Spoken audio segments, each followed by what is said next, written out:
Hello. All right, hopefully the stream is starting now. Welcome, welcome, welcome.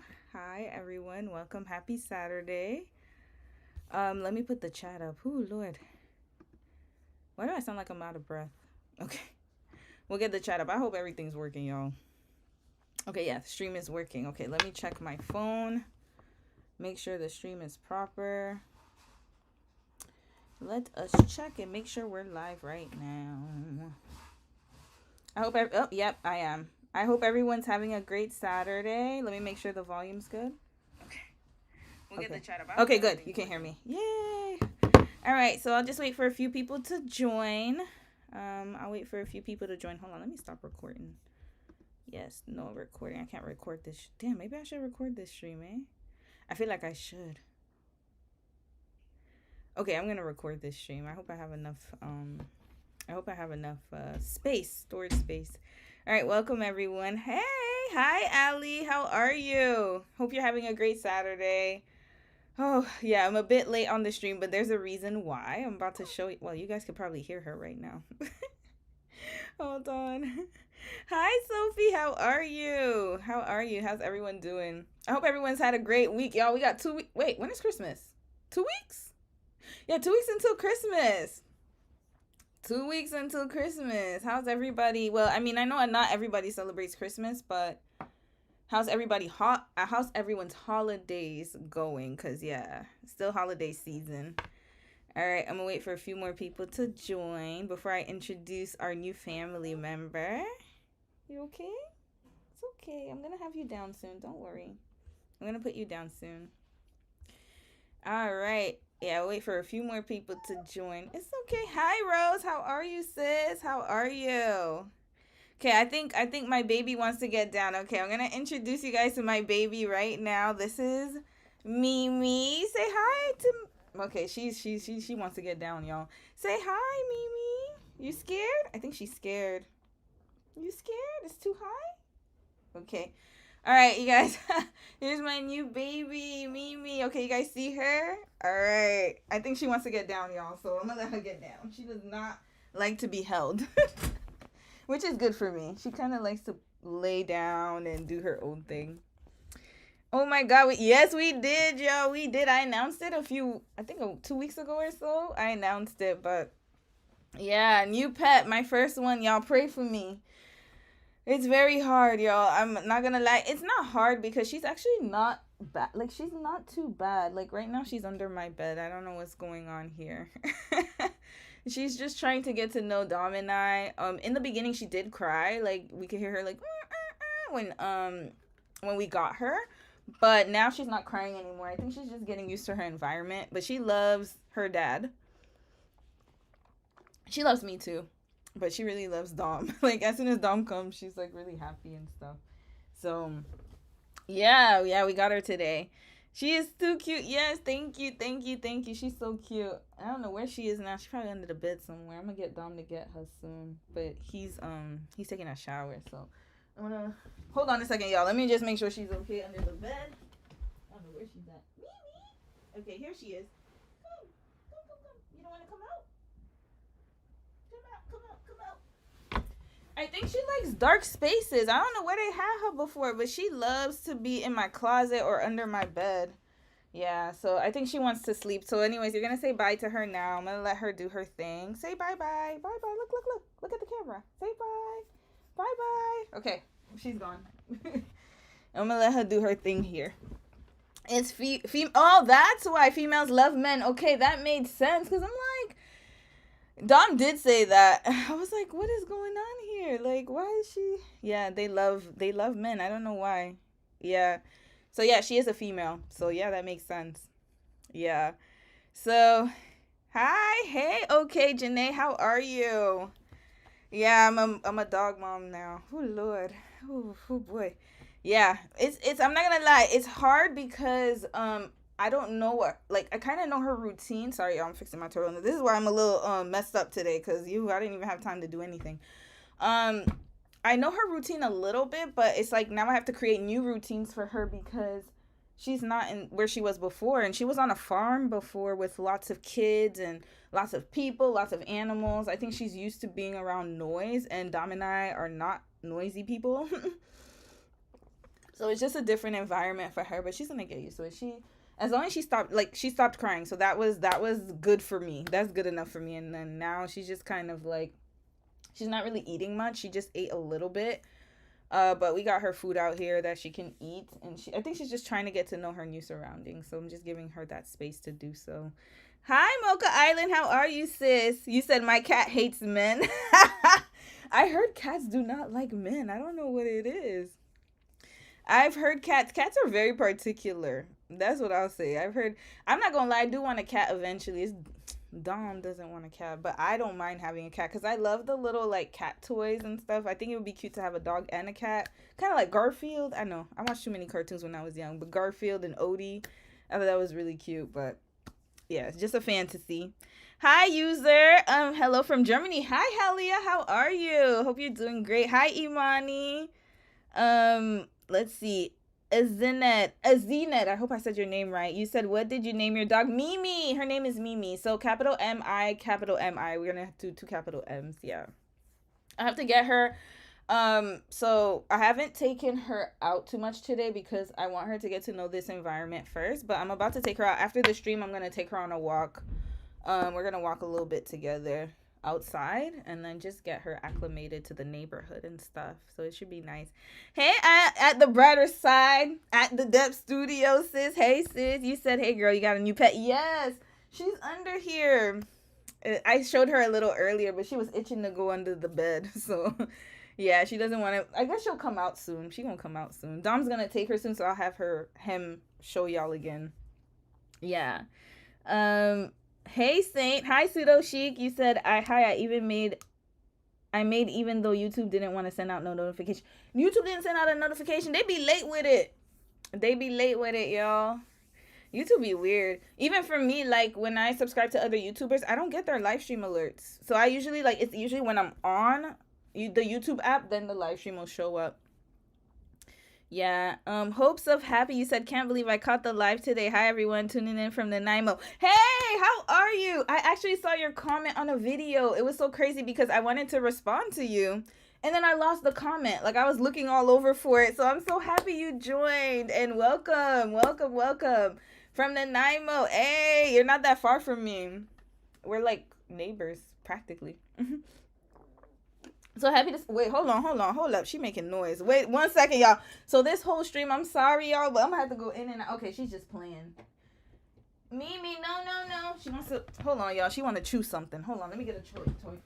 Hold on. I'm gonna get you your here. You play with this chicken. Here. Come here. Play with your chicken. Y'all, she likes biting on the door stoppers. I don't know why she keeps doing that. Here. Play with the chicken. Here. Okay, y'all can see her. Come.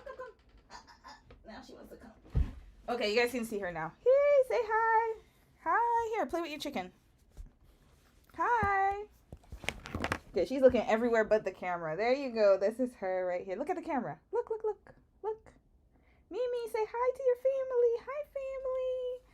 Yeah, y'all. Oh, Lord. She likes playing with door stoppers. I don't know why. Here, you have so many toys and you don't want to play with them. Why?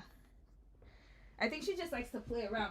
So I heard that she used to play with her brothers, like her siblings, and used to play with people all day long. So that's probably why she want to play. Here's your chicken. Why don't you bite on this one? Here, chew it. Yeah, play with you. Now she's playing with her chicken. All right.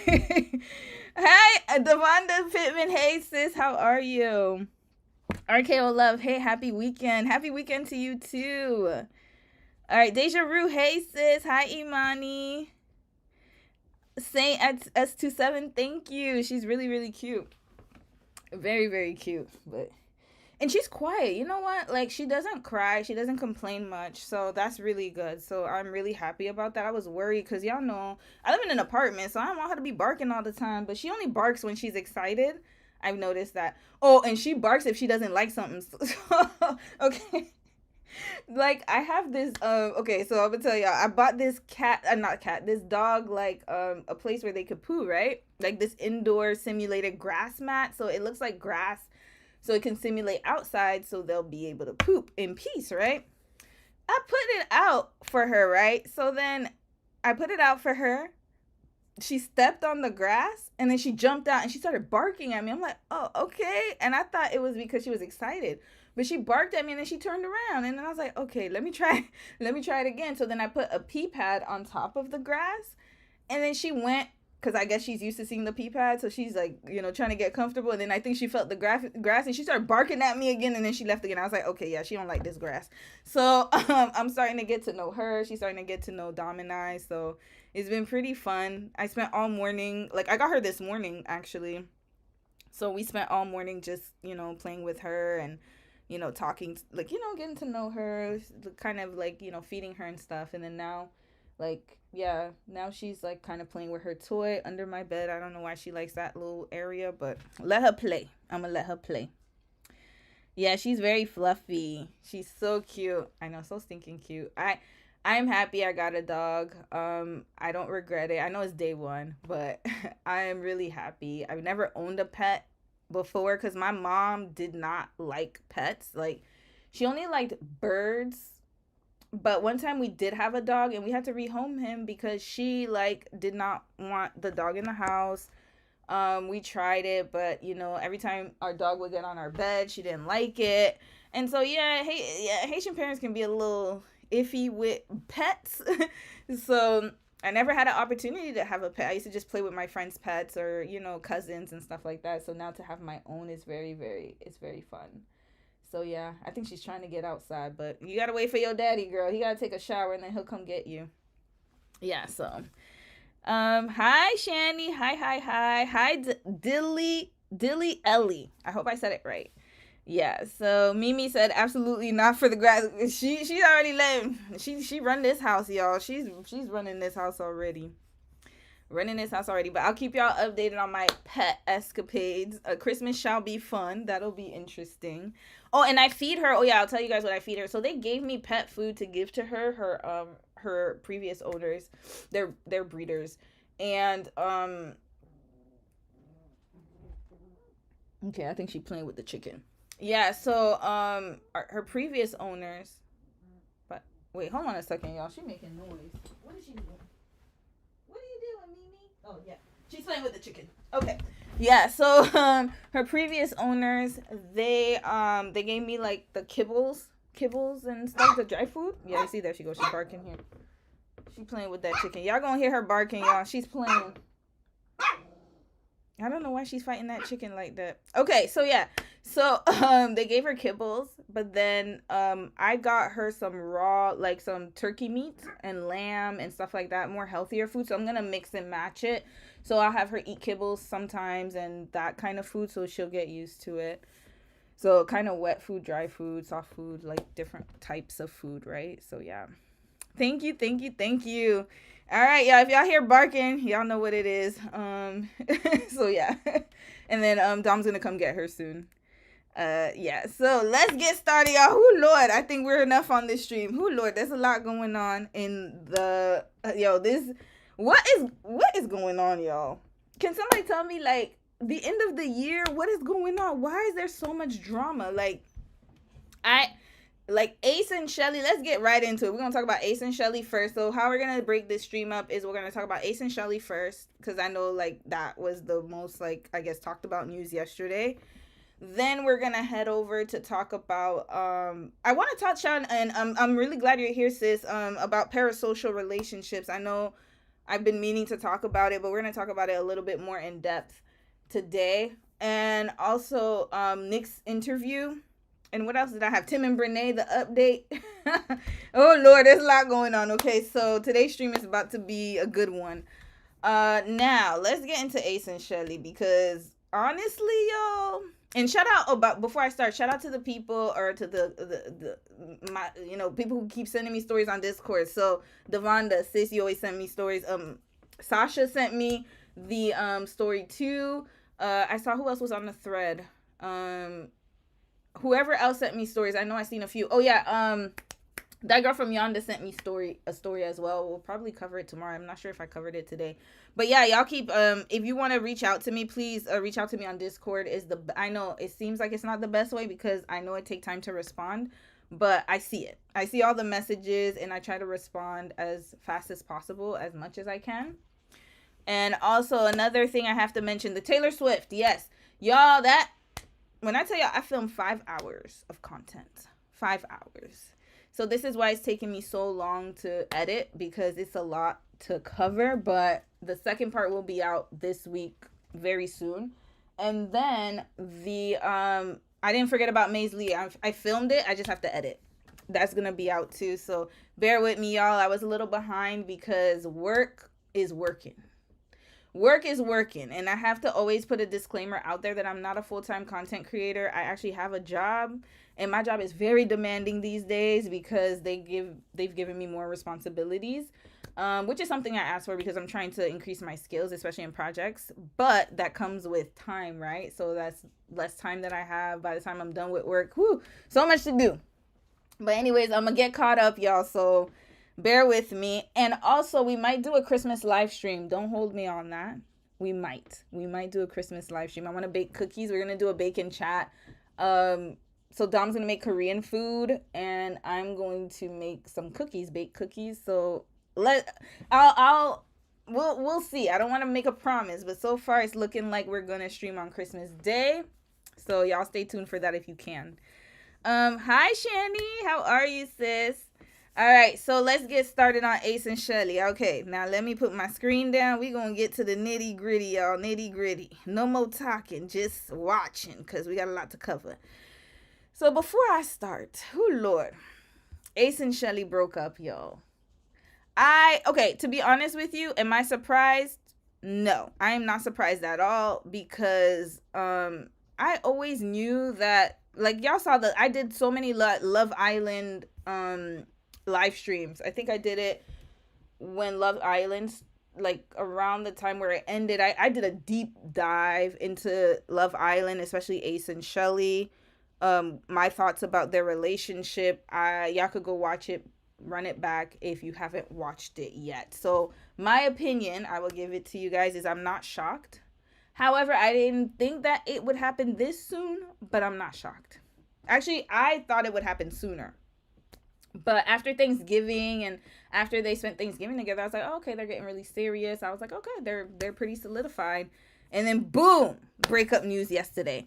So in case many of you don't know who these folks are, they are Shelly and Ace from Love Island. So hold on, let me pull up my Windows capture. Why is it not up? Okay, here we go. So we're going to put this here. Shelly and Ace from Love Island. All right, so I know my previous thoughts on them, and I will tell you what my opinion was. That he was too young for her. Way too young. Way too young. He's, 22, I think? He was 21 when he was on the show. So I had a feeling, and she's 27, about to be 28, if I'm not mistaken, or she is 28. So that's already, the age gap was already an issue because he's too young. And then the second thing that was the issue is he's a Leo, y'all. Y'all know what y'all know I got names for everybody. He is a Leo. He's a Leo, y'all. I already knew it wasn't going to work out. So, and not only, I know I be joking with zodiacs, but I'm being honest, y'all. Like, there's something about these signs where sometimes a lot of people will have similar personalities. I have a brother who's a Leo, and when I tell you, he reminds me of Ace. You have to be a specific type of woman to date a Leo man. They are not easy to get along with, and they're not easy to date. Trust and believe me, I'm a sibling of one, and I would never, ever in my life, ever date a Leo man. Ever. And I love my brother. I love him to bits and pieces. But I already know our personality is never gonna work. But you know who he does work with? His girl right now, not right now, but his girlfriend, I really like her. She's an Aries. So maybe fire with fireworks. But yeah, And Shelly's a Virgo. I already knew that wasn't gonna work. That ain't gonna work. Number one. So his star sign was already a red flag. Red flag. Second, so age, star sign, and 3 is he doesn't have enough experience. You can tell that he wanted to be in a relationship, but he didn't know what a relationship was. He's never been in a long-term relationship. And I'm not saying that that's a bad thing necessarily. However, his way of portraying that on Love Island it was just awful. He was trying to control everybody. He's very manipulative. And even after the show, I gave him the benefit of the doubt because I was like, you know what, it's just a show. Maybe they, there are times where you can be put in certain situations where you don't have, you're not put in the best light. So I was like, okay, after the show, maybe we're gonna find out who he is. But no, after the show, he's worse. He went on that Speedy podcast, and I was like, yeah, it's wraps. It's done. It was wraps after that. Because once he went on the Speedy podcast and he started saying, well, Shelly and I, we waited a while to pop out. I was like, yeah, no. I already knew what type of character he had. And I heard that he goes to church every Sunday because I saw it on one of his streams or somebody sent a video. I don't remember where I saw it. I saw it somewhere. He's religious, and that's also that can also be problematic. Not saying that you going to church is problematic. No, because I grew up in the church, right? My problem is that some people use religion as a way to make you think that they're a good person. I hate when people do that because that doesn't necessarily mean that you're good. That just means you go to church. That's it. So he would use his, I don't know if she's fighting with the chicken right now. Hold on, y'all. Wait, 1 second, y'all. 1 second. I don't know what she's doing, what she's barking at. Where are you? Mimi? Where are you? Mimi? Y'all, hold on. Oh, my goodness. This is going to be a crazy stream. Mimi, where are you? Mimi? Oh, here she is. Here's your chicken. Play with your chicken. Okay. All right, y'all. My bad. Okay, I'm back. You know what's so funny? I was here the whole time. She did not want to play. Did not want to play at all. I was giving her toys. She looked at me, didn't want to play. She was like this. And then as soon as I'm live streaming, now she want to play. Okay. All right. Anyway, so, yeah, Dawn better come soon. Go play. I think she want to play. So, yeah. So, anyway, what was I saying? Yeah, Ace. He has an ego. Big ego. And that's a Leo man, y'all. They all have this. I'm telling you, you gotta, you have to deconstruct yourself as a Leo, especially Leo man. Like, the ego is, I don't know if they're born with it. And like I said, he's not the first one. So this is why I am saying what I'm saying. It's a pattern. Every Leo that I have met, including the one that I lived with as a child, they all have the same type of personality where it's like the ego. And not just men, period, but I find with Leo men it's excessive. It's very excessive, and that's why the lion, right? Like I don't know what it is. Like I'm telling y'all, the moon be doing some things when people are born, like the solstice and all that stuff. I don't know. I can't go into too much detail about that because I'm not an astrologist or an astronomer, but I do believe that there are certain signs that you just can't dismiss, especially with Leos. He's a quintessential Leo man. Like when I look at him, I'm like, yo, he looks like my brother. Except my brother is more evolved, I will say that. But who, Lord, even then. Even the evolved ones. So anyways, point is that Shelly, sis, all I'm going to say is welcome home. Second, you saw the light. And third, I don't know how you lasted 5 months. I don't think I could have lasted even a week. No, I would have never even lasted. That's it for me. All right? And then, what else do I want to say before we watch the videos?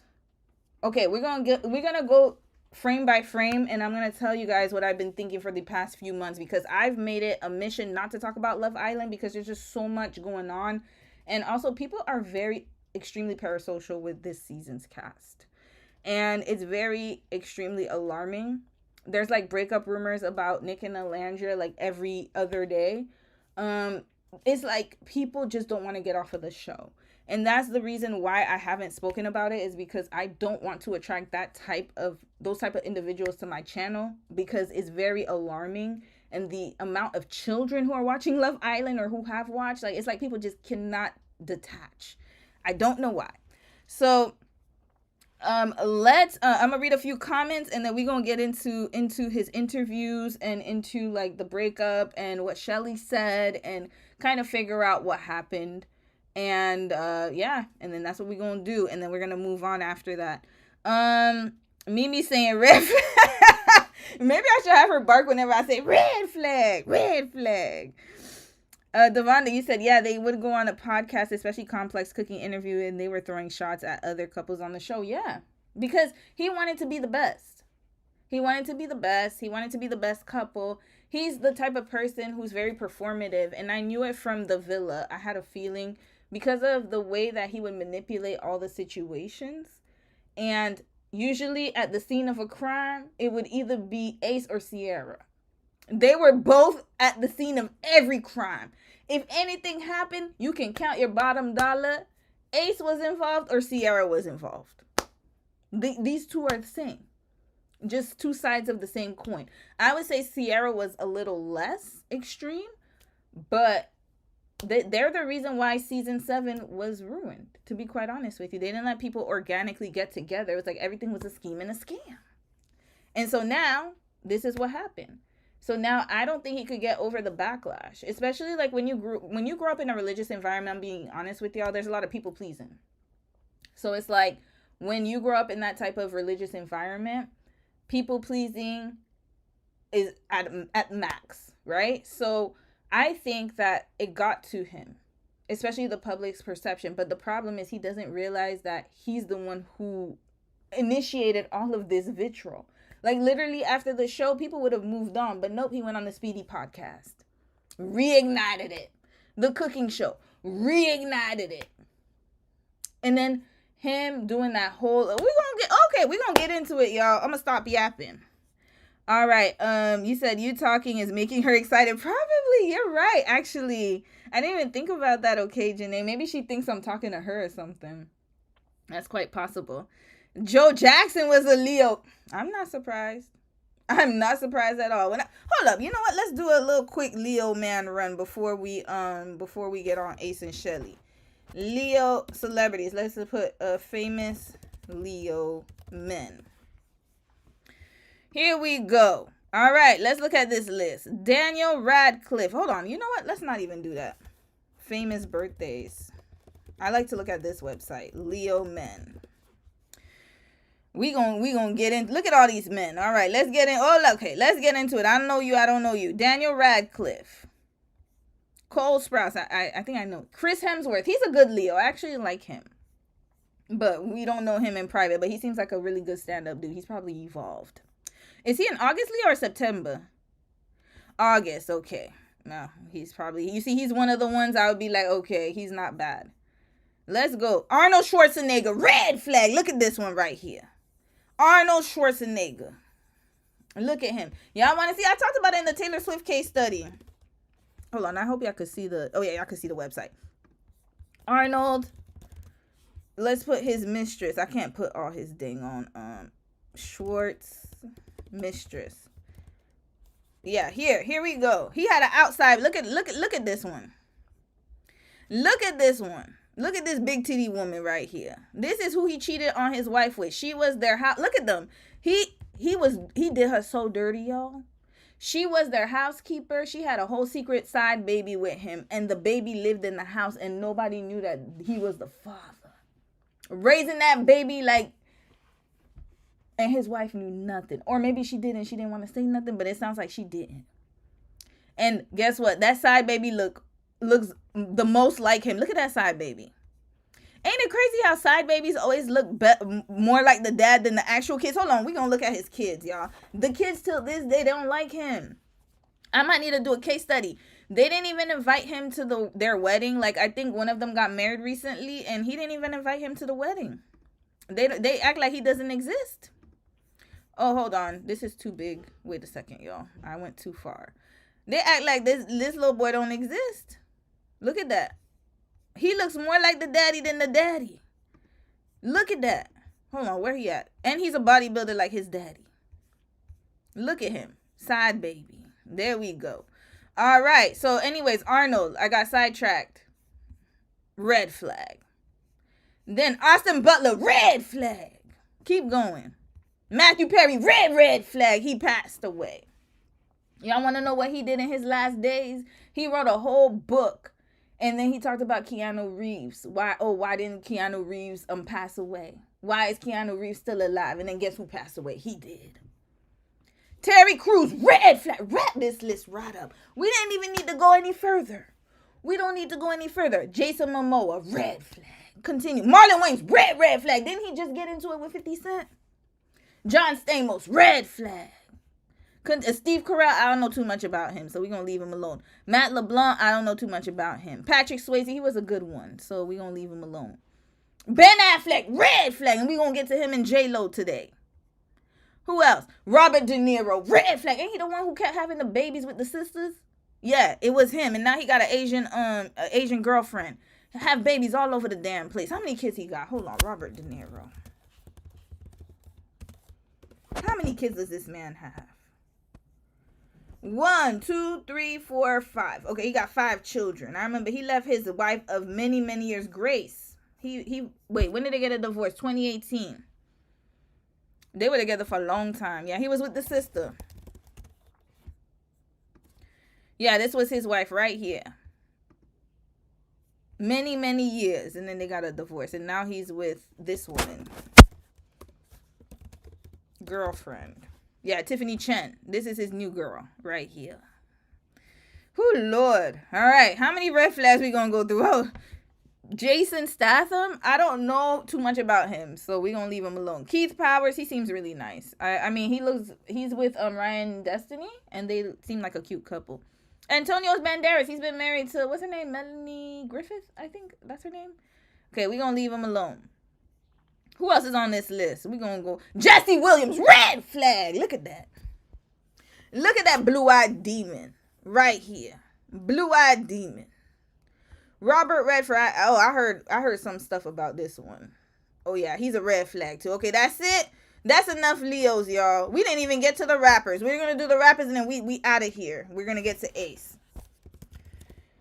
Let's look at famous Leo rappers. Young Dolph. Oh, look. King Von. Look at that. Young Dolph. Bobby Shmurda. That's enough for me. That's it. That's all, y'all. Athletes. Hold up. Who's a Leo athlete? Tom Brady. Red flag. Look at this one right here. Usain Bolt. Is he the one with the multiple baby mamas? I don't remember. Okay, we're going to leave him alone today. Hulk Hogan. Red flag. Rest in piss. This racist one right here. Jalen Hurts. Is he the one that... No, he's okay. I think he just got married recently. Who else? Who else is here? Magic Johnson. Come on, y'all. I know Unc done got himself together, but red flag when he was running them streets and he got HIV. There we go. Triple H, red flag. I remember watching him when I was young on wrestling. WWE. Look at this one right here. He's still married to Stephanie, right? Deion Sanders. Wrap this right up, y'all. Wrap this up, Deion Sanders. Wrap it up. Here we go. Our famous Leos. Right here in the flesh. Who else? Who else? Who else? Who's next?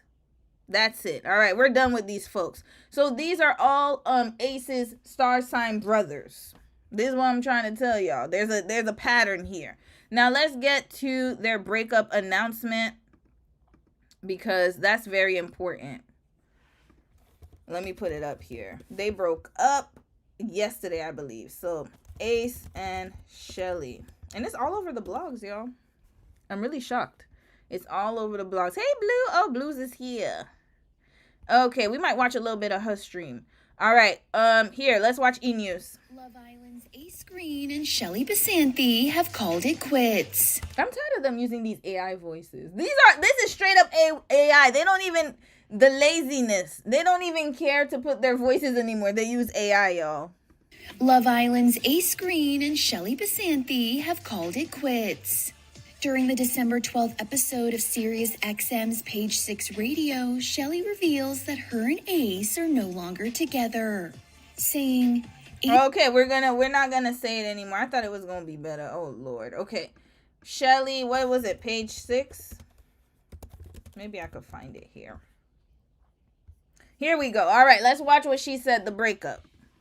How's Ace? Ace is doing good. Yeah? He's doing good. Yeah. And are you guys, like, are the talks of, like, because are we, when they're moving in together? Not quite. Not quite. Okay, No, okay. We have a ways to go. We have a ways to go? Yeah. Yeah. No moving in together. Yeah, there's actually a lot just happening and stuff. So, Oh, are things okay? well, Okay? Are we moving? Okay. Are we moving on? So Ace and I actually decided to part ways. Oh my god, Oh, Shelly, I'm yeah. sorry. No, don't. It's okay. Sorry. Are you- Please don't. how, It's okay. how are you feeling? I mean, it really was a tough decision, like Yeah. for the both of us, and like, very hard to decide. But you know, when you love someone, sometimes loving someone means letting go. So I Yes. think we just got to that decision. And Okay. also that getting was to a best. point where, because you both have love for each other, to end it Exactly. before that ends. You know what I mean? Exactly. So it came from like a mutual level of respect. A mutual level of respect and understanding that, you know, we wanted this to work, but sometimes things don't work. Couples go through things that are very challenging, and sometimes the best thing to do is just, you know, make a decision that needs to be made. And So Right. I have to imagine too, it must have been hard for you guys to come to this conclusion when there's a lot of eyes on you and a lot of people like being like, "We love you guys Absolutely. together," blah, blah, blah, blah. and you're like, Exactly. "Okay, but we're going through like we're trying Yeah. to be ourselves and the best that we can be." Exactly. How like were the conversations you both had with that? we had a lot of yeah. conversation, you know. Again, at the end of the day, it was just like a mutual agreement of Yeah. like, you know what, this is for the best. And Right. I've definitely thought about like, you know, our supporters, our fans and stuff, but I'll trust that they'll understand that, you know, this decision needed to be made if we were able to come Yeah. to this mutual decision. Right. So And, like, obviously, you want to keep some things private and to Absolutely, yourself. But yeah. for the fans who are hoping for a definitive answer of, like, why did they break up? What's kind of like the main reason? listen, a lot happens in relationships, Okay. and you know, people can understand that. You know, I think out of respect for the both of us, like the details aren't really necessary. Right. You know, like I think we can be peaceful and just understand that, you know, we're good with being able to be on the same page. And that's like such an interesting thing, like you were mentioning, Danny, just like knowing that so many people ship you two, ship Yeah. the two of you, and were supporting you guys. Did that sort of, do you think that extended the relationship longer than it might have lasted because you kind of like felt in a way that you owed it to the fans to kind of like stick together? No, because like our relationship from the very beginning was a understanding of like our relationship isn't for the press, for the media or anything. Like it's because I truly love you and you truly love me. But, you know, challenges happen in relationships, and sometimes, like I said, like you want to just be able to say, you know what, let's leave it right here before you know it turns into something never needs to be. Like we can leave off on light and love, you know. Okay, so y'all heard Shelly. Now, number one is beautiful. Like, she's gorgeous. That's number one. Ooh, Shelly. One thing How's that we Abe? can't deny is the face card. Never declines. We'll say that.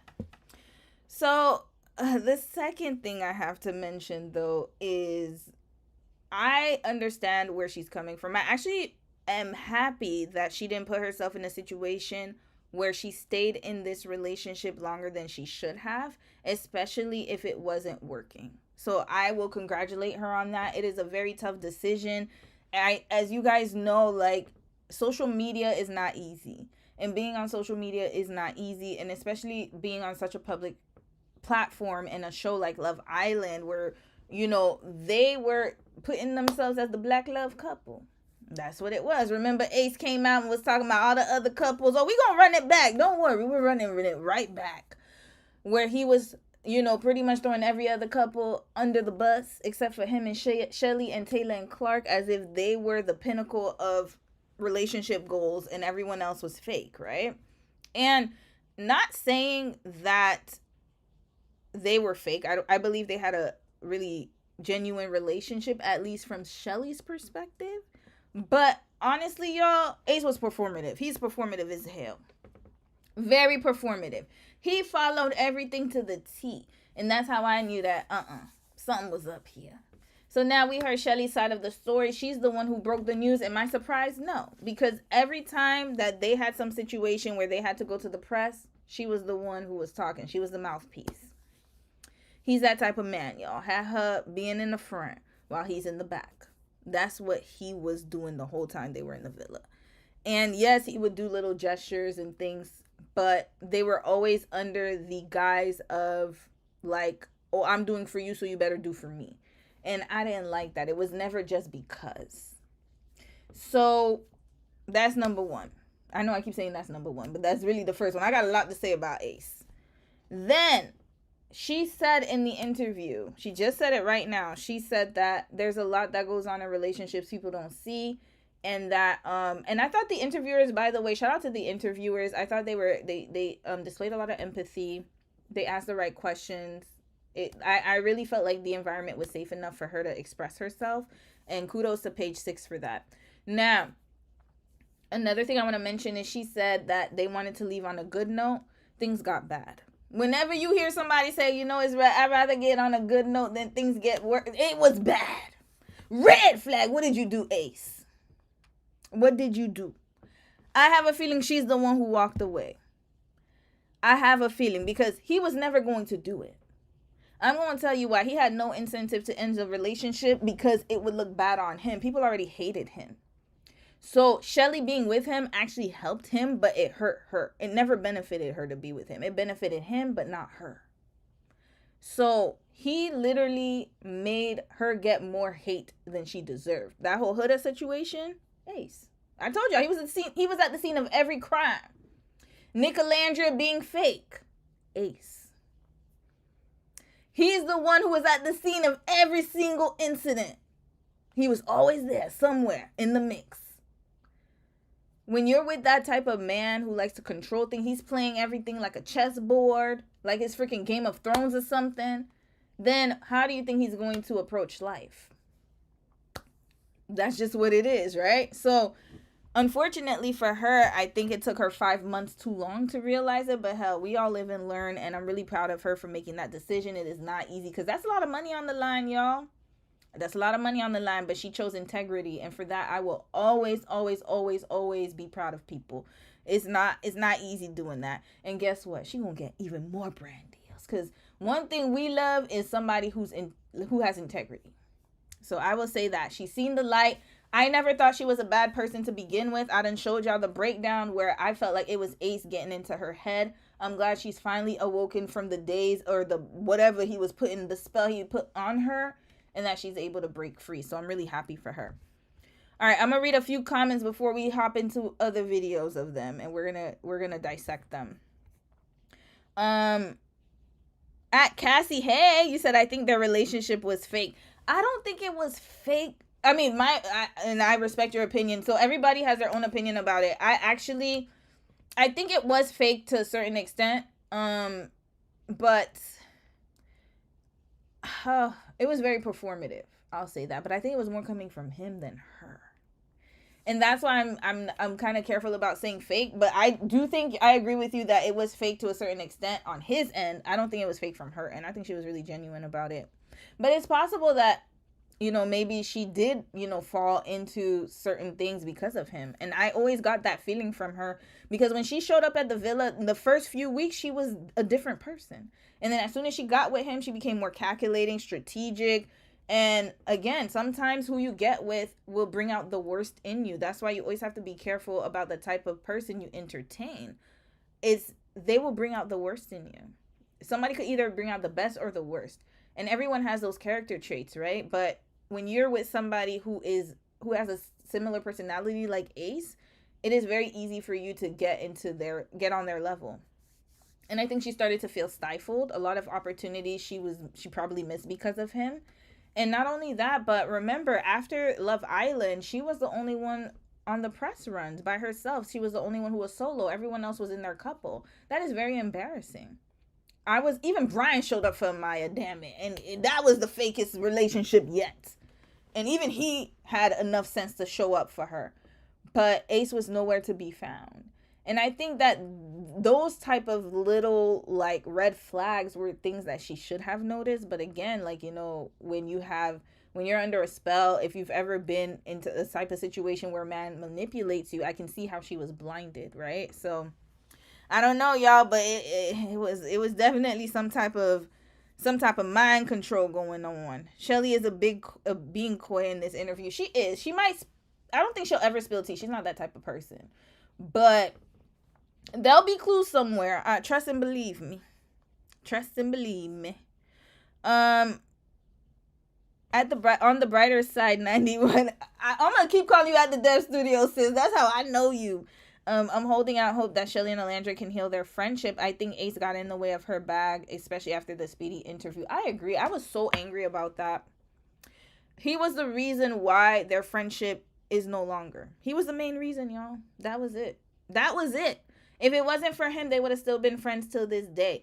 And again, this is why and this is not just a Leo man thing. This is a man thing, period, where when you're with somebody who has a personality disorder, look, again, I'm not trying to diagnose him, but I feel like there's something off with him, a little off, because of the way that he would, like, even at the reunion, like, he almost sounds like he's in tears when he's confronted. He has a lot of issues. I can already see that. And I don't know what his childhood was like, but he looks like he was probably coddled. That's the idea. That's the feeling I'm getting, because every time people had something negative to say about Ace, it's like his family just came out of the woodwork and they're defending the BS behavior. And that's always a red flag for me. Now, another thing I would say, though, is that he directly ruined their friendship because he was jealous of Alandra and Nick's rise. That's it. That's all. He didn't want to be number 2. He wanted to be number 1. I done showed y'all the proof. Remember, at the After Sun, when they asked which couple should win Love Island, Shelly said Amaya. And then A said, oh, I want to vote for Alandra and Nick, but I'm going to have to go with Amaya and Brian. And then even when Nick and Alandra made it to the finals, they did not congratulate them at all. They were sitting at the table. And they looked like like that look. Like that's supposed to be your homegirl. And I think that he always put, like, a competition between her and Alandra. That's how some men do it. And that's why, again, like, you got to be very particular about the type of men who you involve yourself with, because they can ruin friendships. Many of men have ruined friendships. And it's usually the ones with control issues like Ace. So he didn't even take into consideration her friendship with Alandra. And unfortunately, Shelly, she seems like the Rada type. She is definitely a Rada, y'all. She been with him for 5 months. That's a Rada. So she wasn't going to go against that. And I'm happy, I hope that they can reconcile their friendship, but I don't think it will ever be what it was before. Too much has happened, right? So hopefully they can just get on cordial terms. I know they took a picture together at one of the fashion shows recently, like about a month or so ago, to maybe 2 months, but I don't think they could ever be like Ace Boon Kun like they were before, and it's very, very unfortunate. He always left her to speak alone. I will never forget that press week. It was embarrassing, y'all. It was so embarrassing. I felt bad for her. I was like, damn. By herself, sitting by herself while everybody else is in a couple. All because he went into hiding. All because he went into hiding, y'all. He didn't want to do any interviews, nothing, unless he wanted to do it. That's a problem. Shalandria is a no. She has her close friends. I know some people are against it. I don't know, man. But I just hope they can become cordial. She was calling Taylor her bestie and hanging out with racists for her fool. Yeah, I clocked it, sis. I remember she did. Yeah, she did. She did. Because, again, competition. It was a secret competition. Everything happens for a reason. That friendship presented as one-sided. It did. I think it wasn't in the beginning. In the beginning, like, if you watch the episodes, they were genuinely really good friends. But then again, once she started getting with Ace, everything changed. Her demeanor changed. Conversation changed. She started to be more like him. And if you don't have your own, and I know she's still young, so sometimes, you have to have a very strong identity to go up against your man. That is why I said, like, a Leo would never get with an Aquarius. I would literally whack him we would never get to that point. We would never get to the point of even dating, because there's already something I don't like about you. Like, from the beginning, if I can sense that I don't like something about you, me and you, we gonna clash. Like, my brother and I, we would clash all the time. Like, I don't have time. Like, I'm always gonna keep it real with you 100%. And I think that there's a certain type of woman who can fit that mold. And unfortunately, Shelly doesn't spark me as a woman who is very vocal about what she wants and very outspoken. She's not that type of woman. I'll just say that. She seems like she will follow her man. And this is the type of toxic cycle that keeps happening. And unfortunately, when you have that kind of personality, these type of men can walk all over you. That's just what it is, right? So, yep. She is male-centered. Yes, the loving homes. Absolutely. Absolutely. Hey, Karma, how are you, sis? Yeah, she is. She is. I gotta be honest. She is. She is. And it's cultural. It's cultural. I done broke it down before, too. Haitian, yeah. Like, I know, honestly, my culture is very male-centered. And even I had to fight myself out of it. Like, this is the thing. I've always been very outspoken and always very, like, extremely honest. And I realized that a lot of people don't like that, but I'm still going to keep it real. And when I was in my 20s, I would try to accommodate people. It was more of a people-pleasing thing. And then I realized that I don't care. I don't care anymore. I don't give a damn. And so when I met Dom, I was very vocal about what I wanted. I'm not going to sugarcoat nothing for you. Like, I'll be nice with it because, you know, you're my husband, so I'm going to be gentle with it. But I'm going to give you honesty every time. And I'm not just going to do something because you want me to do it. It's got to make sense. I'm not that type of woman. Yeah. We gonna battle to the end. But I mean, within reason, right? So I just feel like when you follow a man blindly, that's problematic. You should always have your voice. And that comes with knowing who you are. And I understand that some people find out who they are sooner than others. And some people, it takes them time. Like, Ace would have never been with an Alandria. He would not have been with an Alandria. He could never. She's too honest and too direct. And he could never be with a woman like her. He needs a passive woman. That's Leo's for you. So, I'm not a sugarcoater either. Neither is Ola. Yeah, are you an air sign? Because Ola's an air sign. That's an air sign thing. We ain't gonna sugarcoat. Even the Libras. But Libras are, ooh, Lord. Male center. Yeah, my puppy's a Libra, y'all. She's born on my mama's birthday. But anyways, yeah. That's effed up if she knew all along and was playing at O's face. She definitely knew. 100%. She knew about that Speedy interview. I don't think she knew about that he was going to say it like that, but I know she knew about, of course he's talking to her. Oh, why do they have this? Like, he was hating on them hard, probably. They had, like, conversations about it, for sure. I don't think she didn't know. I don't think she was not aware of anything that was going on. She definitely knew. 100%. 100%. And even if she disagreed with it, she gonna still go with what he says, because that's just what it is. That's how we're taught in Haitian culture. And I'm sure a lot of you, if you come from Caribbean culture, African, it's all the same. It's like your man, that's it. Like, you follow your man. You're supposed to do what your man says. You're supposed to look a certain way. You're supposed to, and I was like, no. Y'all going left, I'm gonna go right. I'm not doing that, because none of it works. They did all of that. Man still cheating, scamming, still got 20 million side chicks, got side babies in Haiti, and here you go doing all that stuff for him. Why would I do that? I'd rather be who I am and then let the chips fall where they may. If they scared and run off, then that's what it is. I'd rather have that than to be a doormat. It would just never happen. And so I'm going to be fighting. I will be the laziest wife ever. If that means that they're going to leave because think about it, you doing all of that and they still leaving. So it's like, just be who you are. Of course, like, can you improve things? Absolutely. You can always improve who you are 100%. I'm not saying don't do that. But what I'm saying is I'm not doing the most either. There's a balance here. There's a big balance. All right, continuing on. Let's get to Ace and Shelly, because you see they were booed up at Thanksgiving. Well, we're going to get to them later.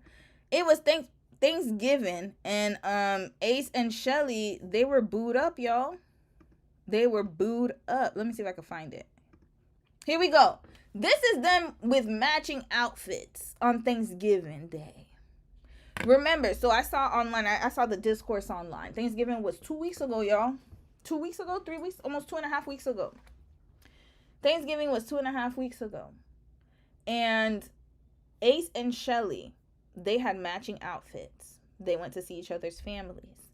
So did Taylor and Clark. Clark had her own, like, I think she has a Christmas stocking at Taylor's house. And, you know, they were visiting their significant others' houses. Iris and TJ, I believe, did as well. Nick and Alandria didn't. And the internet drug them so hard. Like, oh, how could you not spend Thanksgiving with your man's family? Blah, blah, blah, blah. Oh, they're a PR relationship. They're PR. Well, let's see who's PR. Let's see who's PR. All right, this is them in matching outfits, y'all. Thanksgiving continues. Ace with Shelly's family. The matching outfits, OMG. This was posted, y'all. We gonna watch them fits. Hold on, let's put the volume up. My bad, y'all. Rolling. Dream. Who? 5, 4, 3, 2. It's a nightmare or a beautiful nightmare. No. We're gonna give the mic. They all wore white jeans. I mean, white t-shirts and jeans, y'all. Look at this. Girl, give the mic up. 5, 3.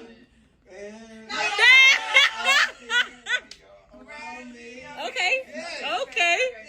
Girl, what happened? I said sweet. No, you didn't. You said it's just a. Look at Shelly right there with her Auburn. There we go. Mm-hmm. Your word is bottle. Woo. 5, 4, 3, 2. Bottle full of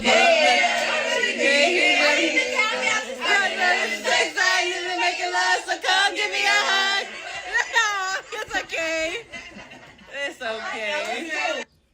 All right, that was them Thanksgiving, y'all. It was all right. It was they were doing a sing along. Here we go. There's more, y'all. Oh, wait, no music. All right, they're dancing here. There we go. Look. Okay. All right. Spinning. Okay. Gorgeous family, by the way. Very beautiful. Very gorgeous. Now here they go dancing, y'all. They doing the little. Here they go. Yeah. It's Shelly and Ace together again. The real couple, y'all. The real deal. The real deal Holyfield. All right. Oh, wow. This is a long one. Okay, let's keep going, y'all. There was one I wanted to see. Let's go to Ace's TikTok. I hope he didn't bring it down. Ace Green. And some people are like, oh, they're just breaking up right now just to get views. And I'm like, okay, if they were, that's very toxic. So I don't think that it's for views or PR. It doesn't make sense. I think people just cannot fathom the fact, or their fandom cannot fathom the fact that they broke up before Nick and Landria. This was always a competition for them. Okay, here we go. Is that okay? That's the dance here. All right, there they go dancing again. All right, we saw that one already. Now let's get. They did a whole rollout for Halloween. We gonna get into their videos, y'all. And they did a really good job. I must admit that. I must admit they did a really great job. Now, let's get to the girlfriend. The girlfriend, will you be my girlfriend? Okay, we're going to get to their videos here. All right, let's do this. This is a dance one. That's why I can't play it. But okay. Look at how he pushed her. Hold up. Let's get back to it. Here. Look at him doing the Harlem Shake. Okay. He pushed a red flag. Why would you even do this? What kind of trend is this? I don't. You see, this is the thing I don't understand. When people do these couple like videos or dances, it's like you know when something's gonna look bad, and so you'll be like, nah, that's not gonna be good. That's not my style. But you gonna participate in the dance challenge or whatever you're doing to push your girl out of the way. Again, there's just no type of sense, no common sense. Why would you do that? But then again, it's all about him. Selfish. I've been told y'all he's a selfish ass man. All right, here. Now we're gonna listen to this one.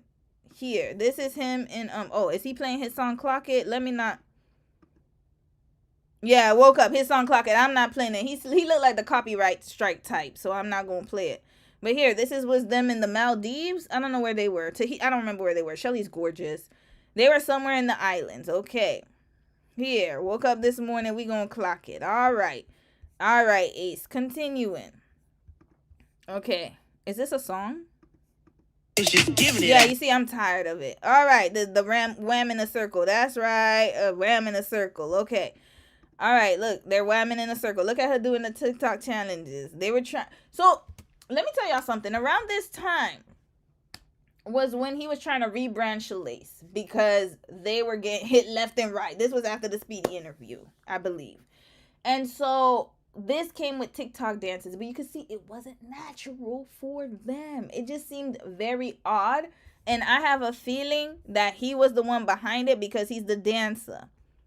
So hold up. We're going to go way back, y'all. Let's go to the TikTok. Give me 1 second. Here, the airport. They were at the airport. There we go. So you see, this is him. I don't think this was Shelly's idea. Shelly is barely on TikTok, y'all.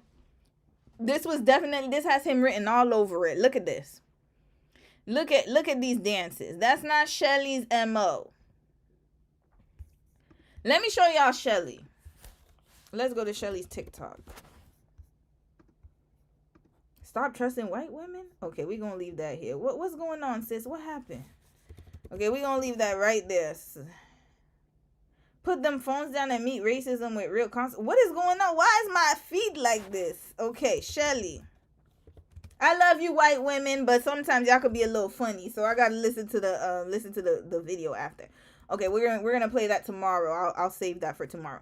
Shelly, is that her name? Is she on TikTok? Is it Slim Thin? Her IG name is very weird. Slim. It might be under Slim Thin. Ace and Shelly versus Discernment. Okay, I like sis, so I'm gonna listen to what she gotta say. Sometimes she be off, but sometimes she be giving some good stuff. Okay, is her name Slim Thin on Instagram, on TikTok? I meant. What's her name on TikTok? Okay, Slim Thin. I don't think this is her. No, this is not her. What's her? Her and Alandra got the weirdest names on their What's her name? Hold on. Shelly. I can't spell her last name for nothing. Okay. And why do these ads keep coming up? What's her TikTok? Oh my God. Maybe I'll check. Let me see what you guys. Oh, hashtag real. Shelly Vicente. Bisant. That's her Haitian last name. Bisant. I think Bisante. No, Bisant. Probably. TikTok. Let's just put that. I need to see her TikTok. Okay, here we go. Is this her? Oh, where's her TikTok? Her TikTok handle is very strange, y'all. I forgot it. I know I followed her, but I forgot what it was. Okay. Anyway, she doesn't post that much. That's it. I ain't got time to look for her TikTok. All right. Let's get back to Ace now. The performance of it all. All right. So this was them at the airport when they were going to wherever they were going. Very beautiful island. I don't remember where. All right. Now, they went paragliding. I don't know what that is. And then here, yep. You know who else did this challenge? And Lupita and her man. Remember that one time she broke up with that scammer? Doing old couples TikTok. Nobody does that anymore. Look at this. Look at that. Look at that.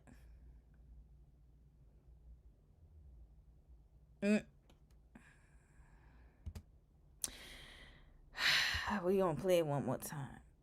Okay. So here. Okay. He had her doing that. They had the whole outfits matching. Okay. Performative. Here we go. It didn't even look natural. Look at that. Okay. They got together, y'all. All right. Next. This is my favorite one, y'all. Shalace. They got the whole Shalace nameplate, y'all. If a man gets you a nameplate, run, red flag. We not this nameplate.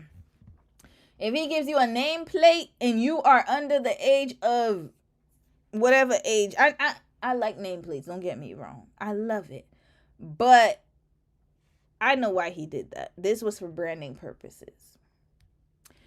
He got her a nameplate with Shalace on it. That should tell you all that you need to know. Very brand oriented right here. All right, I don't want to play the music. I'm scared. Okay, there's definitely... why do they got all these instrumentals? Okay, here, we got the Shalace nameplate. He went to the jeweler. He couldn't even get her a nameplate with her name. Was it Shalace or Shelly? Let me see. Yeah, Shalace, not even Shelly. Red flag! Why didn't you get her nameplate at least with her name on it? Why Shalace? Why? Why Shalace? Why not Shelly? He gave her a necklace with Shalace on it. Not even for her, for Shalace. That should tell you all that you need to know. Now, I'm not against nameplates. And I'm going to be like, what you against nameplates for? I just feel like it looks a bit, but it's not my style. Anyways, to each his own. I know some people don't like turtlenecks. I don't know. I like turtlenecks. So everyone has their own individual style. I'm not going to shade you if you like nameplates. But I'm going to shade you, though, if you have Shalace on your nameplate. Red flag. Why? Why Shalace? That's not her name. Her name is Shelly. He didn't even put Michelle. He put Shalace. He always has to be included, y'all. That's a problem. So then he went to a jeweler. Then he took her to Bridgetown. Oh, they went to Bridgetown. Isn't that Barbados? Oh, St. Lucia. Sorry, St. Lucia. Now, they went into this luxury place. Very beautiful place. All right. They laughing. You see, look at that. All filmed. This is very extremely, like, it's cinematic. So they had a professional photographer that they flew out. Either they flew the professional photographer out, or they hired one in St. Lucia so they could take the couple's content. Here we go. All right. They beautiful massages. Did they talk or is just music? Yeah, it's just music, y'all. She rode the horses. Okay, very beautiful. Oh boy. Continuing. All right. This beautiful trip. It's nice, but again, the performance of it all. All right, continuing. Okay, they went. Yeah, they did all of that. Okay. Oh, that's nice. She got a nice trip out of it. At least she got a free trip out of it. I hope she didn't pay anything. That's what I'm hoping. That's a beautiful place. What? This again. Here. Not here. Let's keep going. Hold on. He's on the boat. They're on the boat. Okay, look at that. Like a baby. Look at him. That. Let's let it ride, y'all. Let it ride. All right. They went on vacation. Very beautiful. And remember, around that time, I think it was Huda and Lewis that became official. Yes, and I think Taylor and Clark did too. He had asked her to be his girlfriend again. And now it's Ace's turn. That's beautiful. This is very beautiful. So I think this is the girlfriend proposal. That's the Shalace necklace. Oh, wow. Look at that. This man got her a Shalace necklace, y'all. This should have been the red flag when she was like, nah, I'm done. I'm out of here. But no, she took Shalace, y'all. This man gave her a Shalace nameplate. Like, this is very oh my God. All right. There, they gave each other the necklaces. They didn't even get matching necklaces, by the way, yo. Here they go, walking for the camera. Look at him smiling. You see? Trying to act like, I'm telling y'all, he likes the performance of, oh, I'm in love. Oh, that's my boo. Watch out for those men. Red flag, they're the worst ones. They're the worst ones. Be like, oh, my girl. Be like, oh, my girl calling. Oh, yeah. Nah, watch out for them. Oh, my man, hold on a second. My man, hey, babe. Worst ones. The worst ones. Look at him smiling. Hold on. Let me see if I could play did he say something here? Got me a girlfriend. Oh, okay. That's what he said. Okay, hold on. Let's go back to the... Okay, I can hear their voices here. Okay, it's not the music anymore. Okay, we're gonna play it. Okay, music's done. Y'all know TikTok has like a timer. Okay, here we go. All right, we're gonna watch it.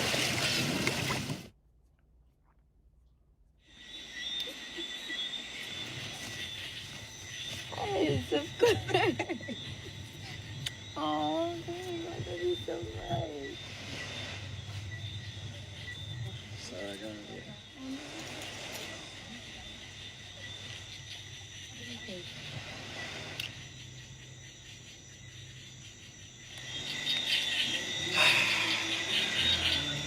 got me a girlfriend.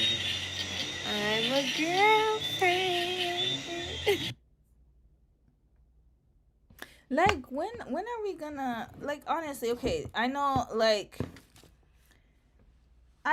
that this is a new era, so I'm not trying to be one of them old people who tries to tell young people what to do and how to do stuff. That's not my MO. You know, I get it. You know, I know every generation has their own thing. Maybe nameplates is for the new generation. Even though it wasn't my generation, we got rid of them, but y'all done brought it back. Just like the bell bottoms and a lot of things y'all done brought back. No problem. But my issue is, why are they acting like... they're acting like this is a marriage. I'm a girlfriend. I'm a boyfriend. Is that the new marriage? Like, what is going on here? Like, this is an extravagant girlfriend. Like, now it's gotten to the point where everyone thinks that they have to do this type of performance when they get a girlfriend. And again, like I said, to each his own. I just find it extremely wasteful, in my opinion. And also, it doesn't show you that the person really loves you. All you see is just performance. This is it. This is the performance of being in a relationship. This is like a proposal thing, or this is something you would do for your girlfriend. Like, hey, this is my girl. I'm gonna take her out, whatever. Now she's like, I'm a girlfriend. I asked her to be my girlfriend. That's how far we've come. That's how far we've come, y'all. Why does this look like a proposal to me? But then it's like, you're doing all this and y'all just got together. It hasn't even been 5 months. This is why I'm saying it's wasteful. It's a waste of time. It's a waste of time. It's like, instead of getting to know each other, it's like the titles mean more. The material means more than the actual relationship. And I find that very quite alarming, because people care more about the performance of a relationship than actually being in a relationship and trying to spend time together and, you know, just trying to build something. It's more so like, oh, I'm gonna show everybody I'm a girlfriend, I'm a boyfriend. And it's like, I just don't understand that. Like, I don't know, like, y'all, this is something y'all ain't never gonna see from me. Nobody ever saw my engagement, nothing, because it doesn't need to be publicized. But then I get it, because they're on social media, so they have to give a certain image and perception to the public that they're very real. But this just looks like a performance to me. And this is why people don't understand Nick and Alandria. And again, whether they're together or not, that's irrelevant to me. Is the fact that I'm talking about Nick and Alandria here. They're very private. And that's how it's supposed to be. Like, you're not supposed to be seeing all of this stuff. Like, I feel like we've gotten so in social media, like, it's gotten to a point where there's nothing that's private anymore. And someone explained it. I wish I could find the video. I'm gonna try to see if I could find it, but it was a really good TikTok that I watched about it. And she basically said that we are literally being programmed to watch people's emotions every single day. That's not normal. It's not normal to scroll and to see people having different emotions every day. People experiencing different things every day. Yeah, it's just too much to me. Like, this is a lot. And it's all performative. That's it. They had gotten together, what? They got out the villa in July. This was 2 months later. And then acted like, I don't get it. Maybe I'm too old. I don't know. Maybe it's an auntie thing or something. But to me, I'm just like, this is a lot. This is too much. It's too much. Focus on that. And it's the same thing. I'll say it's the same thing as a wedding. Like, you focus too much on the wedding, but not the marriage. This is what happens. This man is happy to be a boyfriend. Congratulations, but this is just...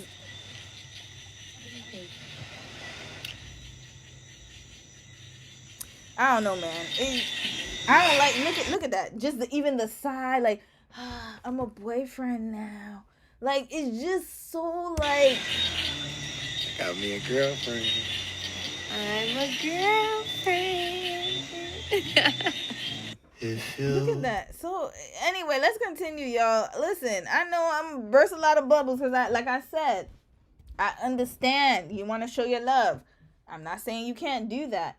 What I'm trying to say is there are moments that are supposed to be private, and it's like, at this point in time, it's like everyone just wants people to give them a pat on the back, and they want that validation, but they're not necessarily, like, actually wanting to be in the relationship. It's more for, like, content and to make money. That's it. That's all. This was just a content thing. So now they made it official. That was in September. October, we got the couple's outfit. So we gonna watch that. Hold up. Okay, he's dressed like a pimp. All right, he's from LA. I mean, that works out. Look at him. All right, got the silk press. The silk press wig. All right. Okay, Cat Daddy. All right. Now he's back with the silk press again. Why is he... What is this? What is this? What is... Red flag! What is this? Why is he simulating himself going to the bathroom? This is disgusting. Why do we need to see you in, like, a toilet? A bathroom? What is this? One at a time. This is not funny. What is funny about that? Like, his jokes are very weird. Like, this is strange behavior. Why do we need to see this? All right, next. Let's continue.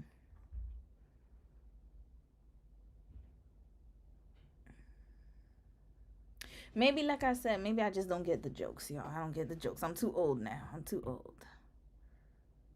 Okay, is he saying something? I'm sorry. Don't be sorry. Oh, be careful. Lord, gee, well, you know what? I'm tired of your presence. Dismissed. Speaking of cockroaches, where was your antennas when them niggas was stealing my shit out the stove? I didn't see him take anything. You didn't see him take anything. Well, look next time. Use your eyes. They ain't supposed to just be hazel. They're supposed to do some goddamn work around here. This ain't for play. I don't do this for fun. I'm sorry. Don't be sorry. Oh, be careful. Lord, gee, well, you know what? I'm tired of your presence. Dismissed. Okay, so it's fun to dress like a pimp. All right, Ace, we got you. It's Halloween. All right. Name something you like your girlfriend to do to your face. I want to say sit on it. Yes! Sit on it! Everybody feels better now. Name something you like your girlfriend to do. All right, here, Steve Harvey. If Captain Hook was moonlighting as a handyman, he might replace his hook with what tool? A hammer. Try again. A penis. Tell me the age a kid is too old to sleep with a what did he say? I'm noticing something here. Don't worry, y'all. We're going to play another one, and I'm going to tell y'all what I noticed here. Okay, here we go. Everything has a sexual innuendo to it. Got it. Why do you think the song Niggas in Paris is called Niggas in Paris? Because niggas was in Paris. Was Gucci my... Okay. All right. Sorry for the N-words, y'all. I can't block them. We're not playing this. Okay. All right. Here he go. All right. Here he go. Got her dancing like, not even, what's going on here? This is an 80s type of flash dance look. Okay. Is this Halloween? Oh, this is Halloween. Okay. This is a Halloween look. Okay, woo, they did a lot, y'all. Because, again, they had to compete with all the other couples. All right. Yeah, work for your money, honey. Work for your money, sis. All right, you working it. You're working it. Got it.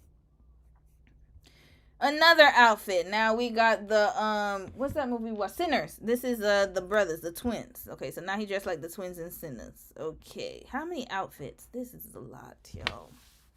But again, some people love Halloween outfits, so I can't even say anything. They look really nice. Very, very like they put a lot of effort into their outfits. I will say that. Okay, what was it? Smoke and Stack? Yeah, Smoke and Stack. Okay. Now we Smoke and Stack again. Again, I'm not playing the music. All right, Smoke and Stack. Smoking. Okay, great. Next, who is this? What's he supposed? Is that him just going to the gym? Few key essentials. It's how I set the perfect tone.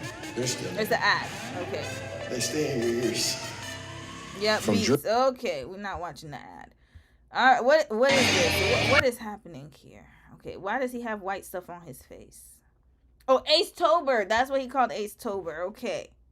What is this? Okay. I'm scared. All right. He has a nice little layout. Nice layout for his background. Sorry. Okay, that's him and Jamie Foxx acting like Ray Charles. Okay. And I heard you say, Oh, Johnny. Okay. That's why. Okay, we can't play that, but okay, he's with Jamie Foxx. All right. Okay, next. Nelly and Kelly. Dilemma. We should have known it was going to go downhill from there. That song right there, that's enough. All right, here we go. We got Kelly and Nelly. I love you and I need you, okay? No matter what I do, all I think about is you, even when I'm with my boo. Yeah, okay.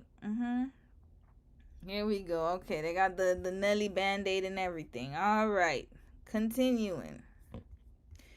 Lord, how many outfits is this? Chris Tucker and Craig and what's his name? Smokey. Okay, here we go. Did. I went in there to pick up my check, came home, supervisor called me about 4 o'clock. Talking about they got me on videotape stealing boxes. What the fuck you doing stealing boxes for? What, you was trying to build a clubhouse? Man, I know you ain't go out like that. Hell no. They ain't got me on tape. They said they did. Fired me on the spot. Talking about pressing charges. God damn. Gotta be a stupid motherfucker to get fired on your day off. Pop's talking about kicking you out again?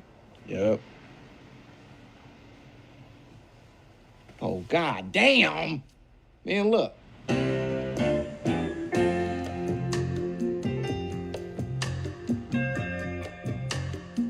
Okay, she's Nia Long's character. Hi, you guys. Hey.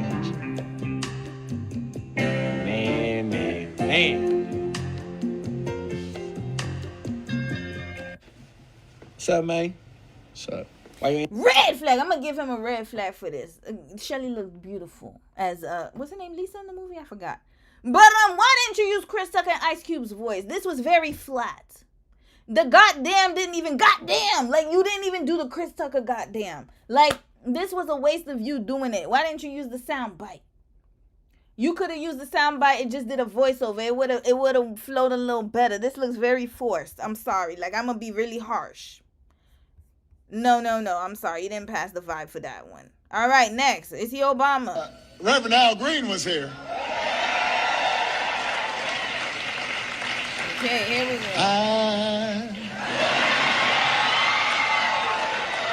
So in love with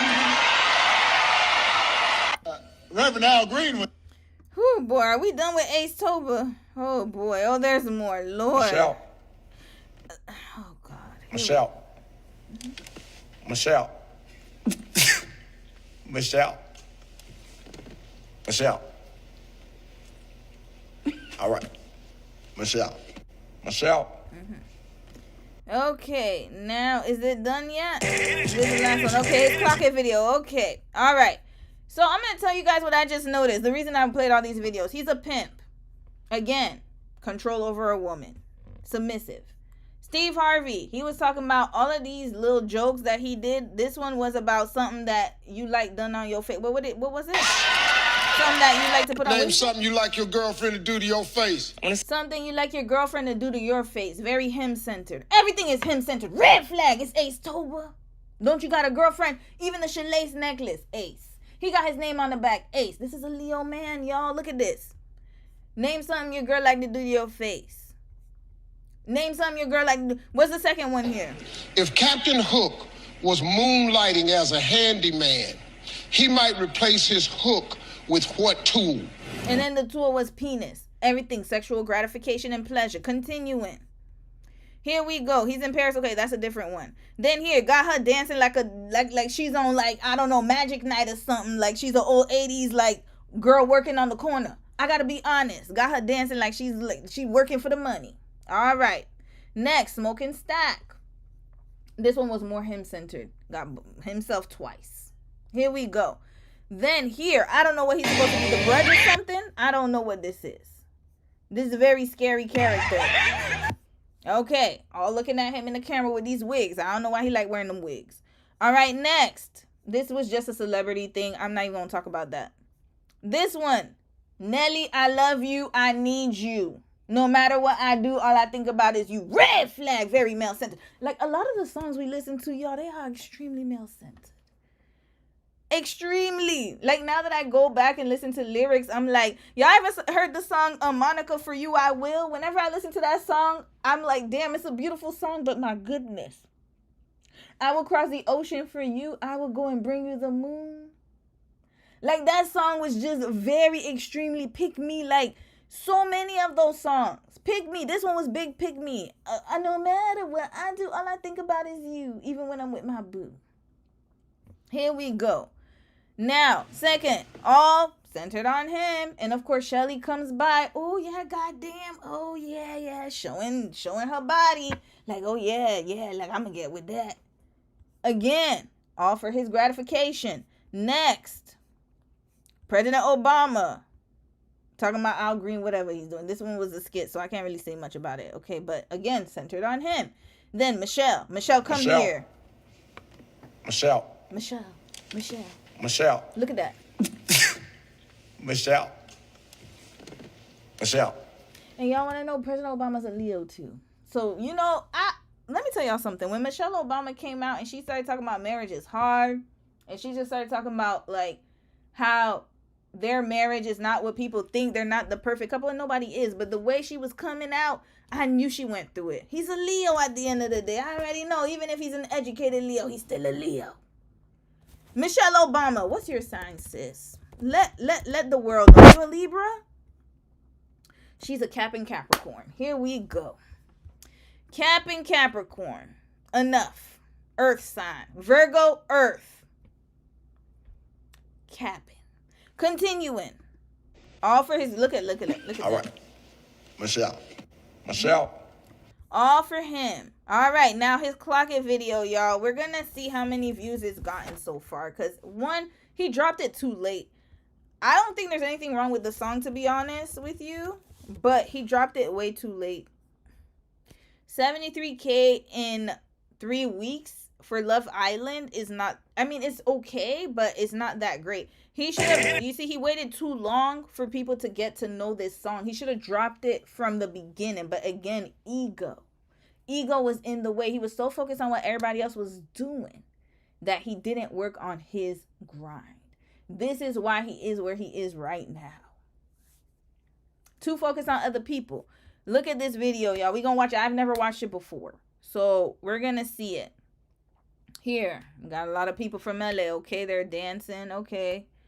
All right. How long is this song? 3 minutes. It's a short song. Okay. All right. He's fighting himself. Wait, he's fighting. Okay, I don't know. Okay. People dancing. Okay. All right. Okay. He's by a motorcycle. All right. Got all these men's around him. Yeah. All right. Maybe it's LA culture, so I'm not going to say nothing. We're going to let y'all do what y'all do. I don't know. I always get... Let me tell y'all, I got to be honest with you guys. Listen, I have no filter right now. Whenever I see men in droves and hanging out in groups all the time, I understand this is for a video, so I'm not going to say nothing. But when they dance on each other like that, that does not give me... I don't know. Maybe it's just me. But... yeah, okay. They're all happy. Okay, that's great. That's great. That's awesome. Okay, great. All right, y'all dancing, having fun. Okay, continuing. All right, here we go. Okay, he's dancing. Okay, there goes Shelly right there. All right, so she's helping him with his video. Okay, so he's in the nail salon. They're clocking it. Okay, that's cute. I like that. Okay, all right, they're dancing in the car. Okay. All right, they're hyping him up. All right, they're in the car now. All right, she's helping him out. Okay, well, sis can dance. I'll give her that. She's a really good dancer. Okay. The whole video is of him dancing. And then people dancing around him. His boys dancing around him. Girls at the nail salon. Okay, it's only 3 scenes. All right. Okay. All right, this is a long video for only 3 places. There's no like... Okay, they got the California look. So they got the cars, the different cars. Okay. Also, these are behind this. Okay, so he gave us a behind the scenes. Oops, sorry y'all. What am I watching here? Okay, hold on. Let's go behind the scenes. Okay, there was a behind the scenes for it. Rap, check me out. Okay, no. I'm not gonna play it. Okay. Oh, God. Okay. All right. Okay. He thanked everybody. That's awesome. All right. Continuing. Oh, Lord. Let me read a few comments. My brain hurts. This generic low-budget video. You see, I didn't go that far. I was trying to be nice. And when I said men hanging out with each other, I'm not talking about just men hanging out with each other. I'm talking about the ones who only hang out with each other. That's the vibe I was getting. But again, it's a music video, so we'll just leave it at that. But when I see a man hanging out with his homies a lot, that's a big red flag. But again, it's just for the purpose of the video, so I'm not going to say nothing too much about that. He is very self-centered, y'all. I wonder if Shelly was paid. You know she wasn't. She was paid in gifts and I love yous and a Shalace necklace. That was it. It's more erotica. Men love men more than women. Facts. I was trying to be nice about it, but yeah, it's true. It's true. They would rather be with, that's another type of man you got to be careful about. The ones who would rather hang out with their friends than you. That's a big problem. I mean, it's not a problem if they're out and about, you know, and they're letting you know. But it's a problem when they down low. That's all I'm going to say. So, yeah. So, and again, I'm not making accusations. I'm just saying that, like, you know, his video wasn't that, like, I guess it was more of the California culture. So that's why I'm going to keep it like the Cali. It gave me Cali vibes. So good homage to your hometown. Got it. But there wasn't any, like, cinematic, like, reason why people should watch the video. So that's probably why it only got 73K views. All right, so now Thanksgiving is when they hang out with each other. We saw this one already. And then this is his clock it. All right, so we're done with Ace right now. For now, Ace's Instagram or TikTok. Let's move on to the interviews because I want to watch this interview in particular. Hold on, how much time we got? We got a bit of time. So we got the breakup announcement.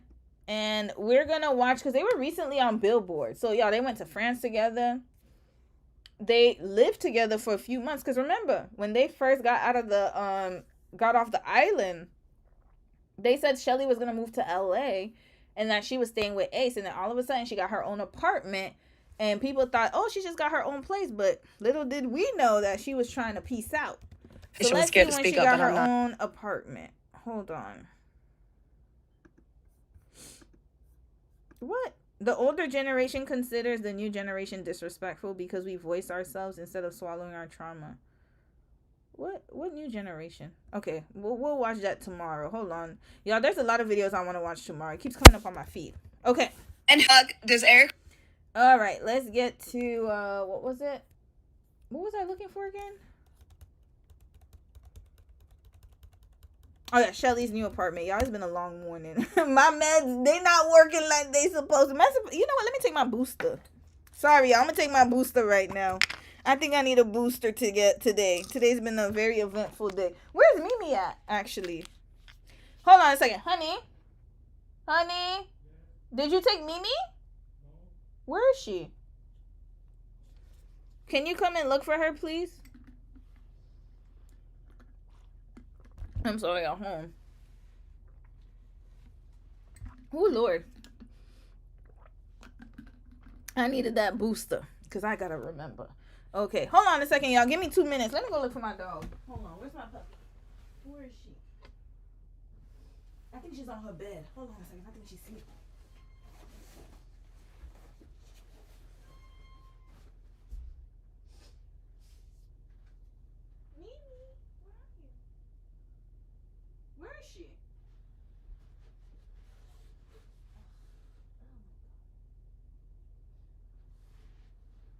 Oh, here she is. You're hiding? Come here. Come. You want to come? Come. Come. Come out. Come. You don't want to play? You want to sleep? Here. You don't want to come? Come out. Come, Mimi. Come. Okay. Oh, boy. Lord, having a puppy is not for the faint of heart. She's too quiet. I don't like it when puppies are too quiet. When she's too quiet, I get scared. I'm like, what's she doing? What is she up to? Okay, she's just resting. I think she was sleeping. Okay. Here, Shelly's apartment. Did she get a new apartment? Okay. All right, I'm not going to find it. Anyway, she got a new apartment, y'all. So, I kind of was like, oh, okay, but she got her own place. She should have never lived with him, to be quite honest with you. But she got her own place. And that was the beginning of the end, y'all. She lived with him, so I know she went through it. All right. Sorry, y'all, if I'm a little distracted. Okay, let's watch this one. This was them at Billboard, because they were doing Billboard, like, I guess, Hot 100 lists or something. And they recently did it. It was like a week ago. So we're going to hear what they had to say. I mean, for myself, I didn't imagine that. So coming out into all of this, being in a whole different scene for 2 months and coming out to the world, a whole different situation was like, what is going on? Man, I got family members I ain't talked to in years calling me, turning you up. Yo, that's my cousin on the TV. I got a lot of cousins. Yeah, right. A lot of cousins coming out, but it's exciting to be, received with a lot of love coming out in the real world, in the villa and stuff like that, and obviously coming out with real love. So it's been amazing. That's dope. Dude, how is it for you? Like on the same thing with them, like when you start blowing up and like then all of a sudden like everybody hitting you up, you become like. Well, they want money. That's the first thing. Yeah, that's what they calling about. They want you to send that check. You know that, man. That's why you avoiding them calls. Yeah, them cousins want that check for sure. It was crazy. Okay, so that was 4 days ago, y'all. What happened within this time frame? I don't know. I don't think that they broke up before Thanksgiving. I don't know what happened within the last 2 to 3 weeks, but something must have happened. Because that's a lot of money. Like I said, that's a lot of money to put on the table, y'all. So this, like she said, they thought about it. They went back and forth. Something went down, y'all. I'm sorry. I don't think it was as amicable as they're making it seem. Like, oh, we just, conflict of interest. No. They just popped out Thanksgiving. Thanksgiving, y'all. Thanksgiving. It wasn't too long ago. Something must have happened, even though they're trying to tell us something didn't happen, but nah. I'm under the impression that something went down where she had to leave expeditiously. That's my song, okay? The way he starts screaming and stuff, like it starts off real slow, and then out of nowhere he just brings all this energy. So every time I hear it, I have to do it just like that. You be doing the backflips and all that too, or just like that? Oh, okay. I could do it. No, I'm kidding. If he was here, he would stand on this desk and flip And listen, he got the floor. I don't got backflips for him. And then, okay, I always have to ask you. So, Benson, had you heard Beautiful Things before today? Yes, I've heard it on TikTok. Okay. I've heard that song a couple times. Or like a lot of girls put. Okay, they talking about Benson Boone. I don't know who that is, but shout out to you, brother. All right. So now we're gonna get to Ace's interview. This was 3 months ago. I think this was his recent. Oh, let me check. Let's check if this is recent. I know that Shelly went on Tish Cyrus's podcast. I don't know if that's the most recent, but we're gonna figure that out. Ace Love Island. Let's put that here. Okay, so that's the one with Speedy. We're gonna go through that too, but I want to see his interviews. Has he had any recent ones? Okay, let's see. You know what? Let me do the filter. Let's check the filters. This month, this year. Okay, we're going to check this year. Actually, let's check this month. Maybe something came out this month. Ace, no, this is... Okay, I don't think he did an interview recently. I think that was his most recent interview, the one that I'm about to play right now. Everything else is about the breakup. Okay, maybe I should put interview. Maybe that'll filter it better. Okay, so he did, 3 months ago. She's here. Can you go get her in the closet? Is she there? She was playing. I just saw her playing. Can you check under the bed? You didn't check? Yeah, I did. She was under the bed, and then sometimes she hides in the closet. Mimi, where are you? Here. Mimi, yeah, she's here. Oh, she's there? Okay. She was playing with that thing there. So she loves going under the bed. Why do they stay here? I think she wants to chew on something. She kept chewing on stuff. Yeah, she's biting. Is she maybe she's hungry. Can you open the door and let her go get food? Yep. All right. Yeah. All right, sorry, y'all. Yeah, y'all know puppy life now. Okay, so we're going to play. Yeah, I think that was the most recent interview. Okay, let's watch the most recent one here. Go. Mimi, go. Go to your dad. Come. Mimi, go. Okay. All right, y'all. Yeah, sorry. Let me play it. Show behind me, respectfully. I found what I came for. I'm ready to move forward. I grew my platform off of just straight positivity and peace. And then you got some fans who love, just chaos, right? My only favorite moment throughout this show was building a relationship I had with Shelly. They take away social media from everybody, and that was the part that really was like, I'm gonna put my heart in. Wait, was that one of his first interviews? This was September. Okay, this was not too long. This. Like you said, the show is behind you. Yeah. We're gonna put it behind us. Yeah. We're gonna talk about what you have next. Okay. I've never really told anybody this first. So I'm ready. Now I'm excited. So I'm Miss Shelly Graham. He has come. Now I'm excited to talk to you. I really am digging your energy right now. Thank so let's you. Get into it. Let's get into it. Okay. let's take it back to the beginning. And by beginning, I mean your life. Tell me about growing up in LA, and when did you become a dance connoisseur? It's funny because, you know, my mom has been the one with rhythm all her life. And, you know, she kind of passed that gene trait to me. And, you know, you play some Michael Jackson around and I'm dancing like nobody's business. Yes. And being that is the case is one of my talents. It's one of the things I like doing for fun. So I was thinking, like, how can I incorporate one of my passions, of the things I do in my free time throughout my work?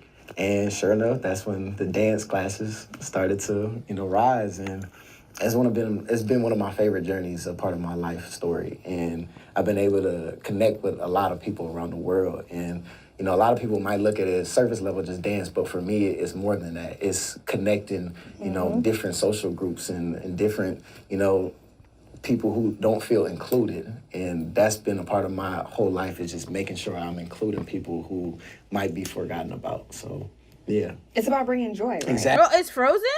Hold up. Can y'all see it? Somebody put Frozen.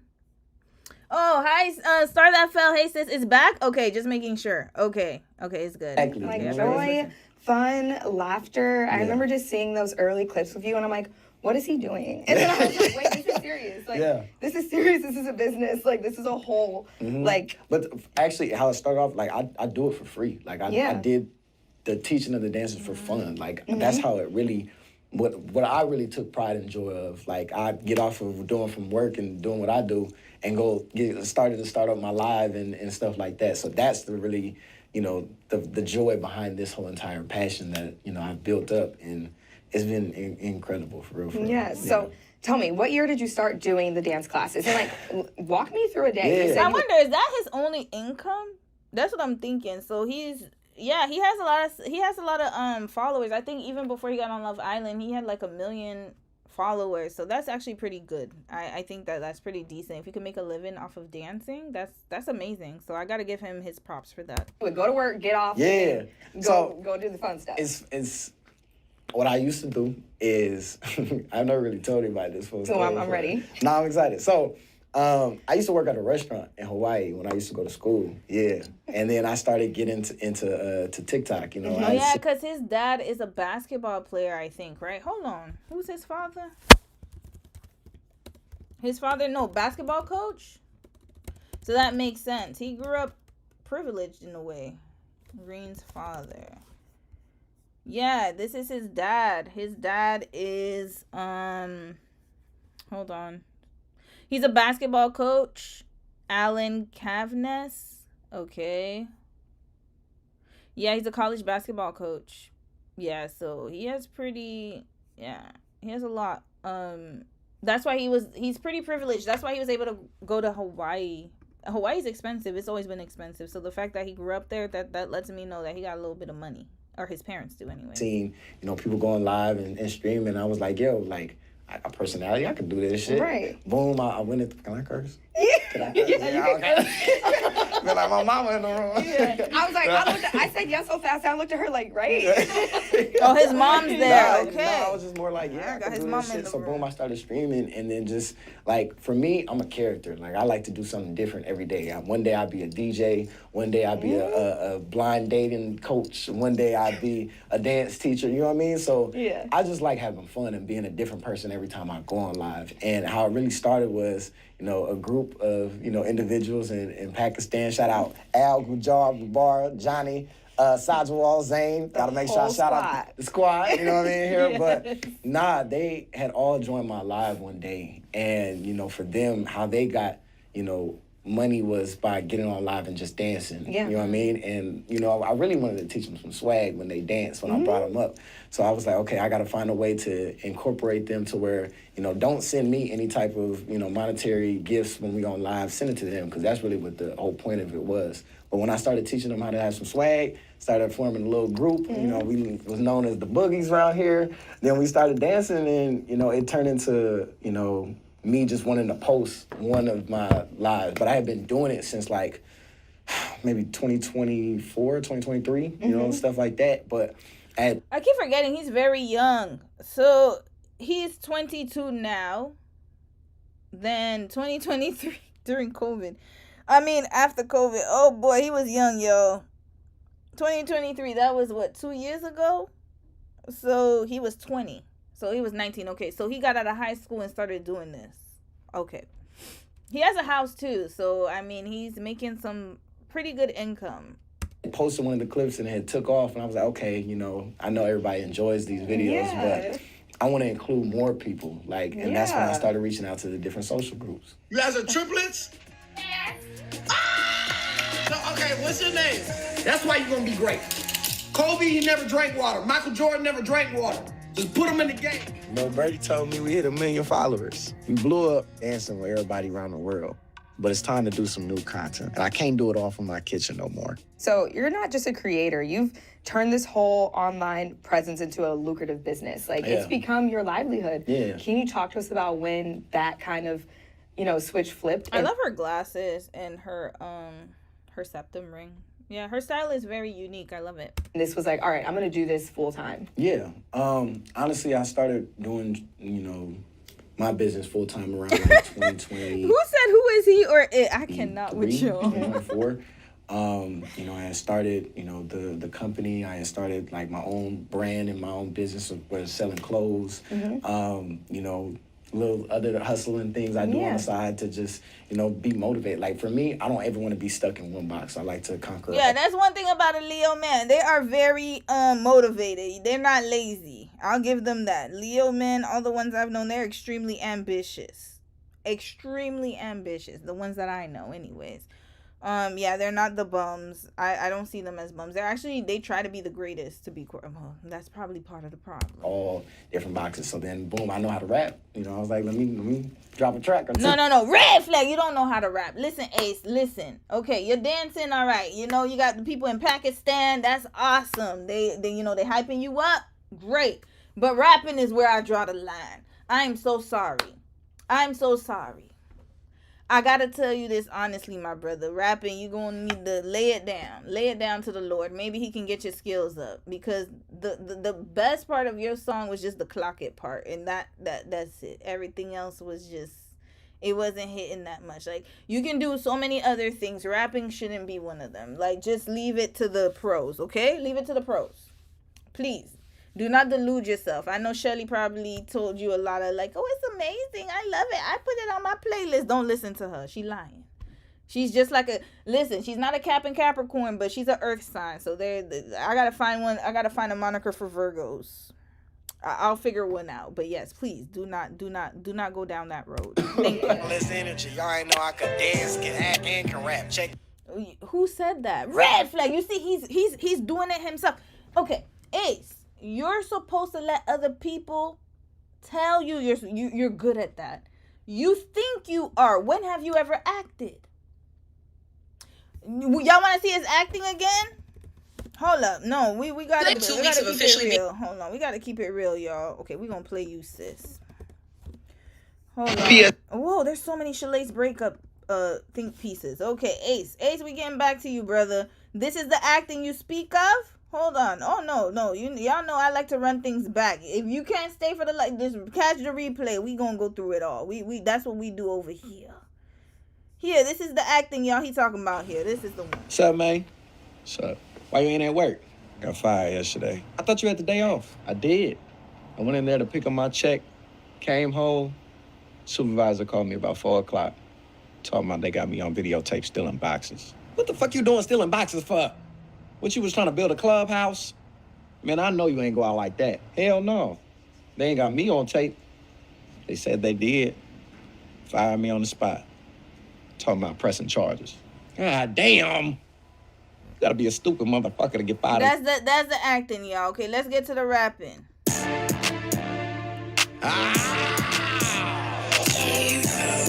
Let's give them something to hit they two-step. Talking shit to this Ace Boogie, yeah, I'm back. Yeah, I'm turning up the function. Better I like, yeah, we got this shit bumping. Leader of the land, yeah, Do all LA people sound like Blueface? Red flag. Listen, y'all came from the land of Tupac, Dr. Dre, Snoop Doggy Dogg. Who else? What else? There's so many other LA rappers. Ty Dolla $ign, even Tyga. Hell, I'll give him his props. He's pretty decent as a rapper. Who else? There's so many other rappers from LA. Mac Dre. I can think of so many other people. And you rapping like Blueface. You couldn't get your inspiration from somebody else. This is Blueface right here. They were off and Spy Kids with the money, yeah, I'm done. In the room, she the one, no discussion. She call me daddy cause she know your boy stunned. Hair done, nails done, got the baddest long munchkin. Body T, yeah, the British coming. Whole team eating good, it's a buffet. Louis V, Tim 66 on a good day. All that Twitter typing need to fade in a real way. Let me see you shake that ass up in 4K. Ain't no budget when we shop. YG.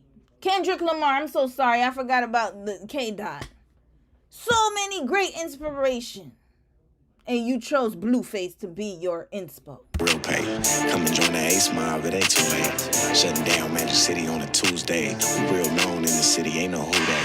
But nah, who you? Me. Everybody rhyme me with it, we got loose screws. Stop asking how we get our money, this ain't Blue's Clues. Grind my way to the top, we having new views. Shaking hands with some brands, we got good news. Haters mad, said I'm cancel, yeah, whoop-de-doo. Complaining that your man broke, yeah, boo-hoo. Direct deposit just hit, nigga, woo! You are now tuned in to Ace Mob LA Radio, where we drop fire new tracks. Remember, the more you hate on him in the comments, the more his bank account gains confidence. So let's run up the numbers and DJ, drop that song. Ace Boogie, yeah, I'm back, yeah, I'm turning up the function.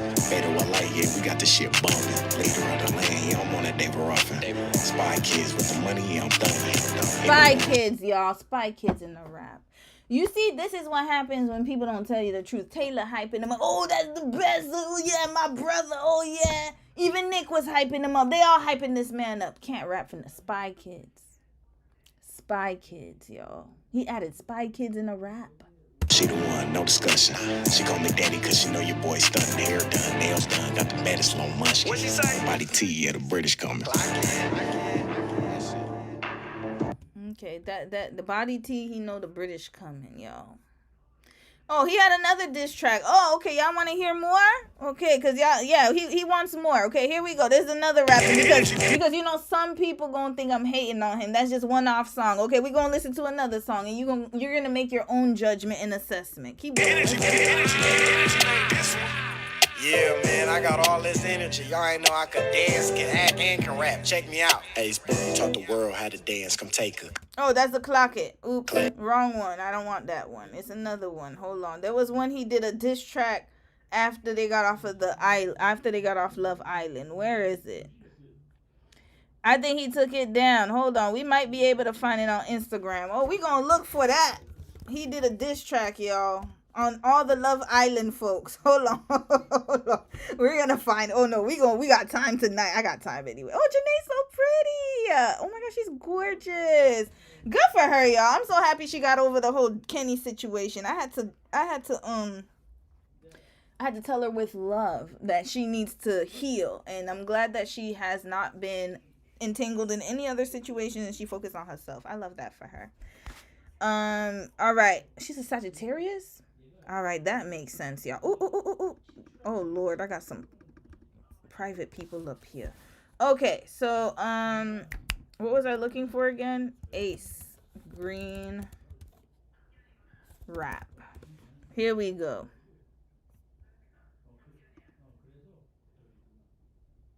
Let's see if I could find it. All right, here. I think, is this the one? Yeah, here. All right. He got the energy to slide. Okay, we're going to hear one more rap because y'all think I can't make my assessment. I'm not talking about y'all. I'm just saying in case somebody watches it. He can rap. Okay, we're going to see right now. This is his rap, y'all. Okay, we're going to play it. Okay. Oh, no. I don't want your face in there. I just want Ace's face for a reason. This is the one. Yes. Okay, all right. Let's hear him rap, y'all.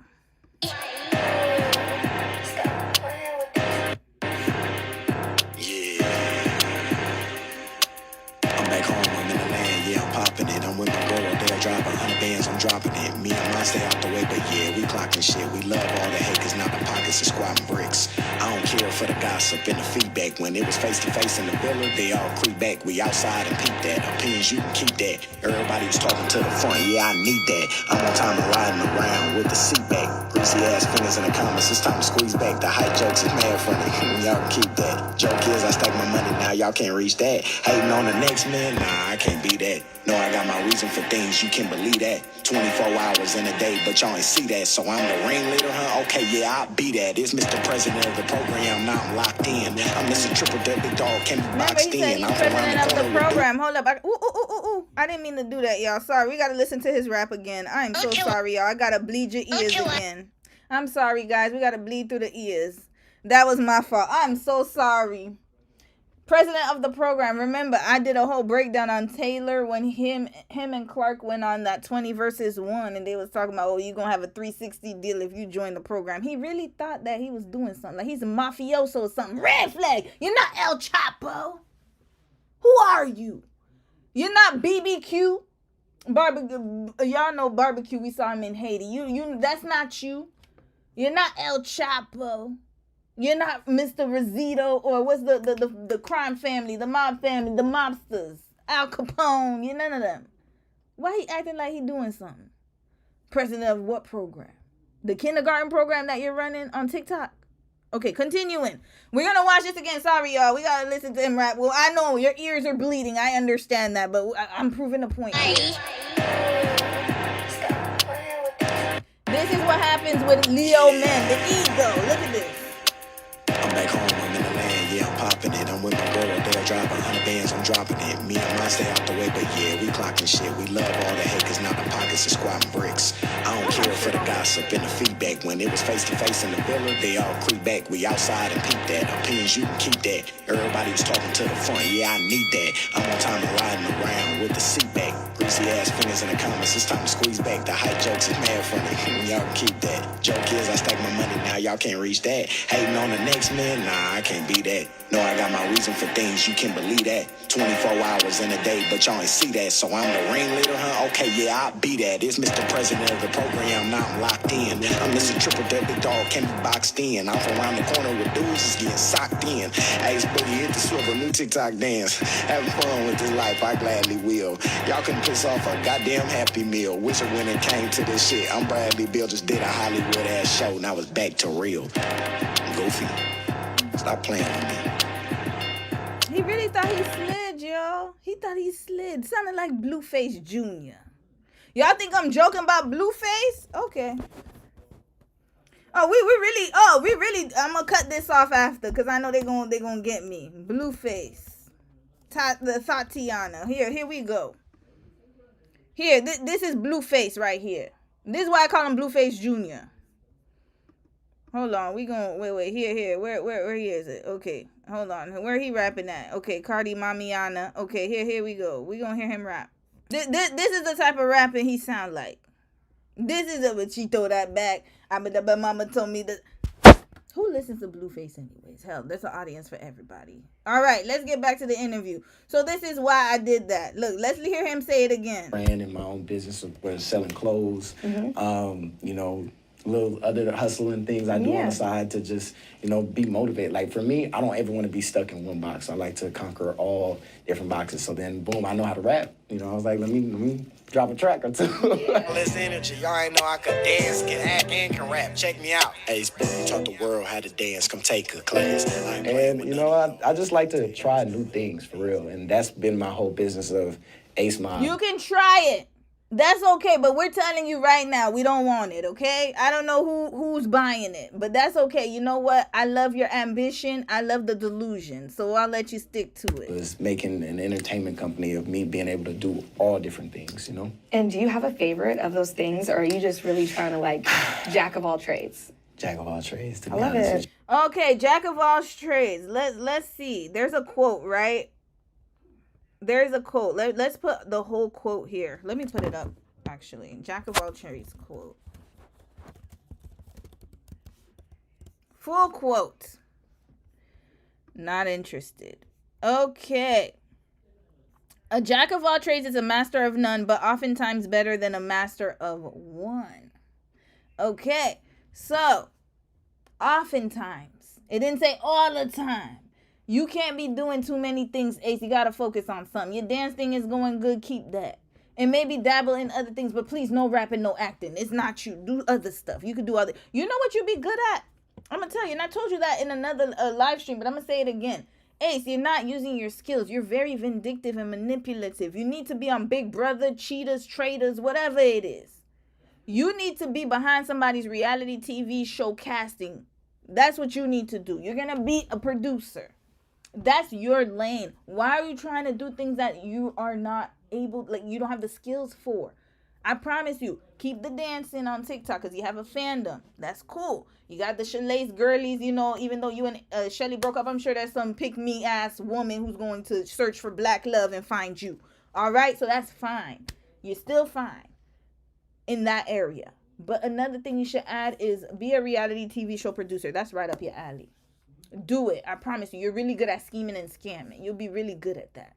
Or you could do like those people who look for schemers and scammers. You could do that too. That's your lane, okay? Private invest. Or if you want to go into the civilian world, you need to work in the military. Do intel. You're really good at strategizing. You're very excellent at that. I love it. I can't have a favorite because one day I wake up and I want to be the biggest DJ in America. Biggest DJ. Who was the biggest DJ? Oh, okay, from Love Island. Who wanted to be a DJ, y'all? Oh, we clocking everything today. Diplo. Wow, what happened here? Acid attack. Oh my God. Okay, we're gonna look at that after. Y'all, I done played one Blueface video. Here they got another Blueface. He got a new girlfriend. Wasn't he with Azel? My goodness. Okay, you know what? I'm sorry. I'm getting really scattered here. Nick Vance. We gonna call him Nick Vansenberg. Here we go. He was on Diplo's set. You know what? TikTok has more recent news. YouTube, your searches suck. It's keeping you broke. And here are 3 ways Okay, look at that. All in this live stream. So much content here. Okay, what's it again? Diplo, Nick. Nick, since he came off of the island, he's been DJing the whole time since he's been out of the island. Here we go, y'all. Here we go. This is Nick right here.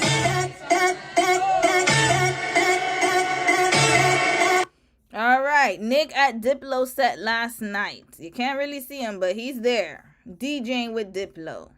This is what he does, y'all. This is what he does every weekend. He goes to different sets and he does his DJing ventures. Here we go. And then now Ace said what now? What did Ace say? Let's go back. Sorry, y'all. I gotta run it back. Oh, wait. Where's Ace's in? Okay, it's here. It is. Let's go back a little bit. Jack of all trades, to be honest with you. I love it. I can't have a favorite because one day I wake up and I want to be the biggest DJ in America. And then the next day I'm a rapper, and then the next day I'm a coach. And next day you dancing with the squad. Right. So he doesn't know who he wants to be. Red flag. But actually, you know what? I'm going to retract the red flag. He's still quite young. He'll figure it out eventually. But here, if you date this man, he gonna be somebody different every single day. He does not like to be the same. I want to go back to you doing, full-time job before you were doing the content creation. Yeah. When did you quit the restaurant? Like, what was the actual moment where you were like, I'm walking out of here and I'm really about to make what I built my life? So in Hawaii time, I would have work at around like 5 p.m. You know what I mean? But like prime time, like West Coast and New York time was earlier than that. It was like 3 o'clock. So boom, I get on live, start streaming. And for me, I was doing it just for the fun and the love of it. And then I started figuring out I'm kind of making more than, this. So he was doing it for fun, for the love of it. But what were you doing before? That's what I need to know. Okay, he's living in Hawaii. Cost of living is very high. And then he's doing it for the fun and love of it. So who was funding your lifestyle? Okay, we're going to figure that out. He was way too young. So his parents, I believe that they paid for everything. That's my assumption because of his age. His job, let alone being here for like maybe almost a year and a half at that job. And I was just blessed. I was grateful for God blessing me with different opportunities to continue to grow and be able to take care of my family back home and just on my friends and, buy a little something less. I was being here for like I'm kind of the fun. And I get on live, start streaming. And for me, I was doing it just for the fun and the love of it. And then I started figuring out I'm kind of Okay, I knew I didn't. Okay, yeah, I didn't. I knew I didn't hear incorrectly. And this job, let alone being here for like maybe almost a year and a half. A year and a half, y'all. He's only been working for a year and a half. So that means he wasn't independent before. He needs time to grow. He needs a lot of experience, y'all. He didn't have enough experience. They should have never let him on Love Island. He's too young. Too young and inexperienced. Those two things do not go together. But of course, if you're a casting director and you see a young man like him, and he's handsome. He's not an ugly dude. So I'm assuming that that's why they casted him, but he's way too young to be on the show looking for love. He doesn't even know what he wants to do. This man is everywhere. Everywhere at once. At that job, and I was just blessed. I was grateful for God blessing me with different opportunities to continue to grow and be able to take care of my family back home and just on my friends and, buy a little something nice for myself. You know what I mean? So, yeah, I had quit my job, and I really just trusted God. Okay, so he did work. Okay, but still, he's quite young, y'all. He had planned for me, and sure enough, I'm here talking to you. And what type of career did you envision for yourself before your content took off? Like, obviously, the restaurant was a job, but not a career. So, what did you envision for yourself before you knew the content was going to pop off? Honestly, I envisioned myself, doing something where I'm involved with the world. You know, I knew from a young age I always wanted to be, somewhere in the entertainment business because, I do talent shows when I was in 3rd grade all the way up into middle school and decided singing, dancing, rapping, all that. And then, I knew from there after I had done all the entertainment stuff, I'd get into sports. You know what I mean? I was like, maybe I could be actor in a sports movie and stuff like that. So I really knew since yay high. You know what I mean? But he's very unstable in his mindset. But again, age has a lot to do with it. His frontal lobe has not developed yet, y'all. So it's going to take him some time. Now, the thing is that notice, he said he wanted to be in entertainment and he was always front and center stage. He's used to people praising him. And I think this Love Island experience really hurt his ego, y'all. It did. That's why he went into hiding that right after. And then the fact that he wasn't as popular as the other cast, that's when all the performative stuff ramped up because he wanted people to like him again. And sometimes you got to be careful with that. I understand that, again, like I said, he's young. So I'm going to give him grace with this. It's something that you learn over time. People are not going to like you regardless. There's people right now who probably watching me like, shut the hell up, Romy. You don't know what you're talking about. And you know what I'm going to say? Well, be on your way. God bless and Godspeed. Don't let the door hit you where the good Lord split you. I don't give a damn. If you don't like me, that's great. Why are you? Well, anyways, either way, you commenting, you watch me, I still get money at the end of the day, right? So what I'm trying to say is that it's not going to stop your motion. And I really wish, honestly, for Ace's sake, that he did not go on that Speedy interview. It really hurt his brand and Shelly. But of course, when you have a little ego like a Napoleon, and he's quite, his height, he's very insecure about his height too, then it's sad because I can actually see growth here. I can see the fact that he's young and he has a little bit of time to grow, and I can see that he might get there if his ego was out of the way. But unfortunately, when you have people all around you, people coddle you, they make excuses for you, it's going to hurt your growth. So this is why it is very important to have people around you who are not going to just uplift you, but also be honest with you. And that's lacking. I can already tell by the way he was very confident to say he can sing and rap. No, sir, you cannot. And you can act. No, that's self-proclaimed. But then people around are like, yeah, you the best. That's a problem. After I got that opportunity to continue to grow on my live streams and stuff, I knew this is what I wanted to do long term, regardless if it could be stable, it could not be stable. I didn't care. I wanted to put my heart into something, and I knew regardless of whatever I put my heart into, I'm gonna make it. Yeah, absolutely. And what draws you to the hustle? What draws me to the hustle? Honestly, not going back to being broke. That's real. We got bills. I grew up, fortunate, but it's been some challenges throughout my entire life. Growing up with my mom, single mom, taking care of 2 kids, and really she got 4 kids, and then I have siblings of all over the nation and shit like that. Yeah. But it's hard to take care of kids by yourself when there's you're not growing up in a 2-parent household. Okay, so his dad wasn't involved in his life. Makes perfect sense. So here, remember, this is his father. His father has money, y'all. He's a coach. A basketball coach at a university. Anyone who works at a university already, like any type of job, even if you're working like like what they would consider like a small job, like, maintenance, labor, you get pretty good benefits and you get paid pretty well the longer that you stay there, right? Universities are pretty much like, when you work there, if it's a stable enough university like California State University, you're pretty good. And he's coaching the basketball team, y'all. That means that he's making good bread. And the fact that he let, like, I guess that's his baby's mother or ex-wife, that's Ace's mom, the fact that he had her raise his kids as a single mom, that's alarming. This lets me know that his father wasn't involved as much as he should have been. And he's probably away on games because, they have a lot of games. They have a lot of things that they do, like the sports teams, right? So he didn't have a father figure, and that makes sense. This makes a lot of sense, and this is why it's very important to see if the father was present in their life. And even if he had grown up in a 2-parent household, like how emotionally aware or present was his father. So he didn't get that emotional presence from his dad. And so this makes sense as to why he is very I'm trying to say this in a nice way, but he definitely had emotional issues. You can tell he doesn't know how to regulate himself. And when you grow up with a mother, especially as a young man, they're going to coddle you and enable you. This is going to stunt him in the future. And that is why when he was on that cooking show, hold on, we gonna run it back. Y'all, we doing a whole breakdown here. We're running it back. Ace and Shelly, when they went on that cooking show, where is it? Here. We're gonna watch it again. Look at this, y'all. Rotel dip. You're gonna watch them. You're gonna watch them argue, y'all. This is why he is the way he is because he was enabled and coddled.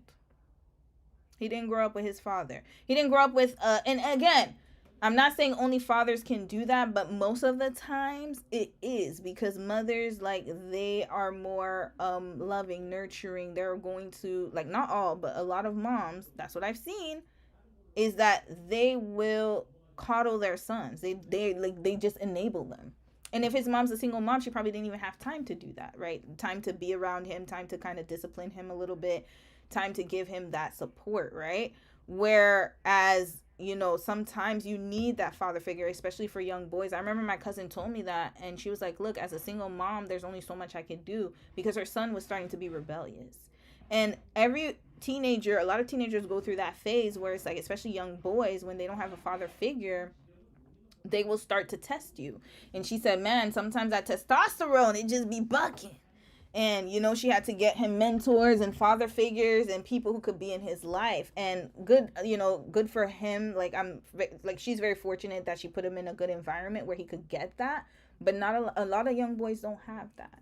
And so, especially in the city that he grew up in, this can be dangerous, especially in that area environment, right? So all I'm going to say is that, yeah, like, I can see where his lack of emotional awareness comes from. As well, throw in some corn and some Rotel, and voila, magic. That is how you make the Rotel dip. What's the first step? The ground beef? No, wash your hands. Yes. Come on, wash your hands. So first, we're going to put the pan on the inductor. Did I say that right? That's a good medium. Sound like it's about to explode. We got to get the ground beef from the fridge. And I'll grab the cream cheese. Okay, cool. So, when's the best time to cook something like this? Midnight, especially coming from this long day. Mm-hmm. We're just at the reunion. Yeah. And hungry. So we're gonna grab the extra virgin olive oil. It's not virgin olive. He don't even know what he's doing, y'all. Doesn't know what he's doing. I gotta run it back to show y'all the dynamic. She had to be his mama. We are going to grab the canola oil. And that's perfect, yeah. Right there. Mm-hmm. What was your favorite part from the reunion? And then your worst part of the reunion? Come on, keep cooking. Oh, my bad, sorry. Seeing everybody and seeing everybody's fits. Right. We had a lot of well-dressed people in the building. I would like to say we were top 3 and not number 2 or 3. Right. Okay, that again, we went over this already. The shade to Nick and Landria and whoever else, top 3, not the 2 or 3. Whoever else was the best dressed. Here we go. But that's not what I want to show you. I want to show y'all when they start arguing. Hold on. I know I'm not gonna let the paper. Oh, here we go. There we go. Wait, be careful, because there's a piece of paper in it. I know I'm not gonna let the paper get in there. Cheese. But yeah, the worst part. Okay. You don't hear that? Yeah, the worst part was just hearing some people's responses to things was just very confusing for me. So maybe not the worst, but just very confusing. That's it. Yeah. All right. We're gonna grab ourselves some granulated garlic, some medium grind black pepper, granulated onion, and the original taco. You know, my grandma used to have like a drawer full of these. Did not one package get used. So he grew up with his mama and grandmama. Game over. Wrap this right up. Red flags all over. Grandma and mother. If his mother's a single mom, then most likely he spent a lot of time with grandma. It's over with. Once grandma's involved, just know that you're gonna get yourself. You're inheriting a man baby. That's inheritance right here. If you end up with somebody who was raised by grandma, wrap this right up. Wrap it up. Wrap it up. That's queen coddling. Mom is a little bit there. Grandma's super. Babe, hypothetically, do we like pour the whole package in there? Half it. Do not pour the whole package. I didn't say I was gonna do. I said I'm just saying, hypothetically, don't do that. My favorite part of the reunion was honestly just clearing the air. You know, there was a lot of narratives that weren't true, so I had to grill some shit. The worst part of the reunion was... Look at her face, y'all. She's scared. She's nervous. Look at her face, y'all. Clearing the air. You know, there was a lot of narratives that weren't true, so I had to grill some shit. The worst parts that weren't true... That sigh. That's that Virgo side. You know, they like to be perfectionistic and whatever. Have you guys ever been with a Virgo or around a Virgo, especially a Virgo woman? Oh, Lord. Love y'all, but I can't work with y'all. They are perfectionists. Perfectionists. Continue. So I had to grill Look some at her shit. face, y'all. The worst part of the reunion was the amount of time it took to do all that. We was there all day. One moment that I wish you guys saw, I was sitting on the swings with Alandria and we were having a conversation. And one thing about Fiji, they have the craziest roaches and they fly. And I've learned to like, decided to scare you, like, it's crazy. Babe, do you like... So scared to come fly at me. And I ran across the villa screaming because it was just so scary. Like, y'all don't want no parts. It's crazy. Babe, do you like the beef like extra crispy? No, actually. So okay, let me turn. I'm gonna turn this down. Okay, you don't. But let me help you. Like, I got it. I'm still stirring. Can you focus on the Velveeta, please? Your cheese is looking dry over there. I got this. Okay, just be. We're running it back because remember months ago we reviewed this and I told you it was gonna be a problem. Here we go. This is the problem that I find with a lot of mama's boys is that, and I don't want to call him a mama's boy, but I'm just calling him a mama's boy only because she enabled him, not because I think like he's, still breastfeeding or whatever. Because a man can be a functional mama's boy. So there's dysfunctional mama's boys and functional mama's boys.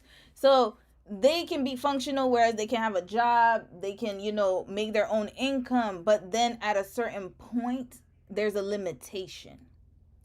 And we can clearly see here that he don't know what the hell he's doing. And instead of admitting that he doesn't know what he's doing and being a human about it, be like, okay, you know what? This time you're going to teach me. Next time I'm going to be the one to make it easy, right? Nope. He wants to be the boss, even though he is messing the whole entire thing up. Ego. And now, here, this is why I'm running it back here. It's because he grew up with his mother. And so now he is literally going to expect you to do everything for him. He may not do it it's not like he's doing it on purpose. It's just what he knows. This is why patterns matter and how they were raised matters. Because once you have a child, there's only a certain level of developmental years. And then things get locked in, y'all. It's hard to reverse and revert patterns. It is not impossible, but it is very difficult. And it takes a lot of consistency and awareness. He is unaware that he is trying to take over something that he cannot do. And then she's fighting to do it too. And then not only that, but then he expects her to do everything. Because remember, she was the only one going on interviews for press week. At the villa, when she made him you could tell Shelly's used to men doing things for her. And she's used to being like, kind of, just laid back. And then men come to her. They chase her. He's not a chaser. He's a reciprocator. And yes, you should have levels of reciprocation in love, but his was excessive. It was more like he wanted her to run up behind him. He wanted her to be the chaser. When she was making s'mores and breakfast for him, I said, okay, we done lost the plot. We done lost the plot. When I saw her making breakfast for him, and when I saw Alandria making breakfast for Taylor, and none of the other girls in the villa ever had to do that, only the black women, the 2 black women in the house had to go and cook their men breakfast. None of the other girls ever did it. Red flag. This is a problem. Continuing. Be very careful. Watch that. Trying to be like Chef Bay. What's his name? Chef Salt Bay. So I learned how to make rotel dip from TikTok, if I'm being honest. Like, one of my best friends would always make it, and it was so good. My little twist is I add corn into it because I love me some corn. So I'm about to put half of this in there. Okay. That is way too damn much. You don't know what is too much because you've never made this before. What people didn't really get a chance to see is we had a full-on diner in there. Like, we used to cook crepes, pancakes. You guys got to see that. Pepe would make this smoothie. I don't know if he wants me to share his recipe, but just know that was the best. Look at how burnt that thing is, because she couldn't even tell him it was too burnt. Look at this. Hold on, we're going to run it back. This is what happens when you diner don't listen in there. to Like, we used to cook crepes, pancakes. You guys got to see that. Pepe would make all that this butter. Smoothie. I don't know if he wants me to share his recipe, but look at how burnt the sides. Red flag. Look at this. This is why he crisped it up. Look at this. It's not even done properly. Just know that was the best strawberry smoothie I ever had in my life. What about the strawberry smoothie? I made you that one time. That shit was fire. Hey, yo, this coming together. I ain't gonna lie. I did Yeah, good. we might have to add more cheese, but we're gonna add the rotel in there so it could get some get watery in there. Something that I like that the guys did was instead of making individual plates for the person that they're cooking for, they came together and assigned people to do certain stuff. No, you listen, something I like the guys did. So they were the ones making breakfast for their girls. And then look at her and Alandria running in the kitchen making food for their men. I'm staying in my bedroom. You gonna go find me there. I don't see none of the other girls in the kitchen. I'm not in the kitchen either. I was in there going crazy in the kitchen, and Taylor started going crazy. That really helped us out. And we was all able to get a chance to eat. You gotta add a little more cheese. It's gonna be I ain't the gonna lie, last this little is a bit. lot of cheese. Yeah, but it's supposed to be super cheesy. A little bit thicker, but I think we're at a good place right now. I thought that was butter. That was cheese. My bad, y'all. You think so? Yeah. Wait, gotta be super cheesy. A little bit thicker, but I think we're at a good place right now. You think so? Yeah. You think so? Mm-hmm. It's not a yes. Well, of course we are. You think so? Mm-hmm. And she said, of course we are. Red flag. You couldn't even answer. I hate when people do that. You think so? It's a yes or no question. But I think we're at a good place right now. You think so? Yeah. All right, when you got your phone back coming out the villa, what was the most surprising? I was just so crazy. One of my favorite facial expression meme is the one when everybody was crunching onions. You on Dora. Yeah, like that. Do you want to do that? I'm going to turn the induction cooktop. This is what I want to grab the chips so we can start topping it off. Okay, and or do you want to do that? I'm going to turn the Okay, induction. you Your ass, you want to talk about some Ace the Explorer and shit like that. Okay, you know what? I'm about to grab the chips so we can start topping it off. Okay, and or do you want to do that? I'm going to turn the induction cooktop expert off. Okay, good. I like that. Shit like that. And let's make it look cute. I like when it's layered some type of way. Look at that. You see? Already. Like a child. Expert off. Okay, good. I like that. Shit like that. And let's make it look cute. Let's make it look cute. See, they're not talking to each other like partners. They're talking to each other like mother and son, y'all. She's like, let's make it look. Notice the instructions. Put more cheese on it. Let's make it look cute. That's not partnership. That's parenting. And then notice he's trying to play like a little like this, mommy. Red flag. You're still a boy. You're functional mama's boy and grandmama's boy. Like, I like when it's like, you know, layered some type of way. What are you doing? You trying to make chips look cute. This is coming home late night from the club, trying to eat some chips and cheese. Come on, Zach. Yes.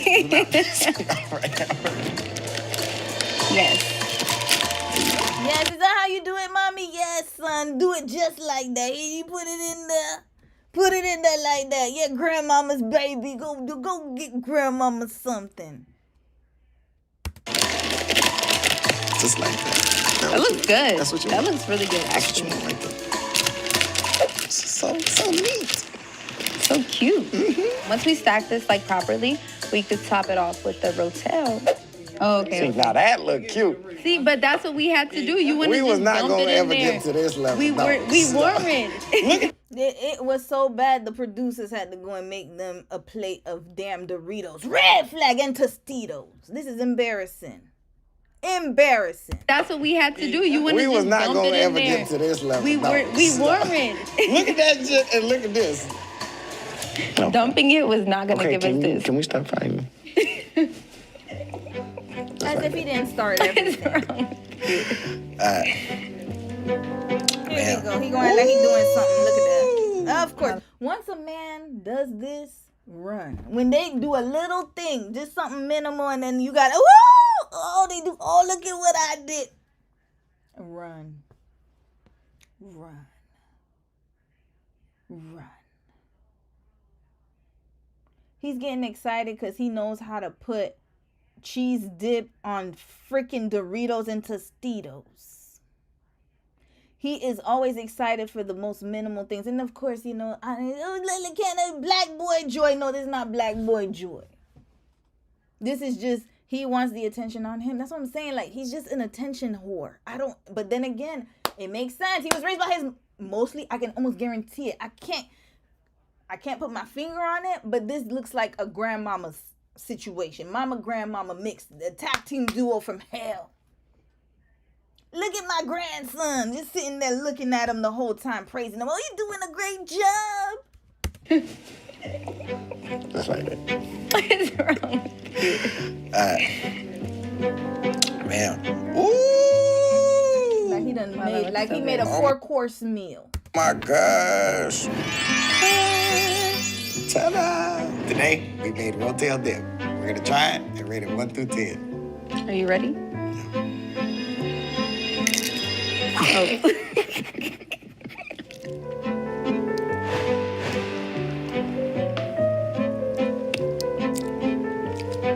I ain't gonna lie. Okay, exactly. I'm gonna give it a 9.5. That's pretty good. A 9.5? 9.5. You know. You do know you seasoned it, right? See, here we go. Shelly cares about a Virgo again. Y'all, Virgos and Leos. Sorry, my alert's going off. Virgo. That's a Virgo ting. That's Virgo tings right here. This is a Virgo. Pure woman, a female Virgo. The men are a little slow. My daddy's a Virgo, my brother's a Virgo. I gotta be honest. They're just a little slow. But that's a female Virgo right here. The female Virgos are quick. But they are very, trust me, I have Virgo friends, y'all. Oh, Lord. Oh, my God. They cannot take criticism. Libras, too. I ain't gonna lie. That's probably why her and Sierra got along. Okay, exactly. I'm gonna give it a 9.5. That's He cares about ratings, y'all. that's pretty good. A 9.5? 9.5. You know. You do know you seasoned it, right? See, there we go. You do know you seasoned it, right? If he said I'm gonna give you a 9.5, I'll be like, well, I'm gonna eat that 9.5. I don't give a damn. I'm ready to eat. I ain't got time for the scores. When Don be like, oh, this is, if I say, Don, hey, honey, how did this taste? He's like, oh, it was a little salty. Okay, that's it. What am I gonna do? I don't care. I'm here to eat the food. I'll eat it salty and all. I don't care about 9.5. Let me do better next time, Daddy. Oh, sorry. Baby boy. Do know that you were in charge of the cheese and the sour cream and all the ingredients. First of all, this is like an 11. The Rotel dip. And this is like the best midnight snack ever. After eating this food, we finna go enjoy our midnight snack. Okay, we're done with y'all. Let's get back to his interview. All right, so he's raised by mama and grandmama. This attitude makes so much sense. So if a man tells you I was raised, oh yeah, my mama's a single mom. Okay, was your daddy in your life? Barely. But most of the time I spend with my grandma. Send him on his way. Pack him right up. He's a mama's boy. Deluxe. At least if he's raised by a single mom, you could kind of maybe do something with it, because he does get a little disciplined. You know, when they get a little rough and rowdy, she gonna have to spank him up or whatever. You know, they get snappy, the moms. The grandmothers, there's nothing you can do wrong. Grandmama will never see nothing wrong. She gonna still keep giving you candy. You could be yelling her, kicking at her. This okay, this okay. I seen it so many times. Kids punching the grandma, literally knucking and bucking, like just rowdy, like just tagging them. And then grandmama just sitting there like, it's okay. You okay? Let me get you some apple juice. Red flag. That's a mama's boy squared.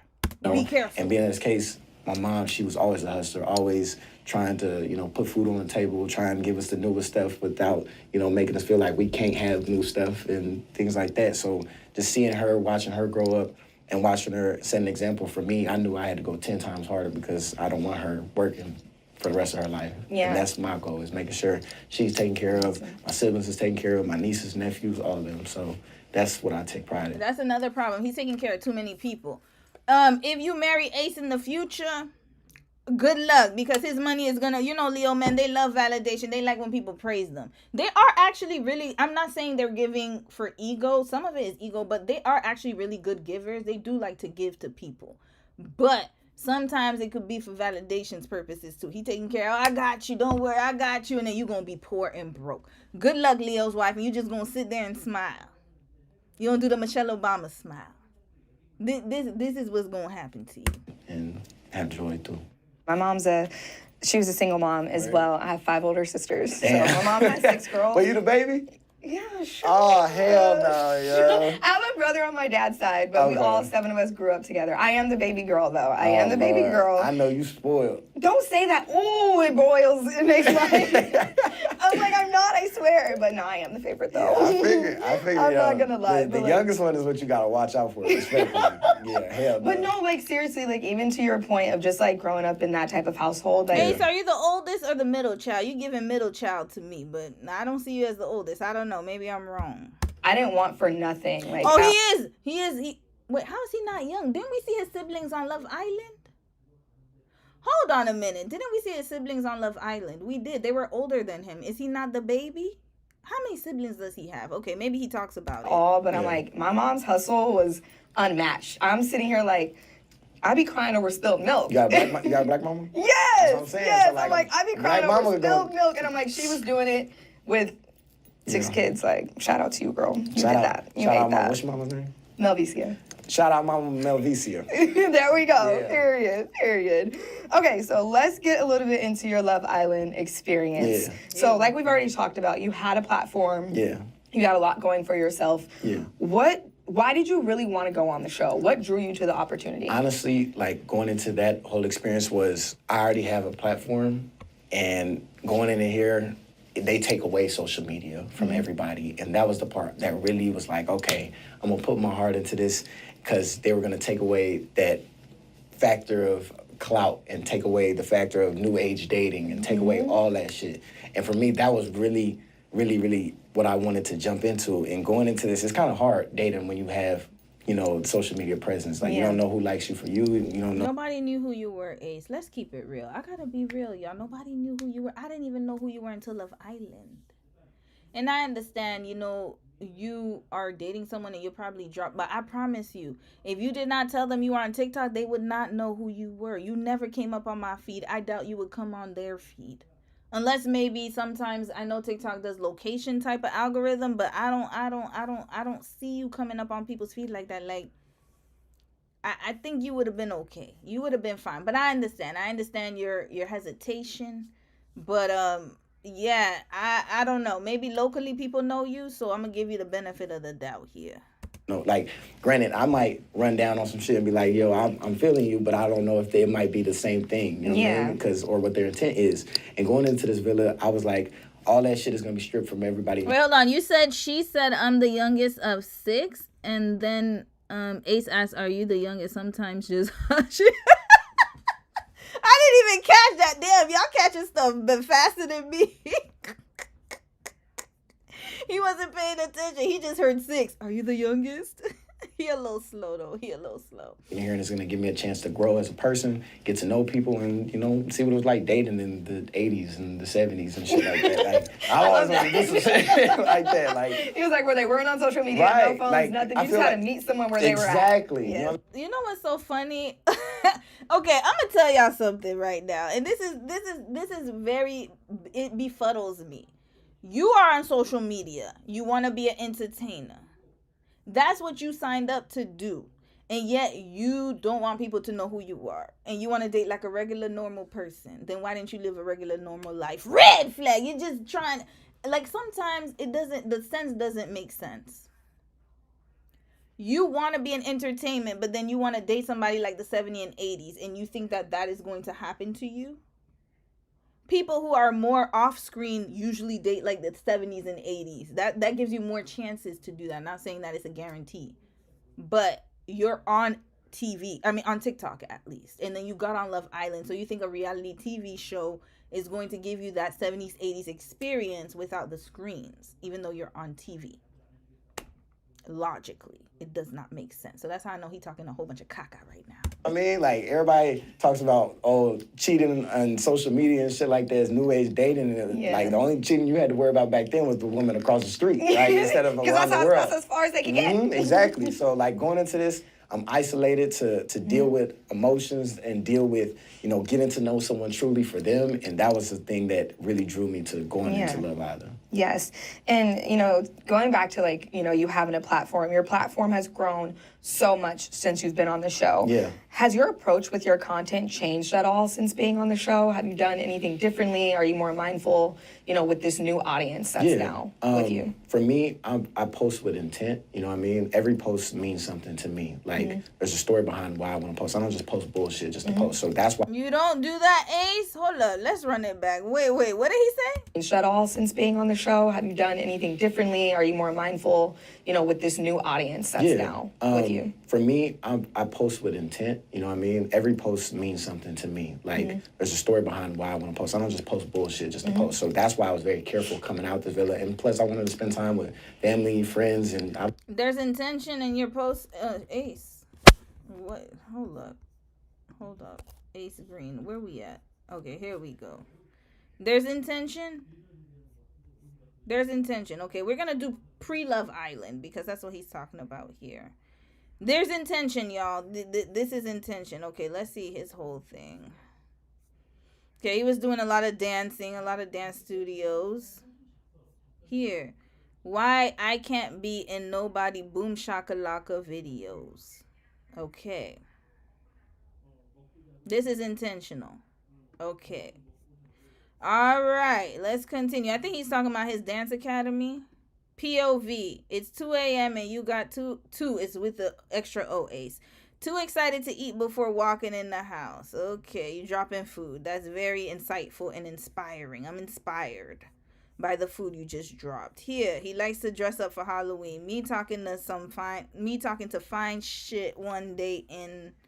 Okay, you want to be the Joker, the most villainous character in the Batman series. All right. This is the intention we're talking about here, right? Okay, POV. Summer Walker posts you on her story. Okay, that's great. I'm glad she did that. All right, he got a tattoo here. Okay, tattoo of his sibling on him. Is that your sibling?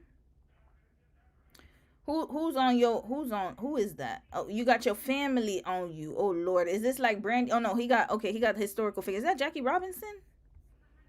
Hold on, who are these people? Hold on. Let me listen. Let me hear. Maybe he explains it. To get a leg sleeve of my grandparents and my siblings. Okay, he got his family, grandparents and siblings. Okay.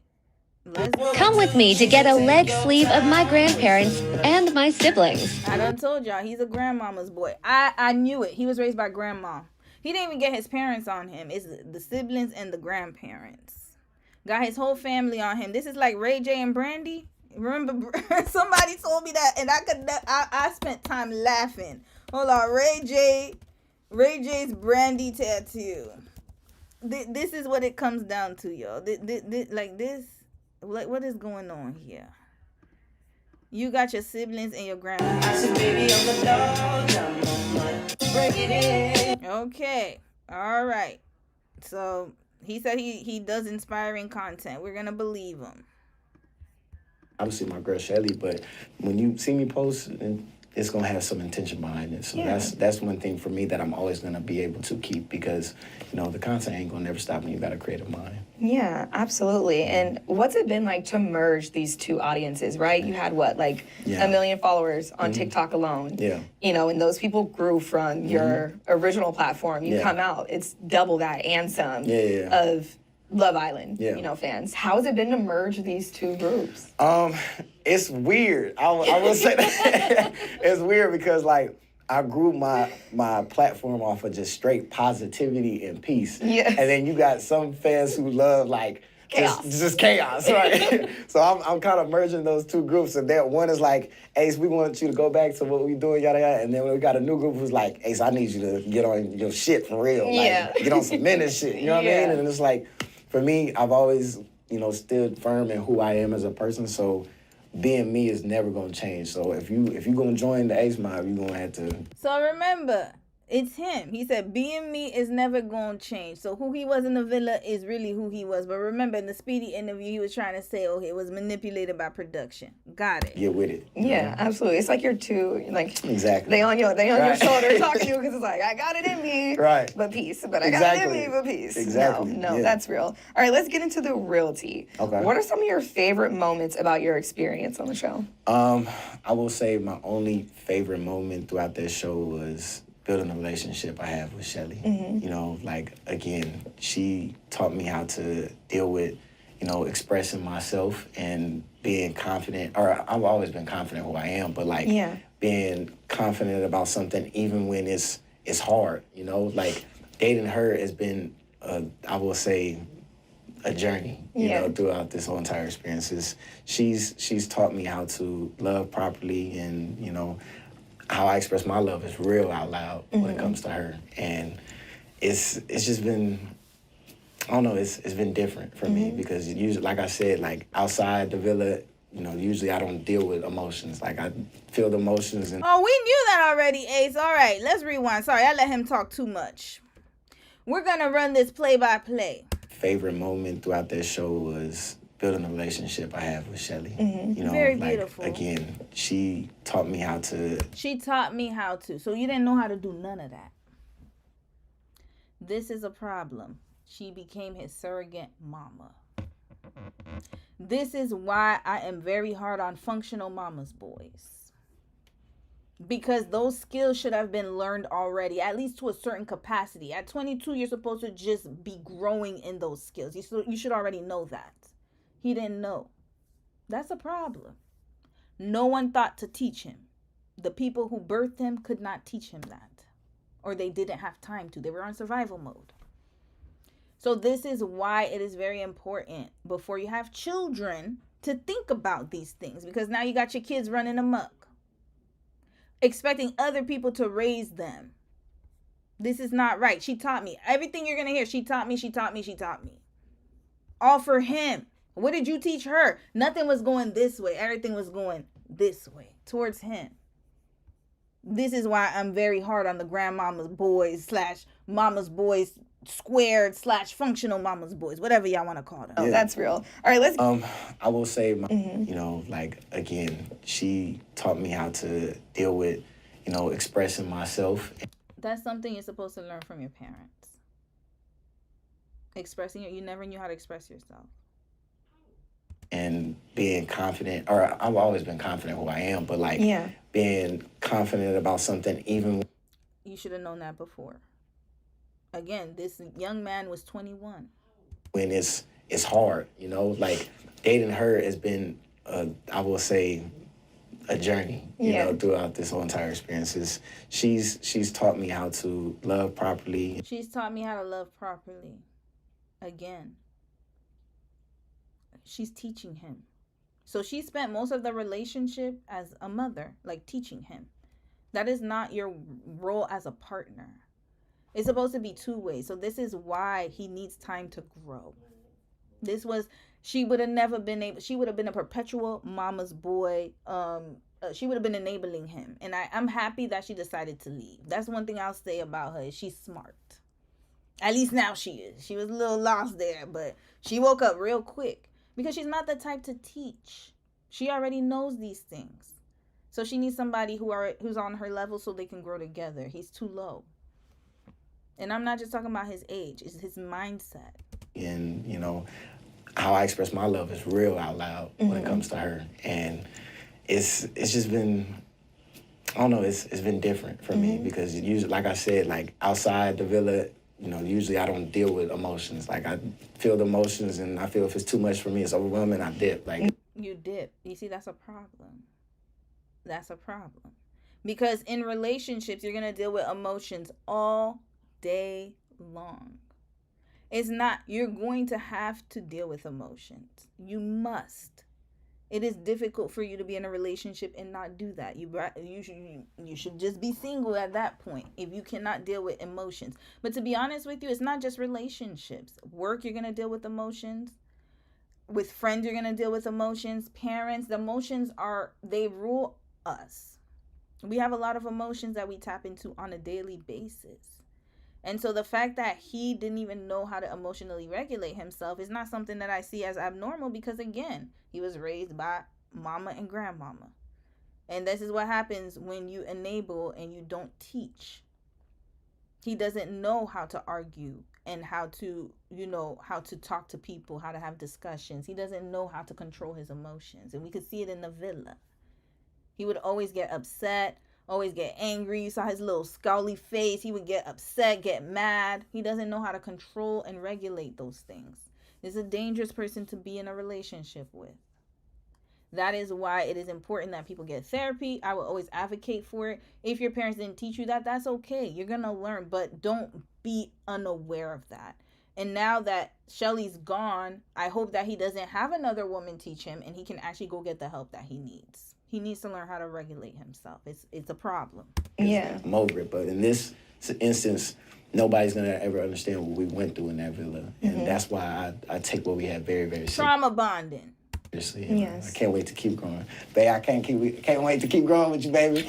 Oh, okay. Let's go back. Hold on. Outside the villa, usually I don't deal with emotions. Like I feel the emotions and I feel if it's too much for me, it's overwhelming, I dip. Like I'm over it. But in this instance, nobody's going to ever understand what we went through in that villa. And that's why I take what we had very, very seriously. I can't wait to keep growing. Babe, I can't wait to keep growing with you, baby.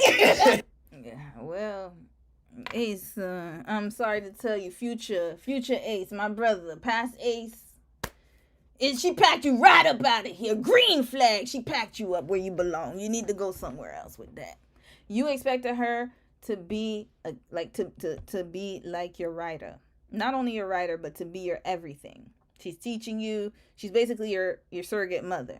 And Shelly's not the type of woman to be a surrogate mother. She's used to men knowing how to chase her. This was never going to work.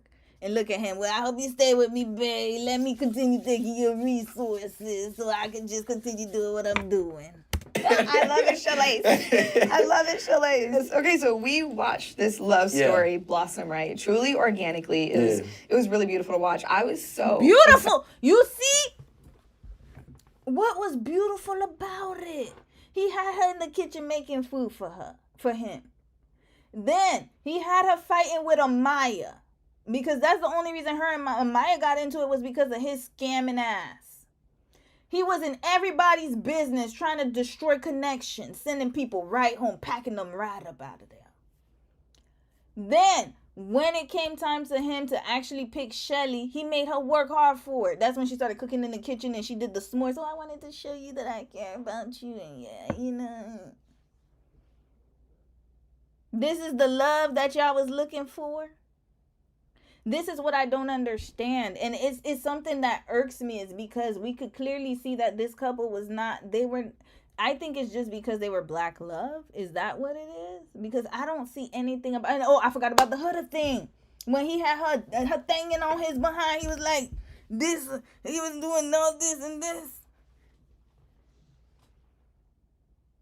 This is the love that we saw. Most of the time when they had conversations, it was about strategy. What are we talking about here? What beautiful story. This was a nightmare. I love it, Shalais. I love it, Shalais. Okay, so we watched this love story blossom, right? Truly organically. If this is true love, I don't want no, y'all should want no parts of that type of love. It was really beautiful to watch. I was so excited. Y'all had me nervous before, but like by that episode, y'all got together. I'm like, all right, we locked in. Right. Like, we locked in.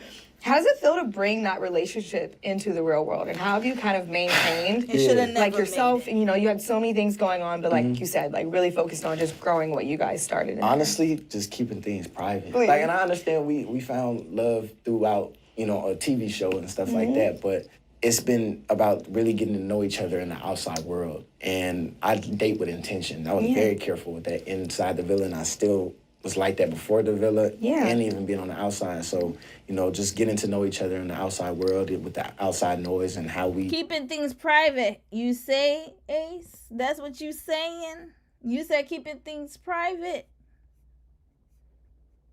Is this private, guys? Hold on. This is private, y'all. guess you This is them keeping it private, y'all. Got a whole camera crew. That was his camera crew, by the way, y'all. Keeping it private. July 19th. When y'all got off the island, that was around the time the others got out. We're keeping it private, you say. Okay, what else? Oh, keeping it private. Where the proposal at? Where the girlfriend proposal at? Keeping it private, you say. Did he delete it? Oh, no, this is the proposal. Here, Shalais. This is keeping it private, you say. Here we go. Very private. I didn't even know this was posted, y'all. This was extremely private. This very private. I agree. It's very private. All right, continuing. Let's finish this, wrap this right up. We exist in each other's lives day to day, you know, and I feel like it's been going great, and I'm ready to take some more steps. Is there anything you want to double down on, just from your experience, reunion, or just in general coming out of this experience as you move forward in your career? Honestly, I've put the show behind me, respectfully. Like, I found what I came for. I'm ready to move forward. I know that's right. I ain't here for no... This was September 8th. Wait, was this after the Speedy interview? I think it was. Hold on. Ace Green Speedy. Oh, okay. Shelly had... Oh, Music Taste. Okay, we're not going to watch that one. That was when? Finding Love. That was September 8th. This... Okay, so this was before... Okay, Speedy was before that lady. Okay, that makes sense. Game. I know that's right. But like you said, the show is behind you. Yeah. We're going to put it behind us. Yeah. We're going to talk about what you have next. Okay. So life after the villa, how has it been? Honestly, it's been great because I'm getting back to me, which is spending time with my family, spending time with my friends, spending time with my craft, my work, and Shelly, of course. And I really just been trying to take advantage of that. And, you know, new things are in the works, and I can't wait for y'all to see them. Can we talk about that a little bit? Any major brand partnerships, campaigns, anything you can tell us at this time? Nah, I just did a thing with Burger King. You know what I'm saying? I did my little dance 1-2 step. And it's funny because it comes full circle because I remember after school, my mom would take us to Burger King real quick to like feed us, you know what I mean? Because Burger King was, they solid. They held it down, you know what I mean? They got that Impossible Burger. I And, keep you know staring what it I'm down still. Don't tell nobody. Exactly. So like, for me, I was excited to do Wait a this. Burger minute. King after school. Red flag. I mean, listen, was this commercial supposed to be like this? Hold on, y'all. Look at this. Ooh. You know what? My eyes, I need to really stop being messy. Something's wrong with me, y'all. Look at this. My mom would take us to Burger King real quick to like feed us. Let me tell y'all what I noticed here. Yes, Hold on, we're yeah. gonna do a Burger King slow was- motion. Look at that. Okay, he's gonna do his they little solid. dancey They held- dance. Okay, look at him. Hold it down, you know what I mean? Harlem shaking. And, you know what Look I'm at saying? that. Look at him doing that, and then see the guy's reaction after. Okay, y'all. Look at this. Look at this. Don't tell nobody. Exactly. So Why is he staring like that? This is a Burger King commercial. What is going on here? Hold on. Look at And it's funny because it comes full circle because I remember after school, my mom would take us to Burger King real quick to like feed us, you know what I mean? 'Cause what Burger just King happened they here? solid. They held it down, you know what I mean? They got that Impossible Burger. And you know what I'm saying? Look at him. Okay, he's twirling. And look at him doing the ace thing. And then look at the guy looking at him. Exactly. So like, y'all wrap this right up. What happened here? and it's funny because it comes full circle because I Okay, remember after school, all right. We my done, mom y'all. would I'm take us to done. Burger I'm not. King real quick to like. Hold on. We gotta do slow motion. Where's the? We'll play back. We're gonna do a slow mo here. I'm trying to see something. 0.75. Here we Feed go. us, you know what I mean? Because Burger King was, they solid. They held it down, you know what I mean? They got that Impossible Burger. And you know what I'm saying? Chill. Don't tell nobody. Exactly. So like, Wrap this up, y'all. And it's not like, you know how sometimes like they'll look at the camera and be like, Burger King. He looking down like, what is happening here? All right, you know what? To each his own. You like it, I love it. Continue it. I'm just observing, y'all. I'm an observer. I just saw that. That was very interesting. Okay. How do I get it back to 1? Okay, here, normal. All right, let's do this.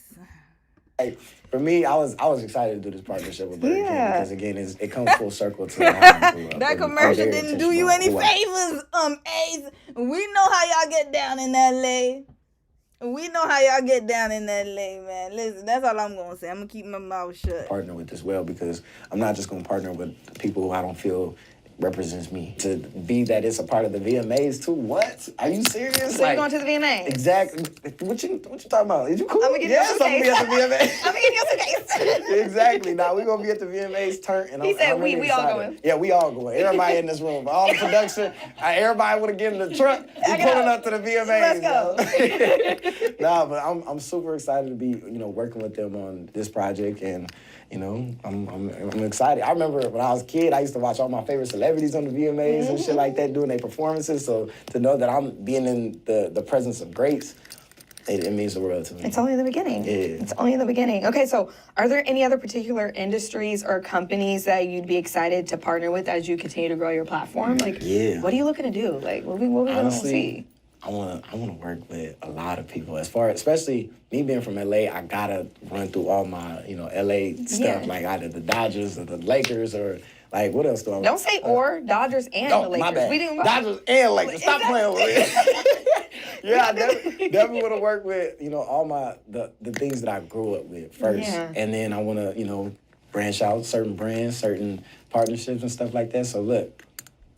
If you seeing what your boy is about, come in, holler at me. One of the things I really do want to get into is acting. Like I really want to star on television shows, movies, and yes, stardom, being behind the scenes. And if you want to act, you need to go to acting classes ASAP. Okay, behind the scenes, yes. And things like that. Be like a 50. You gonna be messy like 50 Cent. You give me that same spirit. Go and do a Power, but the LA version. And have Blueface, because, you got Blueface in there.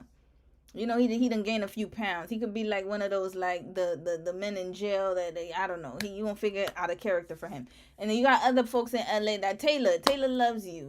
He could do something there too. You could have 3 dreads on there. Like, do whatever you need to do to be behind the scenes. You'd be really good at that. Keep that going. Voice acting too. Like I love cartoons. That's one of my favorite passions is, waking up Saturday morning when I was a little kid and we didn't have cable, so we'd only turn on to the channels that came on the TV, right? Yep. You know what I'm saying? So boom, in my underwear eating cereal, watching Saturday cartoons. So to just do stuff that resonates with me as a person. Like I've always wanted to, be attached to things that I feel are a representation of me as well. So acting, movies, shows. Okay, so we're gonna see you voice some cartoons or some animation characters. Yeah. Okay, so we got that on the list. Yeah. What type of role do you see yourself being in? What's your dream role? I want to be in stuff like Power.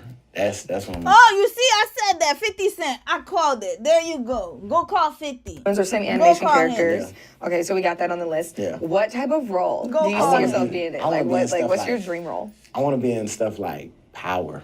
That's one of my favorites. I can see that. You can see that? Yeah. Yeah, you like Ghost. You thought that's his inspo, y'all. Ghost from Power. That's who he was getting his whole inspiration from when he was in the villa.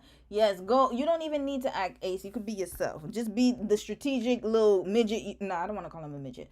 Be the strategic little man you were in the villa, and you're gonna be a really good character. Yeah, like me and Tariq, like we would put belt to ass to everybody in the streets, yo. Like I feel like that'd be lit. So 50 Cent hit me. Yes, please call him. Expeditiously call him. Talk to me, and we gonna get He's a something good set up villain. right here. I can also see you being the comedic relief in a horror movie or something too. Really? Like, I can see. Okay, all right, sis.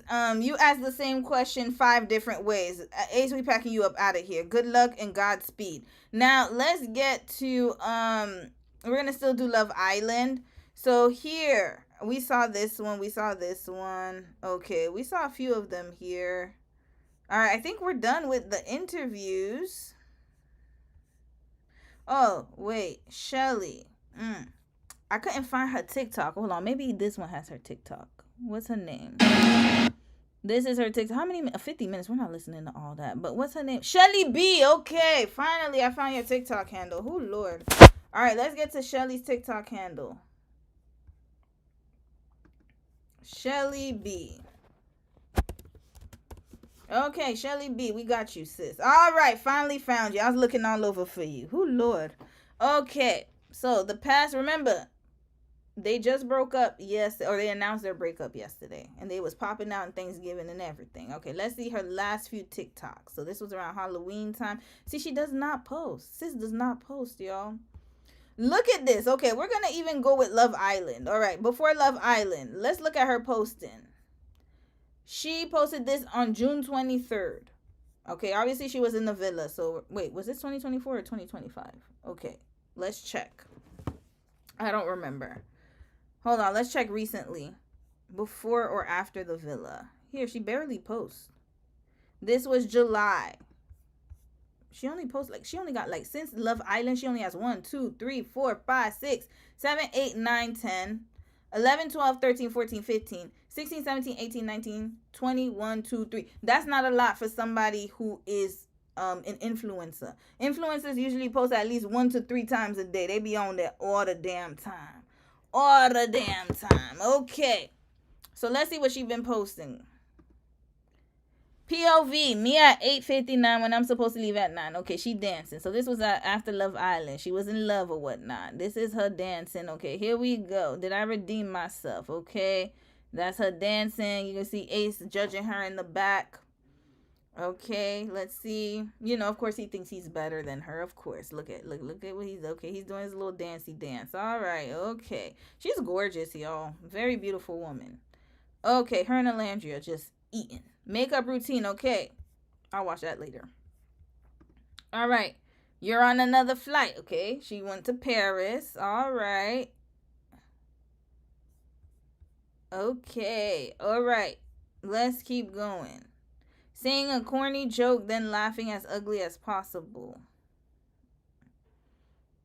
Okay, let's hear this. Why couldn't the toilet paper cross the road? The road? The road.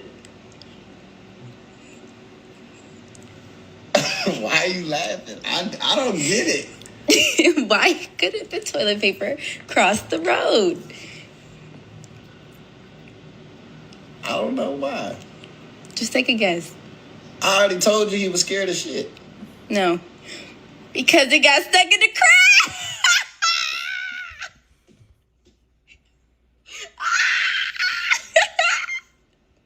Okay, all right. That was thank you, Shelly, for the joke.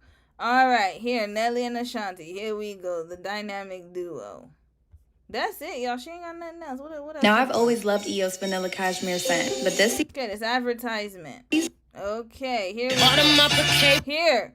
Oh, let me upgrade you. This was a week ago. Manifesting my 2026 be like. Okay, that's Upgrade You song by Beyonce.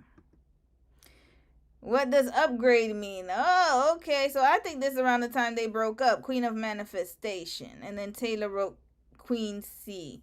Yep. All right. So she wanted to upgrade. I'm telling y'all, I don't know. I believe she's the one who walked away. Ace would have never walked away. He got too much on the line. So come on, Superman, say your stupid line. Okay.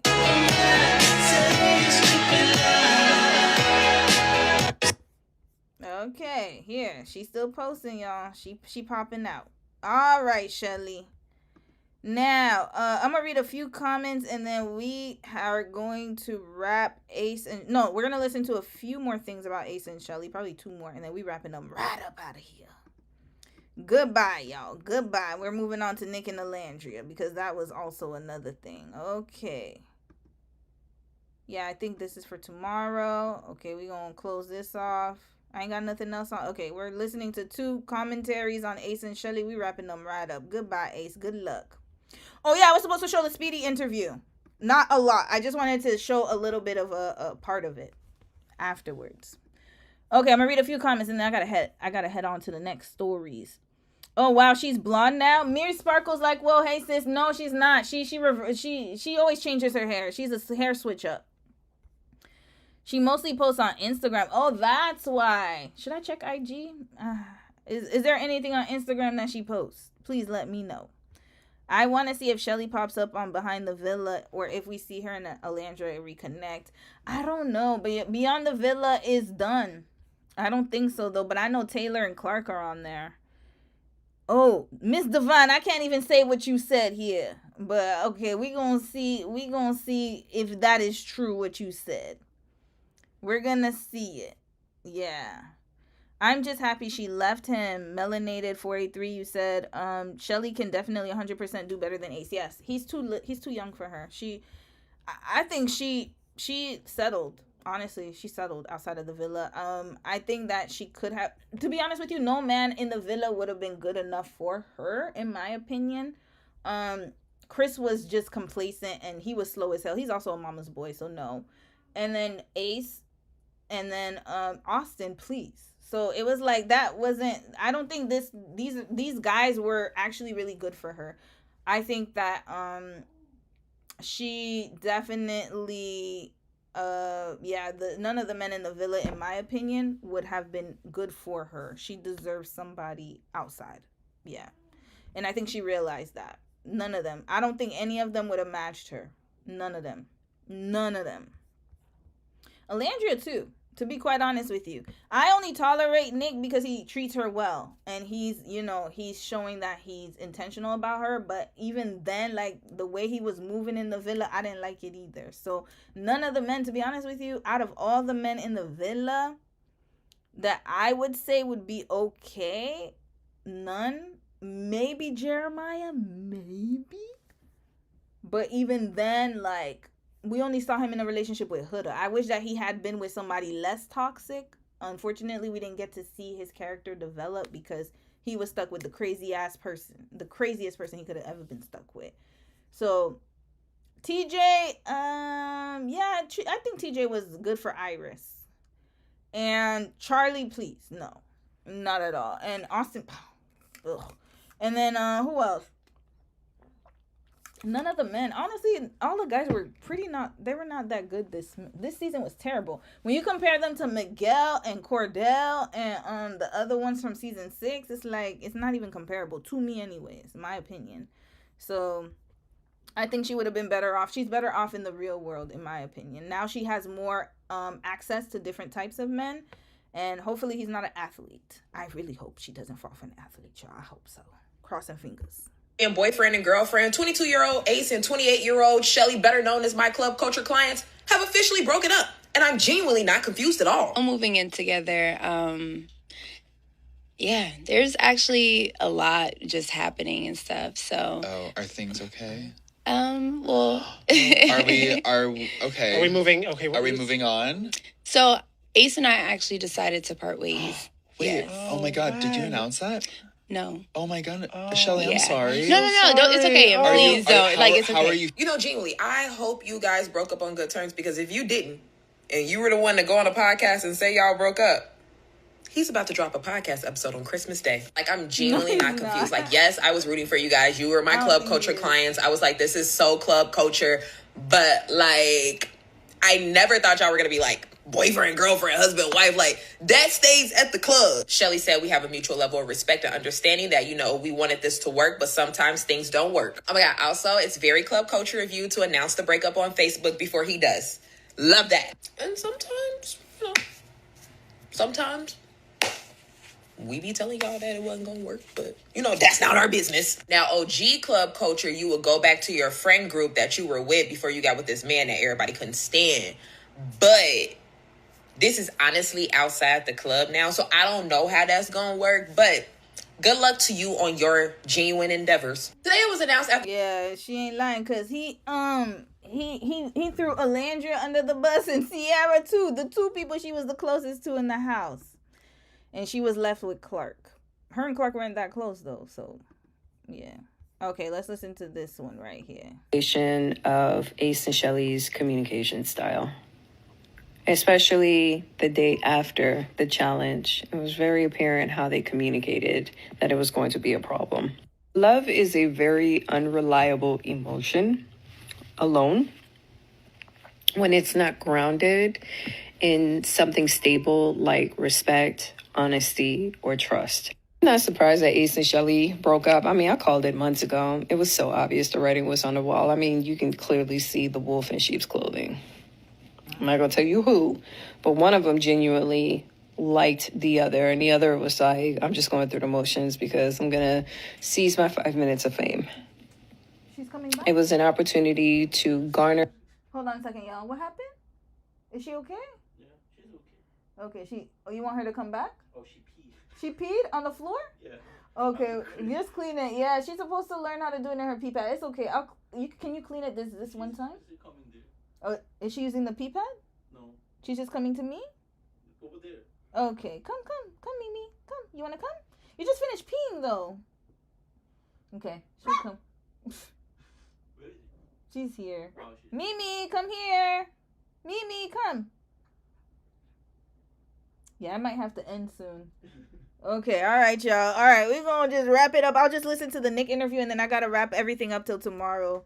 No, you can do it. You sure? Yeah, okay, I'm playing. Okay. Yeah, I think she wants to play. She wants to play with me. That's why.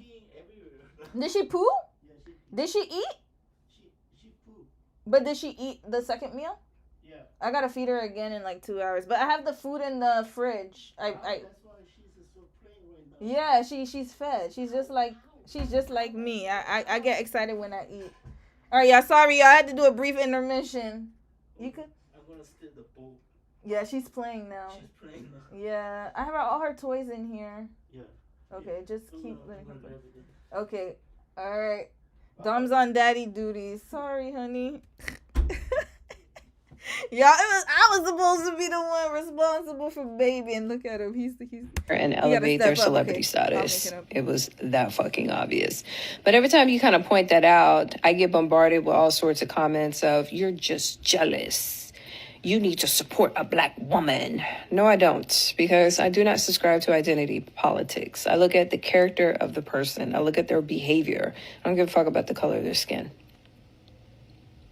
You have this undying loyalty just because they're black until they play in your face and they betray you or they hurt you to the core. I don't do that. The sucky part about having discernment is the fact that people will try to gaslight you into thinking that you're jealous or you're a hater, when in actuality, you just see the person for exactly who they are. Because people are parasocial, sis. That's all that is. They're parasocial, and they're living vicariously through these people. So a lot of the women that were supporting Ace and Shelly's relationship, they were either living through the black love experience, or they were living through her being with Ace. Like I said, he's not an ugly dude. So I think that what they wanted was a man like Ace. And so that's why they would take up all of the excuses and be like, oh, you know, da-da-da. And the same thing is going on with Nick and Alandria. Is the vicariously. And they will try to put themselves in that situation. That's why he got on them little white girls going crazy and, you know, coming up with cheating rumors every other business day. This is what it is, y'all. So the beautiful thing about having discernment and a strong sense of self is you don't let people try to gaslight you and try to tell you how to think and how to feel. especially when your instincts and pattern recognition and pattern behaviors are saying, yeah, this person is an opportunist. This person is all about clout. I said it months ago. So and did that's why I, I was sis. I said the same thing. Hold on. You an air sign Bohemian Diva? We got to find out your birthday. like, I will never watch that show ever again. Because between the producers trying to manipulate perception, as well as the cast themselves, they were never in it for love. They were never in it to be together. It was all about elevating their status and their social capital. I mean, damn, Stevie Wonder can see that shit. Here's another thing. Nick and Orlandria, they been broke up. Long time ago. They're just keeping up appearances for their fans. It is a business transaction between them two. It's strictly business. I don't give a fuck about each other. They're just keeping their indiscretions off the internet and being discreet. They're the only smart couple because their entire fan base was built on a manufactured relationship. I said what I said and I meant what I said. But y'all not about to sit there and be up in my comment section talking about you need to support a black woman. No, the fuck I don't. I don't subscribe to identity politics. I don't do blind allegiance to complete and total strangers. I'm entirely way too old, way too educated, and I have entirely way too much common sense and discernment for that stupid shit. The heartbeat challenge was a clip. Here we go. All right, that's a good segue, y'all. We're gonna wrap it up with one thing because we're gonna use Ace's words and end Ace and Shelly right now. And I'm gonna talk a little bit more about Nick and Alandra, my opinions post Villa, like months later. I'm gonna talk about it right now. Okay. Respectfully. Based on what you're saying there, what is your relationship with Huda now? Personally, I didn't respect it like that. Well, it was like this, like a picture. Oh my gosh, they had me at the and my feet just hanging off the couch. Just dangling. It was a cold sore breakout. Yeah. Be a different I feel like again, I'm very. Yeah. Starting with this, Shelly and Olandria were said to have been bullies. Wait, fast forward. That's why their parent was completely out of pocket. Where I feel like they were right to separate themselves from Huda. Like we were in the Villa. That's the things I take serious. Okay, here we go. We're gonna pack him right up here. Coming out this Villa, I seen a lot of people not stand behind what they say and let narratives continue to spin. The people who stood on what exactly happened in the Villa after having all the conversations said today, to when this interview drops, this is who my current people who are close to me. I respect Alandra, I respect Shelly, I respect Jeremiah, I respect Brian, and I respect Taylor. I'm not super close with everybody like that coming outside the Villa because, I just see certain things on the internet which I don't respect. And I know you probably about to ask me about the whole Nick is not a part of that equation. It's just, again, certain things I don't rock with. I feel like if you're my friend behind closed doors, you're gonna be my friend in public. Sure. And again, we all have fun, we joke, we regard my character. And or silence narratives when you respect it. Over it? Yeah. It's not something for you then gonna dictate. Do you feel like Olandria and Nick's relationship is real?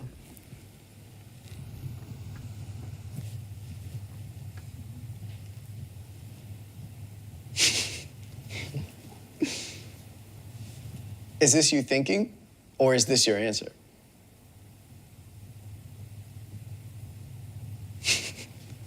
I'm going to assume that that's your answer. Mm-hmm.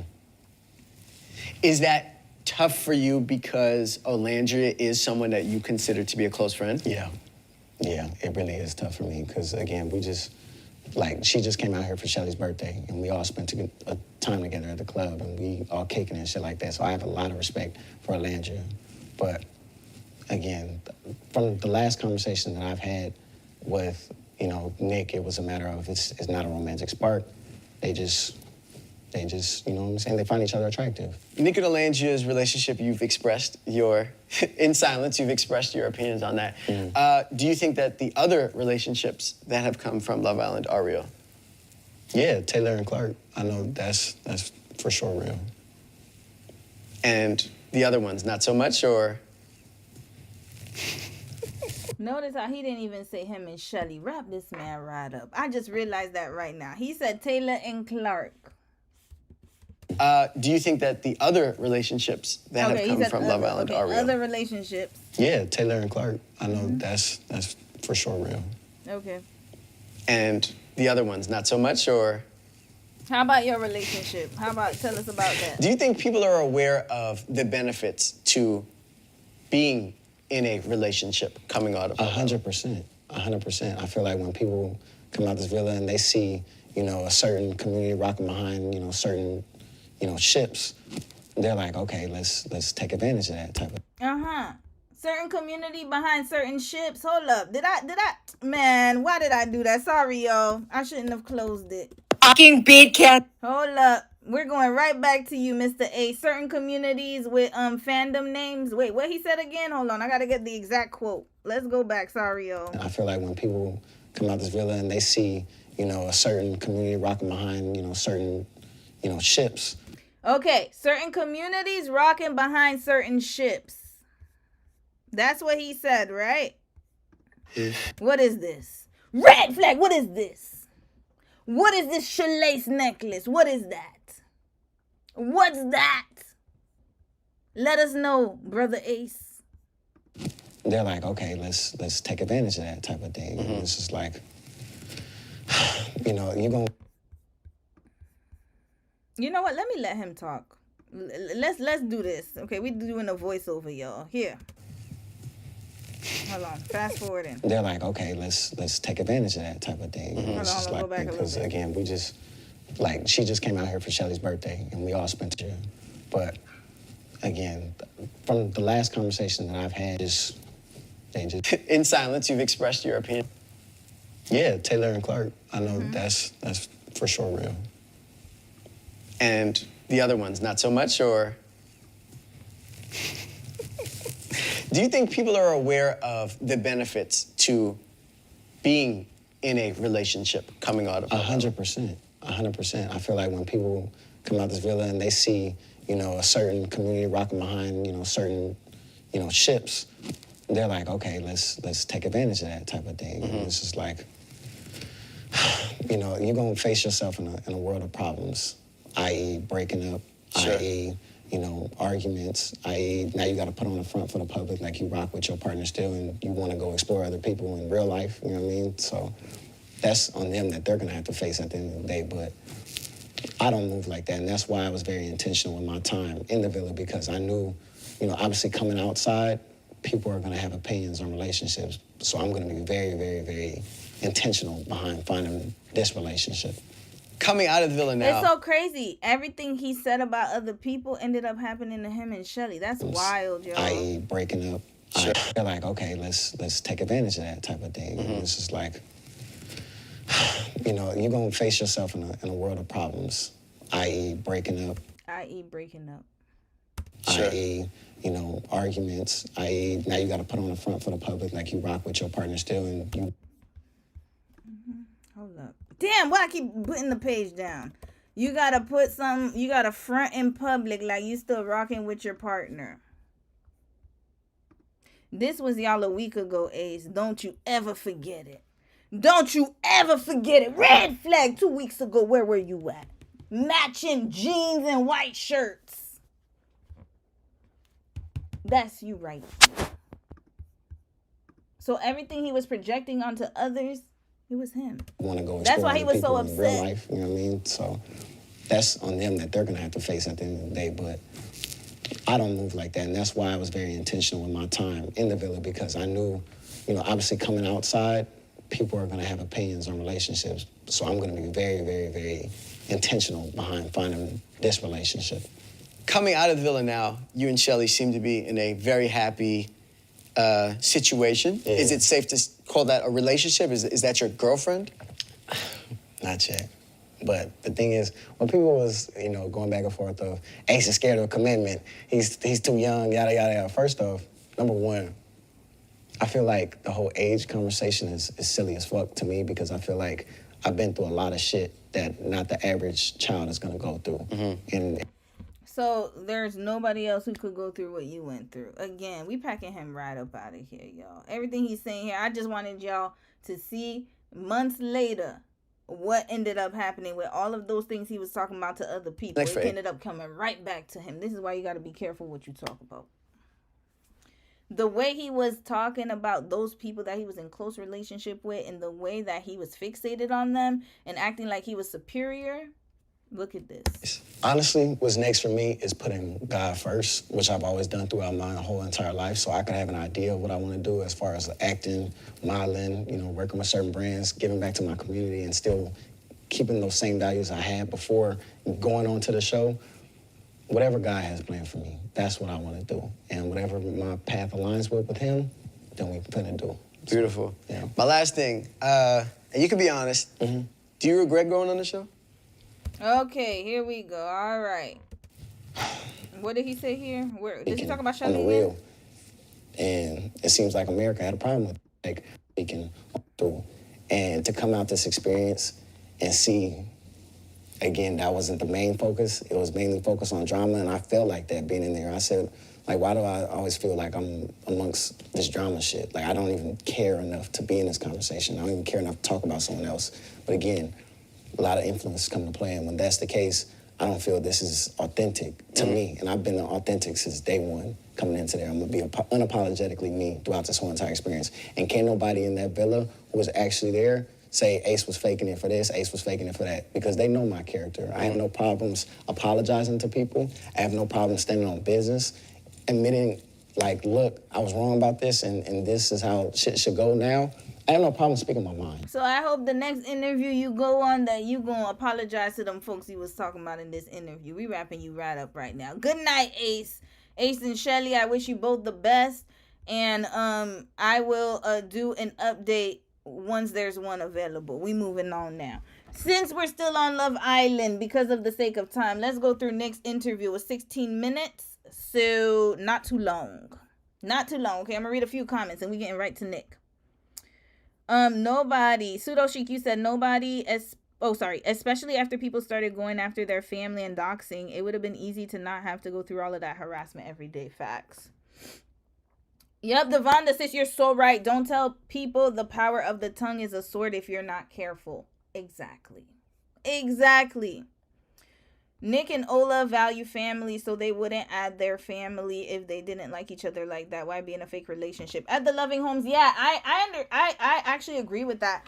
I think that you know what's so crazy? It's there's a certain segment of the population, just like Sis who was talking earlier, saying though that Alandra and Nick broke up months ago.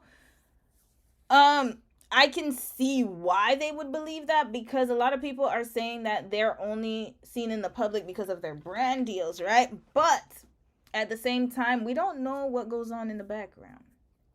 Y'all, okay, let me give y'all an example. You guys have not seen Dom for how many weeks now? When have you guys seen Dom on my stream? The last time you actually saw him was when I had asked him some questions. I think I did the Diana and Korea stream.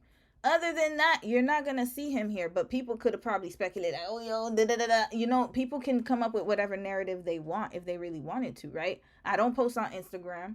I don't do this. I don't do, you know what I mean? So it's I think that people are forgetting that there are others out there who live a very private life off of social media. And you do not have to publicize everything. And you do not have to publicize where you're going, what you're doing. Some of those things are left off of social media.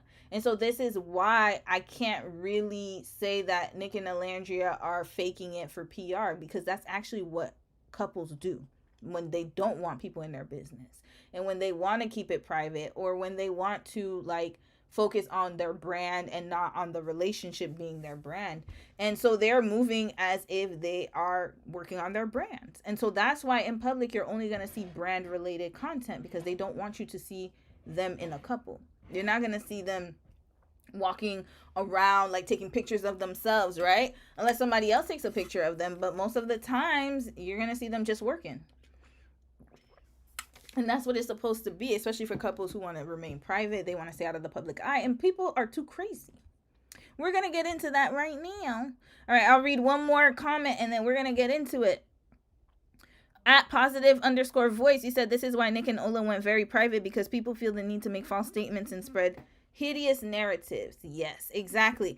You won't, this is the thing, unless I hear it from Nick and Alandria, then I don't have anything to say about their relationship because I don't know what goes on unless it's something that they put in public. So for example, with Ace and Shelly, I could make a comment because they put the videos in public.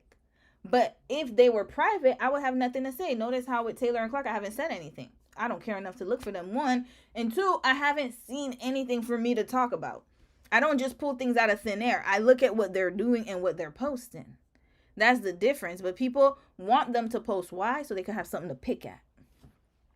So because they're not feeding the trolls, then the trolls are coming up with narratives about them because they're not feeding them. Some people, they're not trying to make you post because it's going to, like, how can I say this? They want you to post to have something to hold against you. Not because they genuinely want to support you. And of course, they have a lot of supporters, but the same amount of supporters they have are the same, like, mixed in with them are people who are waiting for them to be destroyed. They're waiting for their downfall. Especially now that Shalace is over. Oh, they're running overtime. Because we can't let the black love couple be the only couple. Damn, we got to get the interracial couples out of here. Pack them up out of here. And yet and still, where's the discourse for TJ and Iris? Because if anything, people should be talking about how Iris and TJ are PR. She got with Pepe, was with TJ first. TJ left the villa. She got with Pepe. And of course, rightfully so, she wanted to finish her experience. But then she was with Pepe even after they were like, what, third place or something? I don't remember what place they landed at. She was with Pepe for months. Or for like a month or two. And then all of a sudden, her and Pepe broke up. And then she popped out with TJ. And I don't hear nothing about no PR. Interesting. So, the ones who should be called PR are not PR. If anything, Iris and TJ, PR galore. PR galore. But I don't see nothing about them. Nothing out there. Matter of fact, I'm going to do a little test run right here. Wait. We're going to do a little test run. We're going to do a test run here. Iris and TJ. Let's see here. TJ, they got their own fan account, y'all. They got a fan account. Look at this. The cutest ever. Look at this. Did Pepe cheat or no? Okay, let's watch this one here. Let's listen to this. Just posted a TikTok that may have just confused all of us Love Island fans, because remember when Pepe went on a podcast and pretty much insinuated that he did not cheat on Iris and kind of said she was the unfaithful one in, like, not so many words? TJ posted a TikTok with Iris like, she's gonna love it over here, and she's like, I love it over here. Gotcha, girl. You should have treated her right. Now here. Love it over here. Yeah. I love it over here. Okay, let's go back. That he did not cheat on Iris and kind of said she was the unfaithful one in, like, not so many words. TJ posted a TikTok with Iris like, she's gonna love it over here, and she's like, I love it over here. Gotcha, girl. You should have treated her right. Now she would have ripped because she love it over here. Yeah, I love it over here. Somebody commented saying, don't forget, she would still be with Pepe if he never did her wrong. He said, little do you know. Mm-hmm. What the heck does that mean? That means they was scamming. Red flag. But nobody's talking about them two. These two are the scammers if you ask me. If you ask me. What's his name? TJ Palmer. Oh, we getting into you, Mr. TJ Vance. Here we go. Let's see what's going on here. Let's get to Mr. TJ. Here we go. This was November 3rd. Here we go. Here we go. Maturing is realizing what? I can't see all the comments, y'all. Look at this one. Yeah. Okay. So here we go. They want to be Nick Alandria 2.0. TJ knows what he's doing, y'all. TJ knows. And again, I'm not saying he was very interested in Iris. Let's make that very clear. He was interested in her in the beginning. My point is that she dropped him like a hot potato. stayed in the, like, if she really wanted to get with TJ after, she could have done the finale with Pepe. She ain't had to do all the getting in bed with him, doing whatever they was doing in the bed. TJ's body was still warm on the bed, y'all.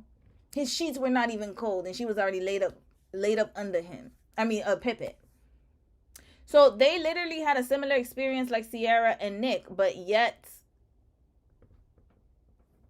why is only Alandria getting the vitriol? Why is Alandria being accused of having a fake scam ship when we got the scammer right here? Look at him. Look at him. She want love. Look at, and I want war. Okay, here we go. He's still giving that whole I'm against Pepe vibe. Okay. Here we go, y'all. Where they at here? Sunday church. Okay, he go to church, y'all. Here we go. He going to church. You going with Iris, TJ? Where y'all going? Y'all gonna confess your sins? Drink your communion? What's going on? In your 20s, there's going to be a reality dating show that approaches you. It's very important that you go on that show. Why? To find Iris? Is that what we trying to figure out? What's going on? Is there anything after that? Okay. All right, TJ. We packing you right up. Here we go. Testing the airport theory. I don't know what you're talking about here, but all right. You're at airports. That's great. Next, him and Iris. Here we go. We stayed home tonight 6 days ago. Look at them doing the sip and paint. Love one chest. Iris and I are gonna paint, and we're artists. We're artists, and every 5 minutes we're gonna take the canvases and switch. Oh my god! So it's all of our paints, and we're gonna what? And every 5 minutes we're gonna switch and add to each other's drawings. So you want to know why? Okay, one thing I will give them, you want to know why people don't think they're a scam? Is because they were together before. That's the only reason. That's it. That's all. But to be honest with you, they're scamming, y'all. They scamming. Look at this. Scamming. They scamming, y'all.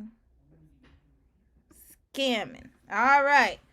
So now let's get to Nick's interview, and then I gotta wrap this right up because my baby is playing right now. Oh, actually, we could do Tim and Brene. They're short too.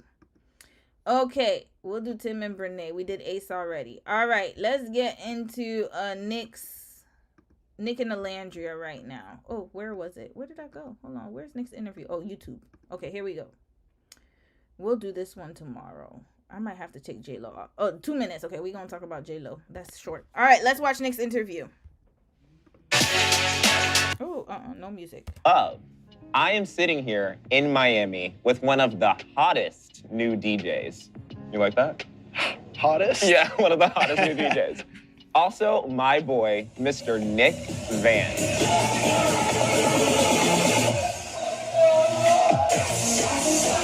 Same. I literally FaceTimed Nick earlier and I was like dying. Actually, you weren't answering me for like a good, my bad, like 2 hours because he was still sleeping because both of us had crazy nights last night. Nick here said that I had to try the mango spicy margarita. Cheers. The best margarita. And it's actually amazing and it's kind of bringing me back to life. And it is the best margarita I've had in the world. And I'm not lying. I would agree. This is actually the best margarita in the world. Do you remember when we first met? Yeah. Should I tell the story? Or do you tell the story. I want to hear. Are you calling me or Mimi? Okay, I'm coming soon, honey. From your perspective. Is she okay?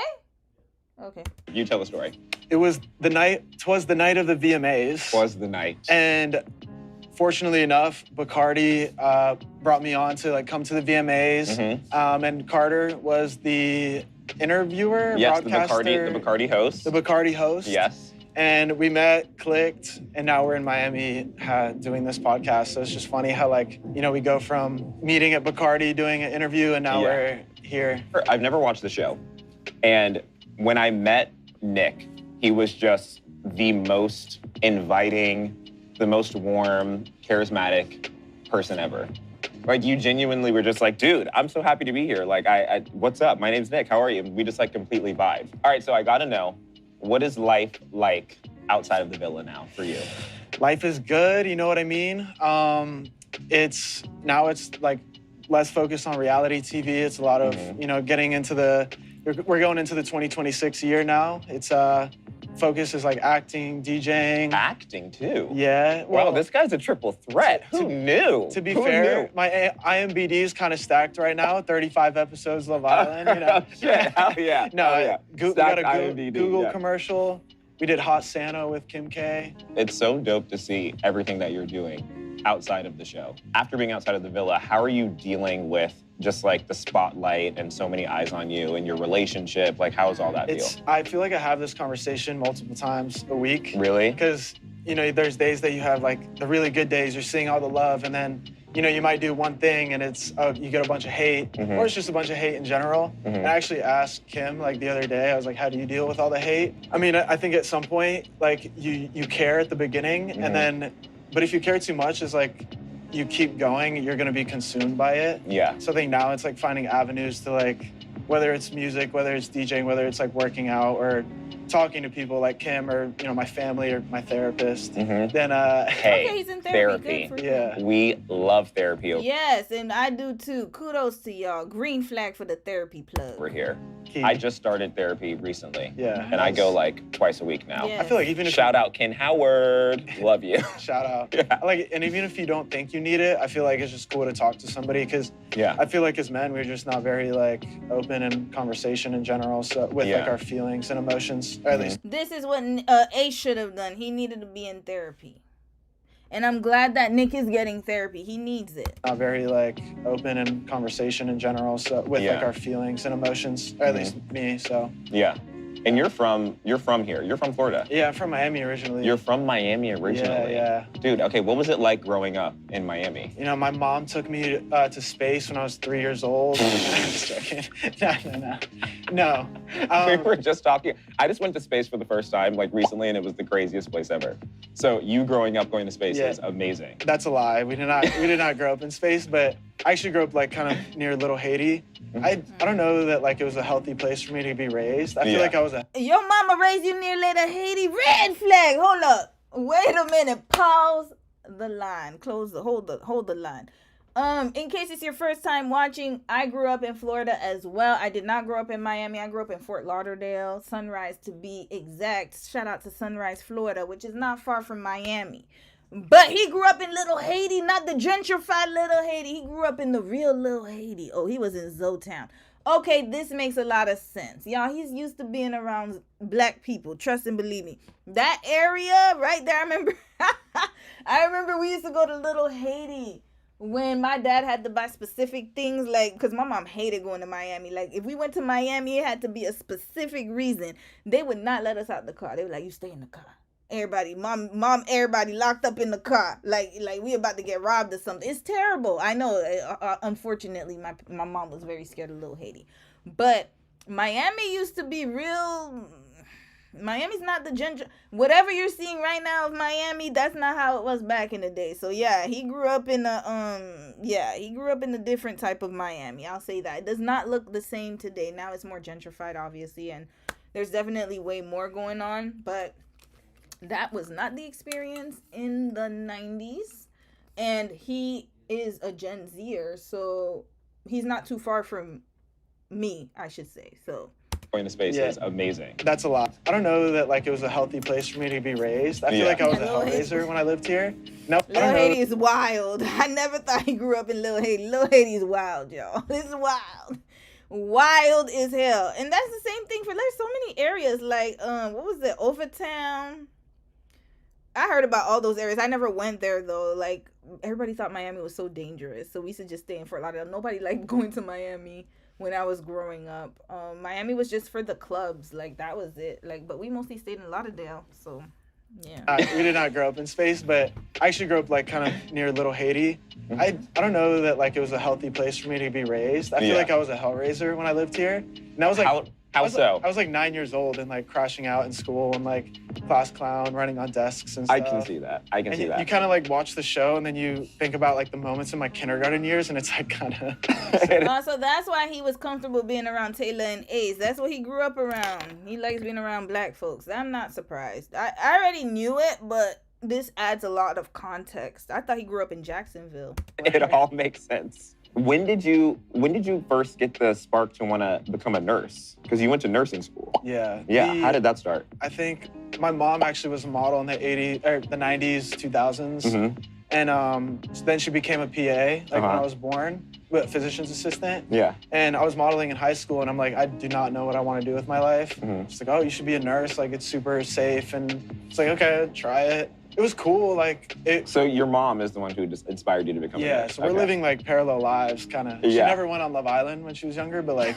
But she could have. She could have. She could have, for sure. Yeah. But so I just did nursing, and I wanted to drop out so many times. Really? Like, was it super hard? Yeah, extremely. Like, okay. Yeah. And then that's when Love Island reached out. Mm-hmm. And at this point, I was like going through a breakup of like a year or something. And we were just talking to my buddy. Like, I did the trip to Asia, where you go for like a month or 2 months. Was that your first relationship before? My second. That was your second relationship. Yeah. Okay. So that took a toll on me. Traveled the world though, like got a lot of like culture experience and went to a lot of shows. I think like those like year and a half, I had gone to like 60, 70 shows and like found my love for music and DJing. Wow. And, like seeing all those guys in the crowd is like, I always thought like, I want to be like you. Yeah. Like I've seen Diplo like 20 times and getting to meet him last night. He's the best. It's crazy. He's literally the GOAT. Like going from being like in the pit or whatever to being a backstage baddie is like. Yeah.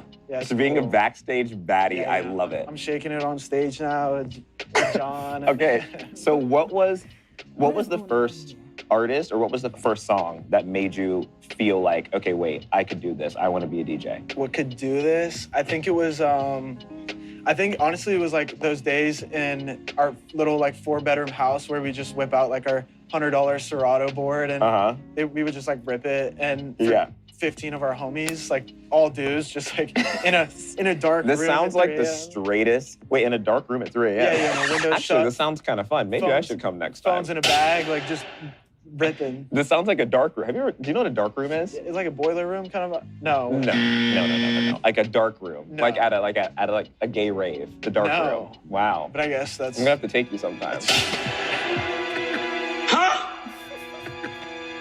Yeah, I didn't want to say anything, but he did give me a little bit of vibes, but I'm glad he clarified it because I don't like to judge people. I know everybody has a different way of talking. I don't want to be like, oh yeah, maybe he might be or something, but yeah, the way he was crossing his legs a little bit, I was like, oh, okay. Not saying men can't cross their legs, but it's this one in particular, the way he was a little sideways or whatever. But okay, I'm glad he cleared it up.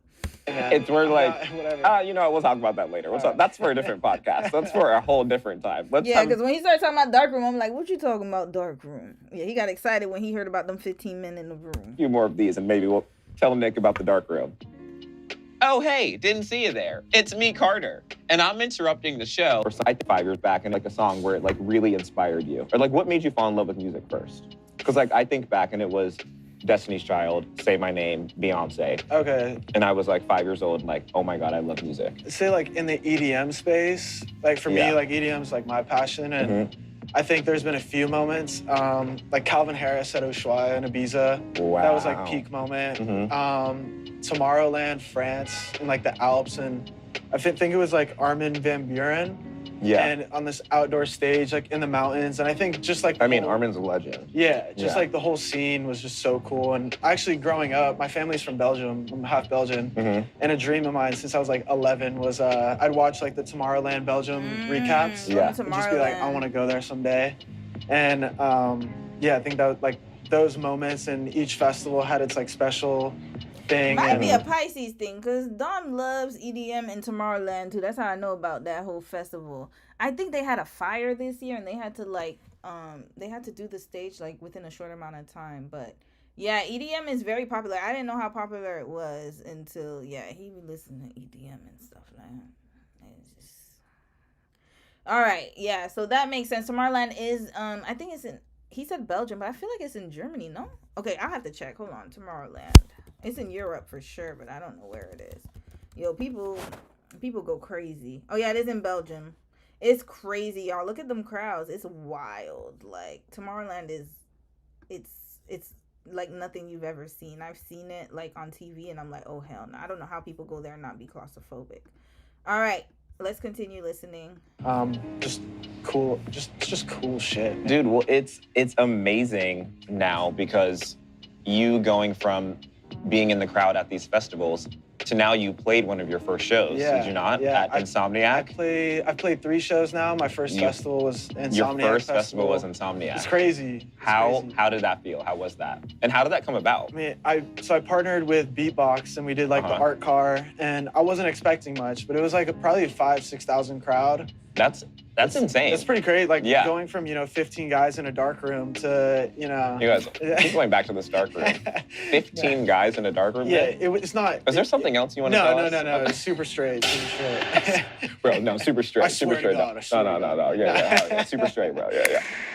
Oh, yeah. No, I'm Not joking. saying. But luckily, Beatbox provides the beverages, so I was real loose on that set. Yeah. Shirt off, shoes off. But cool, definitely one of those like pinch me moments. And Yeah. I feel like I've had so many of those this year, especially after the show, obviously.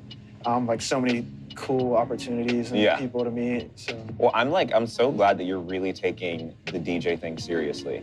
Yeah. Because I'm like, I see your love for music and I see your talent with this, and I'm like, you could really, really fucking do this and be amazing. That, yeah. So before Insomniac, how did you prepare for going and performing for 5,000 people? Dude, I didn't realize like it's a lot. I heard he's had a lot of controversy though, because the people in the EDM community or the DJs are upset that Nick is getting a lot of opportunities, and so yeah, I've heard that. I've seen it swirling on TikTok somewhere. A lot harder than just going up there and playing. Yeah. But I probably prepared for that set like a solid 8 hours because I'm just tweaking in my mind. Like, will people like this song? Are they messing with? Like, this is my first, debut at the Villa. I feel like there's a lot of eyes on me just because. Of course. Coming from reality to DJ, it's kind of like stereotypical or whatever. Right. So I'm trying to like. But you're taking it like seriously, like you're gonna do this. I'm trying to grip it by the horns, like. Fuck yeah, you're gonna grip it by the horns. I want to make my own shit. I want to, I don't want to be the push play guy. Like, Yeah. I want to be seen as like Nick the DJ, not Nick from Love Island. Mm-hmm. And I know like that's obviously what made me like have my platform. So I'm not like, I don't get mad at it. I just think of it as like a tool, a platform that brings me other opportunities. But like 5 years down the road, like the vision is to be Nick the DJ. So, Hell yeah. And I mean, dude, you are a developing artist now. And To be honest with you, Nick as a DJ. Okay, so I'm gonna give you guys what my opinion is. You gotta be with somebody who really don't give a damn. And this is what's good about air signs. And that's something that a lot of people kind of don't realize, is that we really don't care. Like, you could be off doing whatever you're doing. I don't give a damn. And I think this is why a lot of people have a problem with Nick and Alandria, and it's because they care more than she does. Oh, he's around a lot of women. Oh, don't you? No, I don't care. I don't care at all. Because that's not my business. Meaning in the sense that, like, you know how to control yourself. I trust you. Do what you need to do. Until you give me a reason not to trust you, then I'm not going to trust you anymore. But I'm not going to be the one to call my man 10 times a day. But I don't have time. So I think that people get it twisted, and they think that, because a lot of the other women, they're like, well, I'd be on his set. I'd be supporting him. She has other things that she's doing. She also has a brand, and she's more focused on that too. And so this is why it is disconnecting for a lot of people. And I think this is why they expect her to be my man. And she was in the Villa for Taylor, to be quite honest with you. She was. And I think it's because he wasn't reciprocating. But once you have a man who's reciprocating and you feel safe with them, then you don't have a need to be clingy like that. I don't necessarily think she is a my man type of woman. She never gave me that. I think that she just didn't want to be rejected. That was my honest opinion about her and Taylor. I feel like she just didn't want to be rejected. I'm talking about Alandria here. Because some people are like, oh, well, with Taylor, she was showing more attraction than with Nick. And I'm like, no, it's because Taylor made her unsafe. And so as a woman, when you feel unsafe, then of course you're going to try to figure out what you can do, and you're going to overdo it. And I think once you're safe in a situation and in a space with a man, and you can trust each other, then it's like, okay, you're going to just do what you need to do. You understand yourself. I understand your world. You understand my world. You have to have a lot of thick skin to let your man, or not let your man, or to like be with a man, I should say, because you don't let nobody do nothing. You make your own decisions. But you have to have a lot of thick skin to be with a man. Sorry, something is crinkling here. You have to have thick skin to be with a man who's a DJ and who tours the world and who's around different women all the time. You have to be very confident. And I think that this is why people don't understand Alandria. They don't understand that relationship. And this is where the disconnect is happening. DJs. Hell yeah. And I mean, dude, you are a developing artist now. And so I think for you, too, looking up to the artists that you have mentioned, Diplo, Armin van Buuren, it's like those are two legendary DJ artist producers who've been in the game for 20 plus years. And it took them a while to develop. So as long as you like keep your head down and just really dedicate yourself to the craft, you're going to be incredible. Do you have like a dream collaboration? Yeah, Subtronics. Bro, well, now you know Subtronics. I know him personally. Yeah. But I want to, like I said, hone in on the craft before I like go. Oh, y'all can't see the second person? Yeah, let's get I want to be able to like. Okay, you can. Have like good input and like. Perfect the song with him. Yeah. Because that man, he can do anything. He's so fire. Man is a wizard of Ableton's. In the EDM space, where does your ear go to most? It's definitely like that heavy bass, like heavy Are you shit. talking about his music? Where's the Alandria part?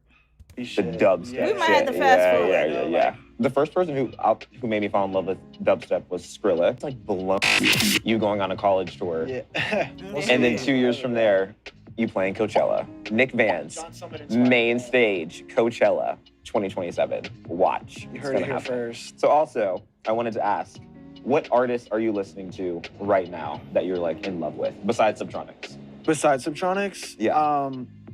EDM or just anything? Anything. There's this guy, it's a group, Arc du Soleil. Just good DMs.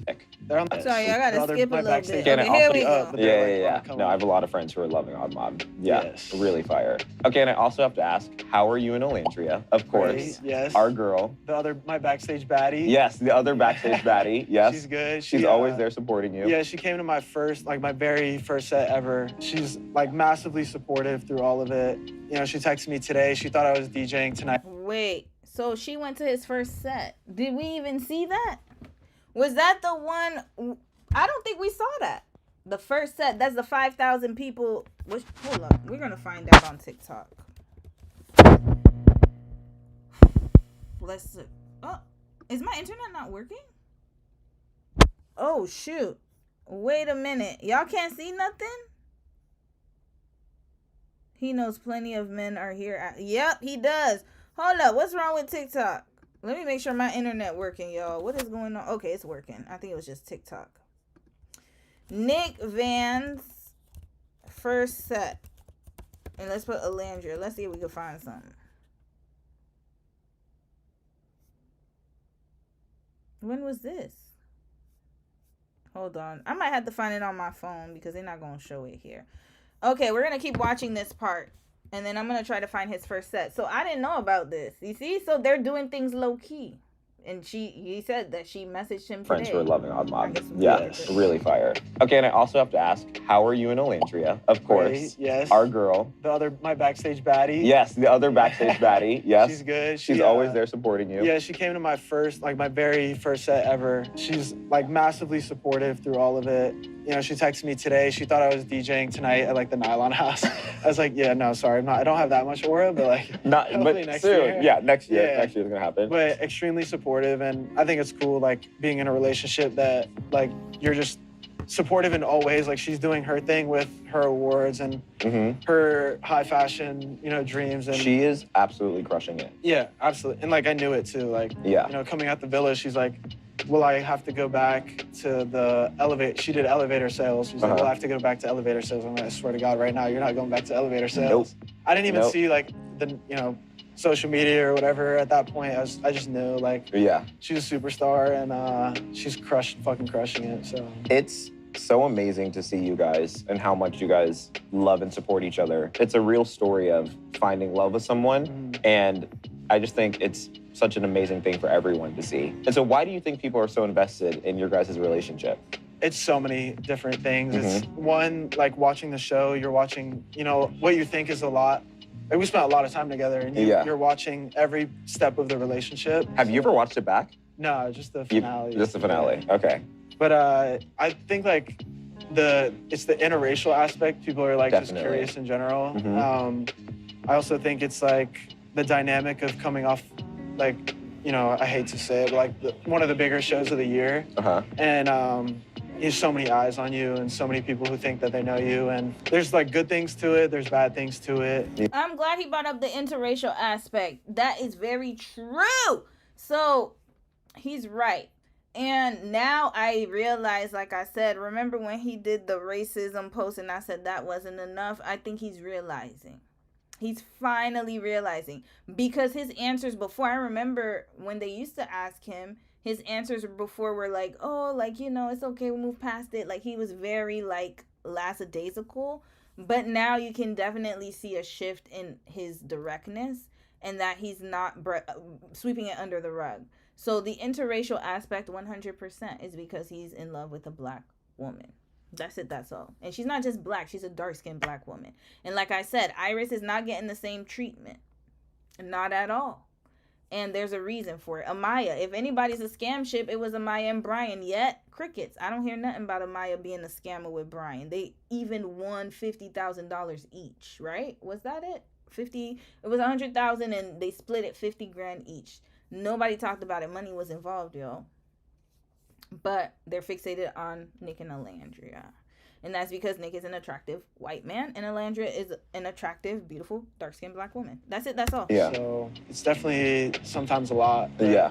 We're good at, you know. I was about to say, how do you guys deal with it together as a unit? Yeah, we kind of everything that comes with it. It's like very collaborative. Like, I think at the beginning we weren't sure like how to, every part of us was shown on that show. Yeah. Coming off of it, we're like, okay, we have to continue showing ourselves on the show, which is just not true. So now it's like very private, very like, we don't really. Hey, hold on, I can't see your username. XX Panda, Locks. Thank you, sis. And Red Flag, yes. You're gonna catch the replay. Really Thank you even for stopping post by. because it's just a lot of that parasocial, like, It's hate. a lot. Yeah. And, you know, one way or another, people are going to be upset that we don't post enough or we post too little, or it's like, it's this or that, it's real, it's not. And it's just come to the point where it's easier to enjoy ourselves, or enjoy it privately and, you know, like a normal relationship. Like, Yes, as it I should think be. we really forget sometimes that we don't have to, like, share as we did on the show. Yeah. So it's cool to have our privacy. Seeing you guys in moments not in front of a camera and seeing how you guys are together, it's really special what you guys have. It really, really is special.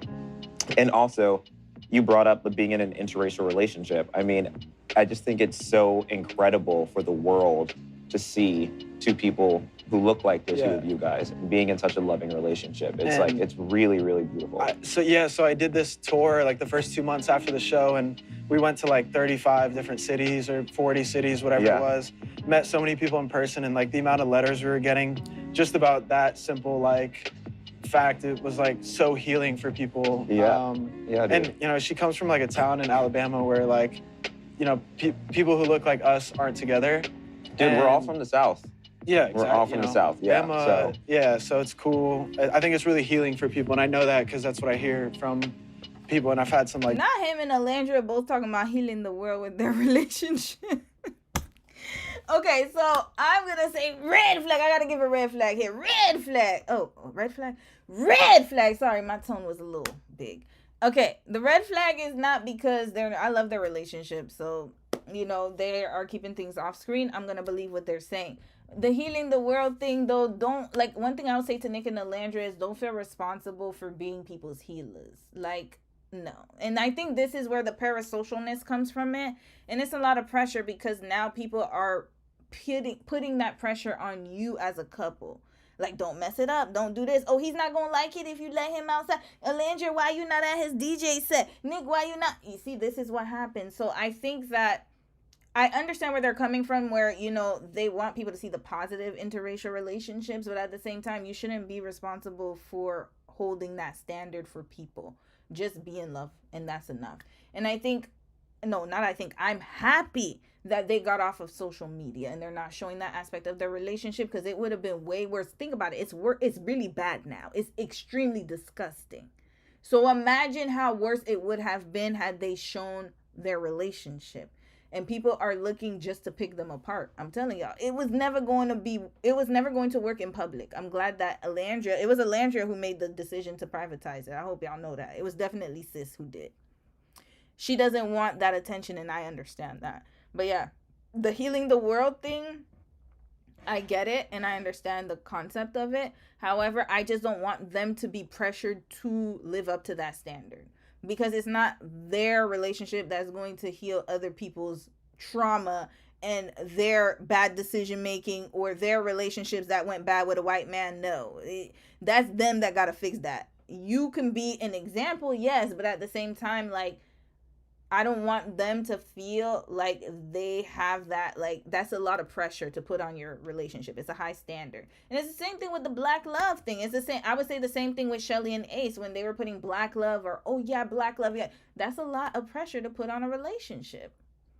So now look at what happened. They done put the black love title on them. Oh, we the realest couple, realest couple. You heard him talking all that greasy mess about all the other couples, and then look at that. So that's why I said it's better to just not be that, like, and I get it, like, I understand what he's trying to say, but at the same time, it's like, I feel like people are putting too much pressure on them and projecting their own failures onto other people. It's like, oh, I couldn't get it right, so you get it right. No, why don't you get it right? How about you go and get it right? Go fix yourself, go to therapy. How about you do that? You heard he's doing that. Why isn't that the example? Why don't you go to therapy? How about that? You go fix yourself and go find yourself somebody if that's what you want. But don't project that onto these folks. Like, it's not fair. And so that's where I'm coming from with that. I really hope, though, that they don't feel that pressure. And I'm glad that they've gotten off of social media. And imagine getting hundreds of letters of people saying you're healing the world. And I'm like, okay, but, like, you can heal the world, too. Everybody has their own contribution to heal the world. You can't just look at people and be like, oh, my God, I'm living my life through you. No, live your life. How about you do that? You could support them, but they shouldn't be the pinnacle of what standard that you have in your life. That's your own standard. Let them live their relationship. Let them have their relationship, and let them go through their relationship alone, privately. That's it. That's all. Stop healing the world, y'all. Stop healing the world. Heal the world. Make it a better place. Everybody needs to heal the world. How about that? Like, beautiful, beautiful letters. Yeah. Yeah, it's just cool to see, like, how, like, healing it is for people, and I think that's, like, a beautiful part of it. It's really, really amazing, dude. I love you guys. Nick Alandria. Yep. That's my... There you go. Nick from Alandria. Nick from Alandria. See, notice how he said that. Hold on. That's, like, a beautiful part of it. It's really, really amazing, dude. I love you guys. Nick Alandria. Yep. That's my... There you go. Nick from Alandria. Nick from Alandria. Green flag. Notice. Okay, there are a lot of green flags in this particular interview. Notice, he didn't say Shalace like Ace did. He didn't put himself in there. He said Nick from Alandria, not Alandria from Nick. Okay. Number one, he's going to therapy. I'm so happy. Oh my God. Music to my ears. So he's actually getting the work done. And that's really good when you're in a relationship and a man can go to therapy. I think he's going for reasons that, you know, obviously he's not perfect. And maybe there are things that he wants to improve. That's actually showing me, though, that he wants to grow and he wants to mature himself and be better for his partner. That's actually a really good sign for Alandria. That's number one. Number two, he's focused on his brand. He's focused on something outside of Love Island. He's focused on doing that.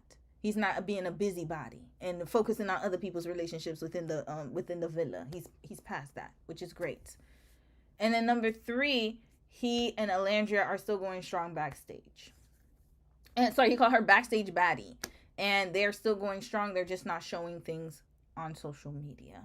And I think this is going to be very healthy for them. They need to do that. So kudos to Nick and Alandria. I'm happy for them. I'm happy that they are doing fine. And let's go over the controversy now. It's 6 o'clock. Okay, well, I'm not going to take too long because the next two videos are very short. So here, these are the rumors, y'all. Look at this. Meet Nick's new girlfriend. Look at this. First of all, this picture, by the way, I don't know if I could find the original. The original is cut off. There's a third person here, and they're both kissing her cheeks. But they're only showing him and her. Meet Nick's new girlfriend. This is on the Love Island USA thread. And how many likes did it get? 781 likes. Okay. But the problem is that this is very deceptive, because they didn't show the full picture. So if you saw this, you would think that, oh my God, he's cheating on Alandria. But I saw the original picture and it had 3. There was 2, and this was before Love Island, by the way. This was years ago. But they're acting as if it's right now. That's a problem. Let me see if I can find the original picture. I'm going to try to find it for y'all. Then they said Love Island, Nick and Kendall Washington, and then they pointed at this girl. This girl is like she's supposed to be Jake's girlfriend. I guess that's his friend's girlfriend. Okay. So they're trying to pin this woman on Nick. Then here she go right here. He posted her, or he put her on her Snapchat. I guess he put 6/7, June 7th. Okay, I don't know who this person is. Is that Kendall in the back? Yeah, that's Kendall. Then she was on the tour bus with them. And then they're wearing the same shirt. We don't know if she's management. We don't know. I don't know the relationship. But they're wearing the same shirt. Then she was backstage here. But remember, she's supposed to be the girlfriend of his friend. And so people are trying to say that that's not his friend's girlfriend. That's Nick's side piece. That's what they're trying to say. That's his real girlfriend, and he's been with her since Love Island. And in my opinion, if it were even true, that would be stupid, because why would you want your man to go on Love Island and be a secret girlfriend? That's stupidity all over the place. And I don't know, like, but then I've seen dumber. So I could imagine somebody would be stupid enough to do this, but I doubt it. So then Love Island, Nick and Kendall. Kendall's always at the scene of a crime too. That's the problem too. Why is he always in somebody's mess? Booked a yacht with us. Okay, she's right there sitting with look at all these men. And there's only 2 women here. Is that a woman? I cannot see. So, yeah, there's that. Next, to come to my city without my girl, Nick. I can't see that. Nick, where is Orlandria? You see, this is the problem. We don't know if she's management. We don't know what their relationship is. We don't know if they are, like, if she's helping. I don't know. But the point is that, again, this is what happens when you heal the world. This is why I said they need to get off of that train.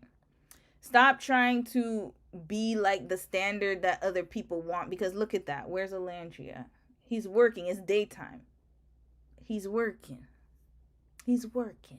And then I remember a few weeks ago, people were talking about him at a strip club. The reason why I didn't care to do that story is because they're like, to me, I'm like, we don't know him and Orlandria's relationship. We don't know how open they are. That's what I'm saying. So people need to stop assuming. This is the issue. You don't know their relationship. I don't know what the ins and outs are of their relationship. Until Orlandria comes out and says that, no, he did something wrong, he did me wrong, then I'm going to just believe.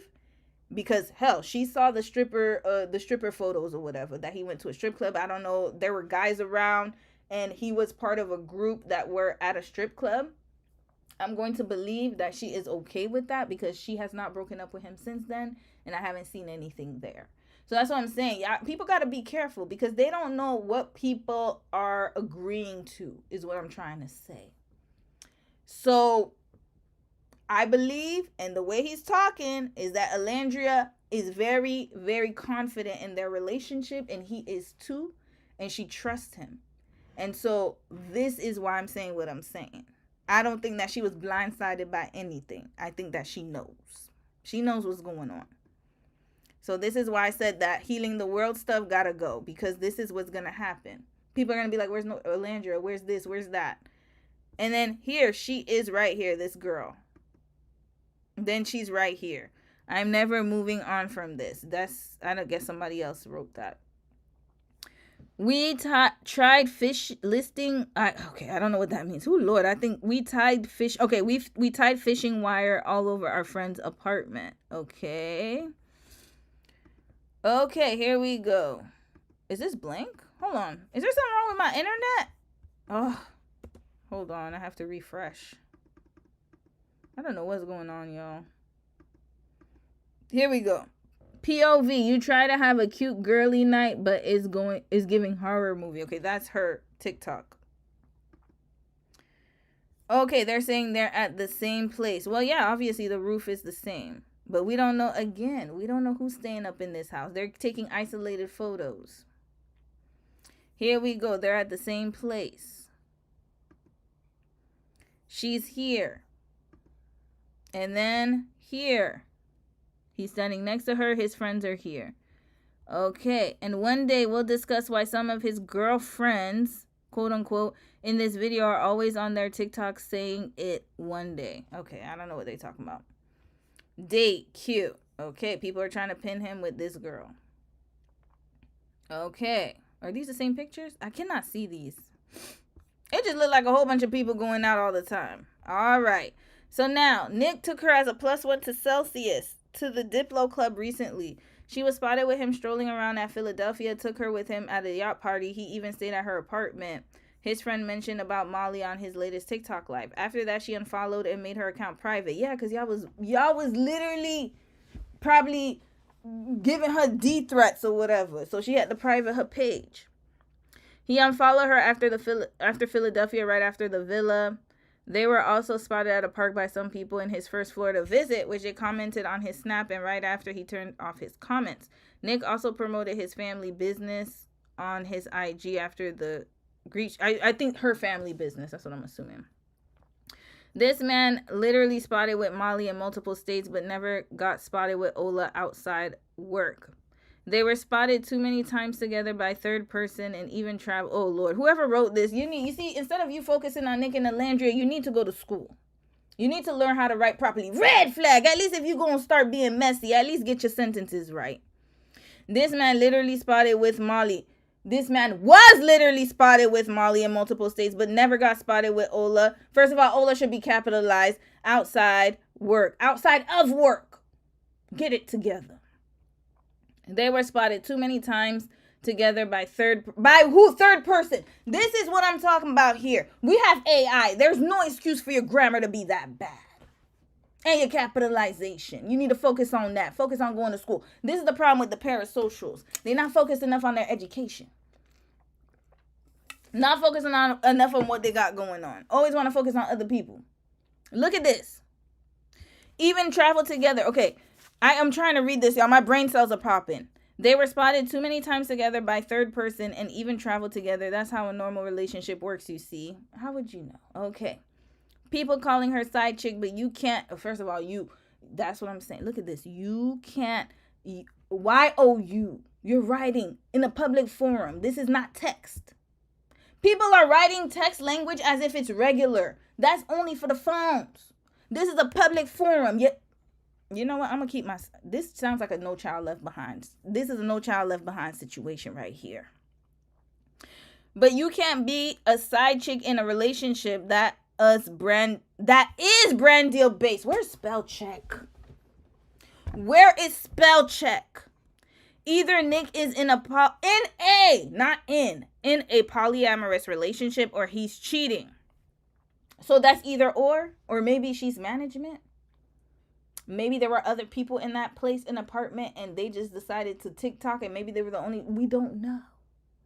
I don't know. Do I think that he's cheating with her? I personally do not think so. This girl has been around for a long time. If he wanted to be with her, he could have been with her. That's number one. Number two, I'm sorry, but if he did, he'd be a very stupid man. I'm sorry. Okay, sis, I'm sure she seems very beautiful, like a beautiful spirit, but like, yeah, anyways. We'll leave it at that. I'm not going to tag sis or nothing. All I'm going to say, though, is that he'd be a very crazy fool. Next, Nick used to like Molly's post through his multiple accounts before.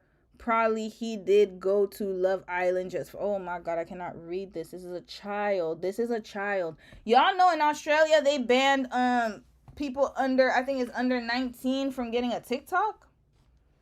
This is I think this is what we need, or being on social media. Australia's social media ban. We need to follow suit, y'all. The US needs to do something, or whatever countries, Canada too. We need to do something. The literacy is like the oh my God, I'm getting so upset. I can't even say my words properly. People are too illiterate. This is getting out of hand.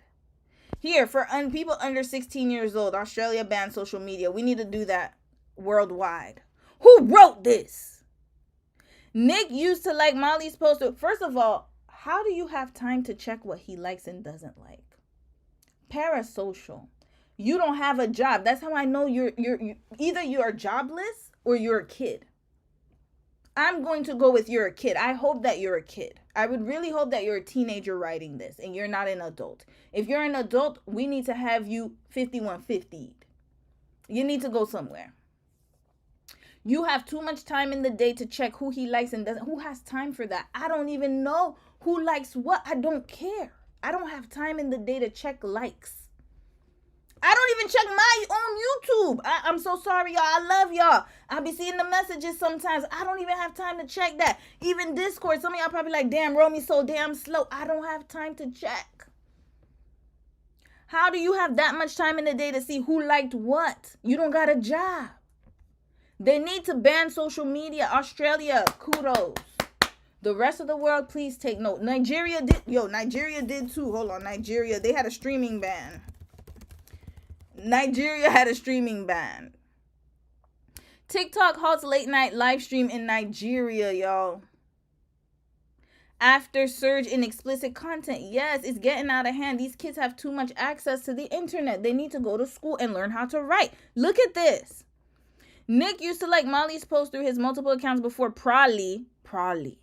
He did go to LI, Love Island, just for fun or to just win the money. I guess it's friends to lovers kind of thing. Taking a girl as a +1 in multiple events. He doesn't even do that with Ola.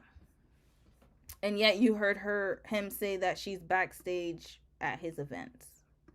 And she's his backstage baddie. That's what he said. Now, let's watch this girl debunk everything, because she had something to say about what was written. Oh, hold on. Where's the volume? Okay, here we go. Let's run it back.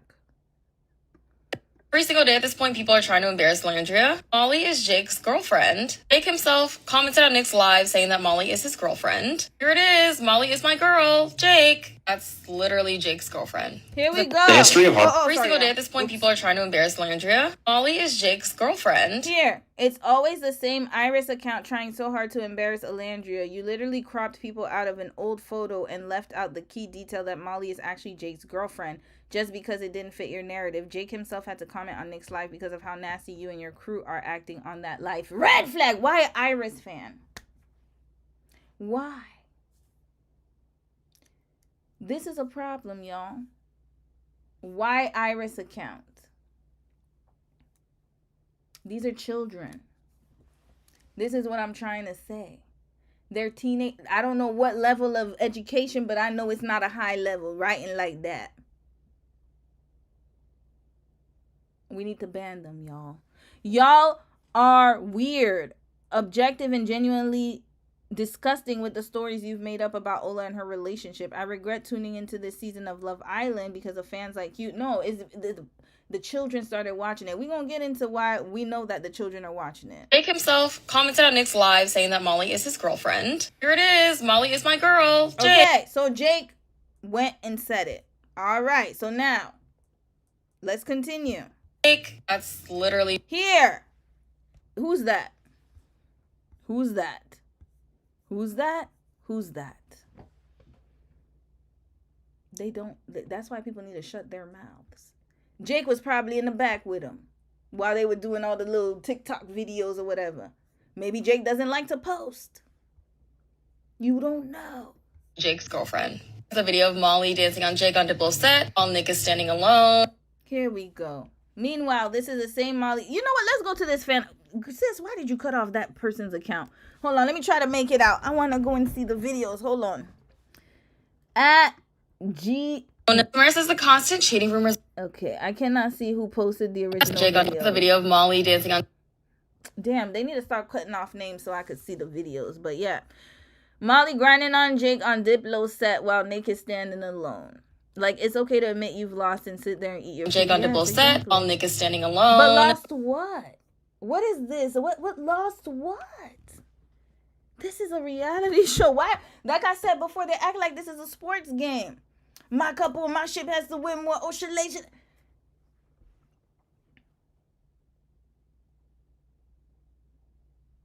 Is this not life?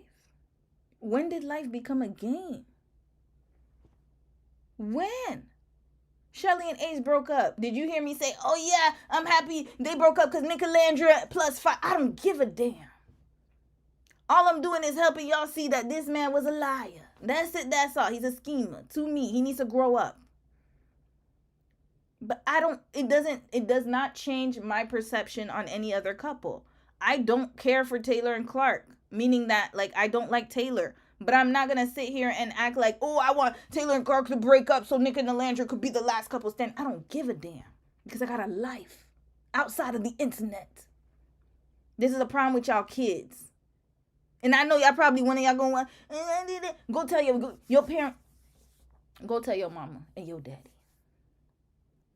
Somebody's not watching you. This is the problem. Y'all be all up in the internet and grown folks' business. Red flag. Stay in your kids' place. I hate saying that, but it's the truth. Stop it. You shouldn't even be watching Love Island. You're too young.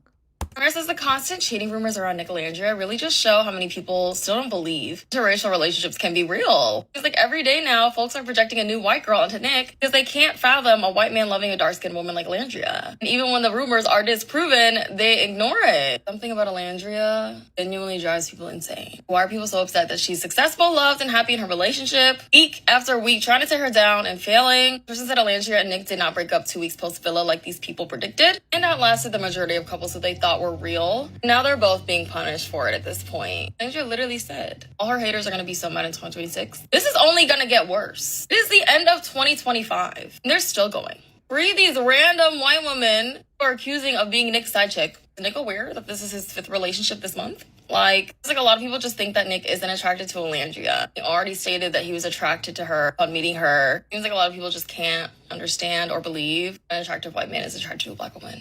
Have y'all seen Alandria? Thank you, Every single day at this point, people are exactly, sis. trying to embarrass Alandria. Molly is Jake's girlfriend. Yeah, you see, there's 3 people. Look at all these pictures. But I don't know why she put her head on the pictures, but whatever. All right, so here it was debunked. People debunked it. Oh Lord. All right, let's watch this one, y'all. My head is spinning with this whole situation, and we're gonna watch a little bit of Alandria's live, and then Tim and Brene. We're gonna cut right through it. Oh, okay. I gotta hurry up. How long is this video?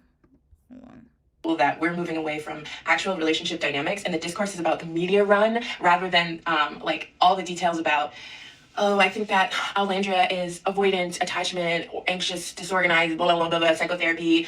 Let's analyze who's going to leave who first, blah, blah, blah, blah. Like, it's all about their marketing strategy and their media and their content. And even the relationship itself has moved slightly away from the legitimacy of it, but how they're choosing to market themselves as a couple and individually. And I just want to say, chef's kiss. This is historic. And I want to tell you why. I think that so much I will say season 7, I'm going to actually compliment all of them because they have truly dialed down the intense psychotherapy analyzation that a lot of people play into when they consume dating reality shows. And it's all very economic. And I like that pop culture girlies and guys are more interested in that, superseding some of the dynamics that I think, frankly, just have never been our business. And it's not fun. And I do want to say, I think that there's some types of shows that people have put into like sacred romantic couples that are exclusively couples and that we just happen to see their love. And I don't know why this binary has developed or this suspended disbelief that like these aren't people that want to be famous primarily. I think it's very rare. Statistically, it is almost damn near impossible to find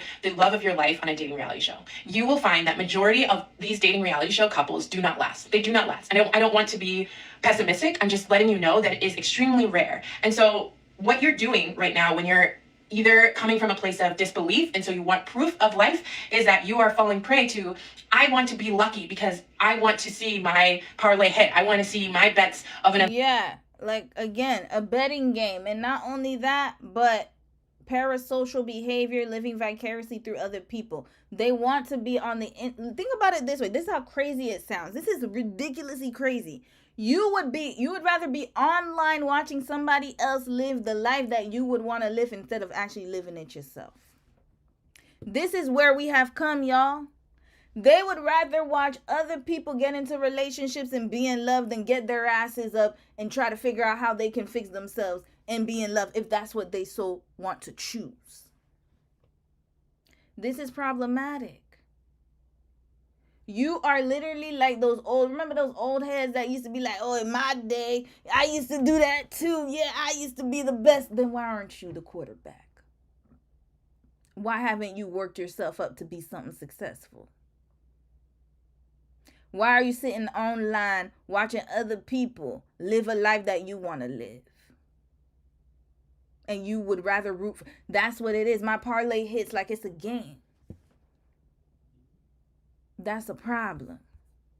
Likelihood be proven wrong. And I do want to say to you, you're not going to get that, especially with Nick and Alandria. But I think that overall, that isn't how you should consume couples from dating reality shows. They are giving you, even in the ones that feel, okay, like my nervous system feels comfortable with the way they're behaving online. And so I believe it and I trust it because they did, I don't know, they did the come on Superman, say your stupid line together. And people have too much time on their hands to notice little things. I didn't even know Nick and Alandria. I didn't know nothing about none of that. Why? Because I really don't, when I say I don't care, I mean in the sense of like, it's not in my priority.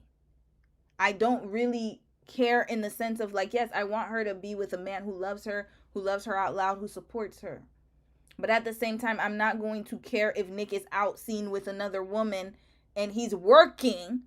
And then you ask, where's Alandria? Why? He's working. Just like, for example, think about how crazy that sounds. In the real world, Dom is at his job. And then somebody said, where's Romy? If one of y'all message him, where's Romy? He's doing it. Let's say he's working at his 9 to 5. He goes live. Like, let's say he goes live on his 9 to 5. He shouldn't do that. But let's say he did do that. Or he's posting videos of his day, a day in his life at his job. And then you guys go in the post and you say, where's Romy? Do you know how stupid that sounds? Red flag is stupid. I'm at work and y'all asking me, where's Dom? Does he work with me? Does he work with me? See? But then when he goes to work on his DJ set, where's Alandria? That doesn't make sense. This is how far we've come in the parasocial behavior. You can't even distinguish life. There are different stages and different categories of life. When you're working, you're working. When you're having fun, you're having fun. When you're with your spouse, you're with your spouse.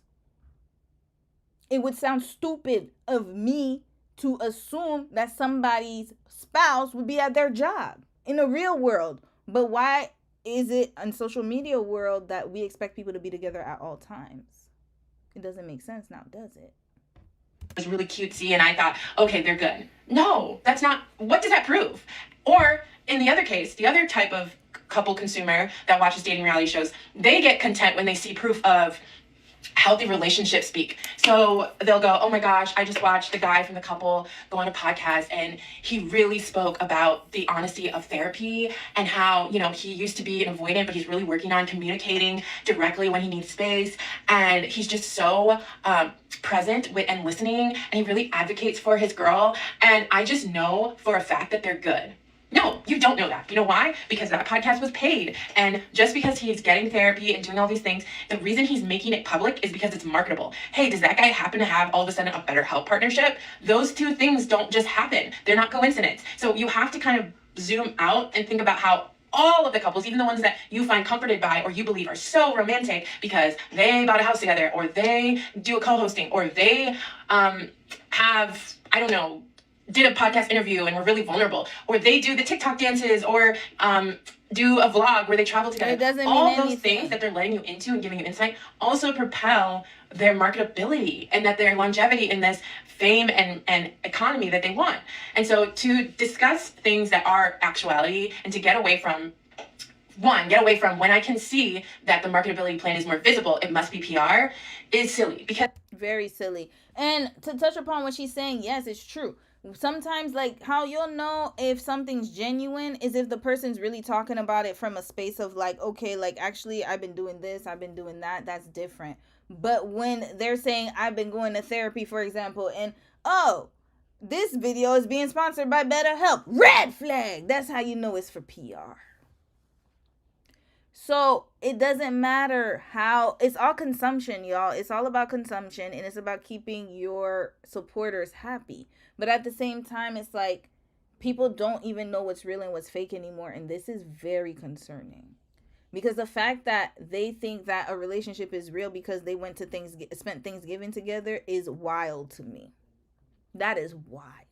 Even the most PR relationships don't mean that they're PR relationships. And what I mean by PR, I think classically people understood PR to be most visible when people do pap walks, right? Oh, okay, obviously it's been, the paps have been called, so you guys are PR. No, they're just bad at PR and making it visible, but that doesn't mean that it's not a true love story to them. And all relationships, PR is just money. Marketability is just money at the end of the day. And all relationships should have money involved. That's how you have people who don't think this way only exclusively think about romance, and then they get married and don't have a prenup. Or they get married and they don't talk about their relationship to money because they are not thinking about the PR and the economy and the future and the legacy that they want to create with a person. They're just thinking about the romance and that he did all the gestures that made her feel good or him feel good. That is not wise, and I think that people need to integrate the two. I'm going to end with this, with a scene from the character Amy in Little Women talking to another character, Lori, and discussing how the reality of romance is that it can't be something that is separate from economy and money decisions, and that it is frivolous to think it is. And that's my enjoyment, is that we are moving away from,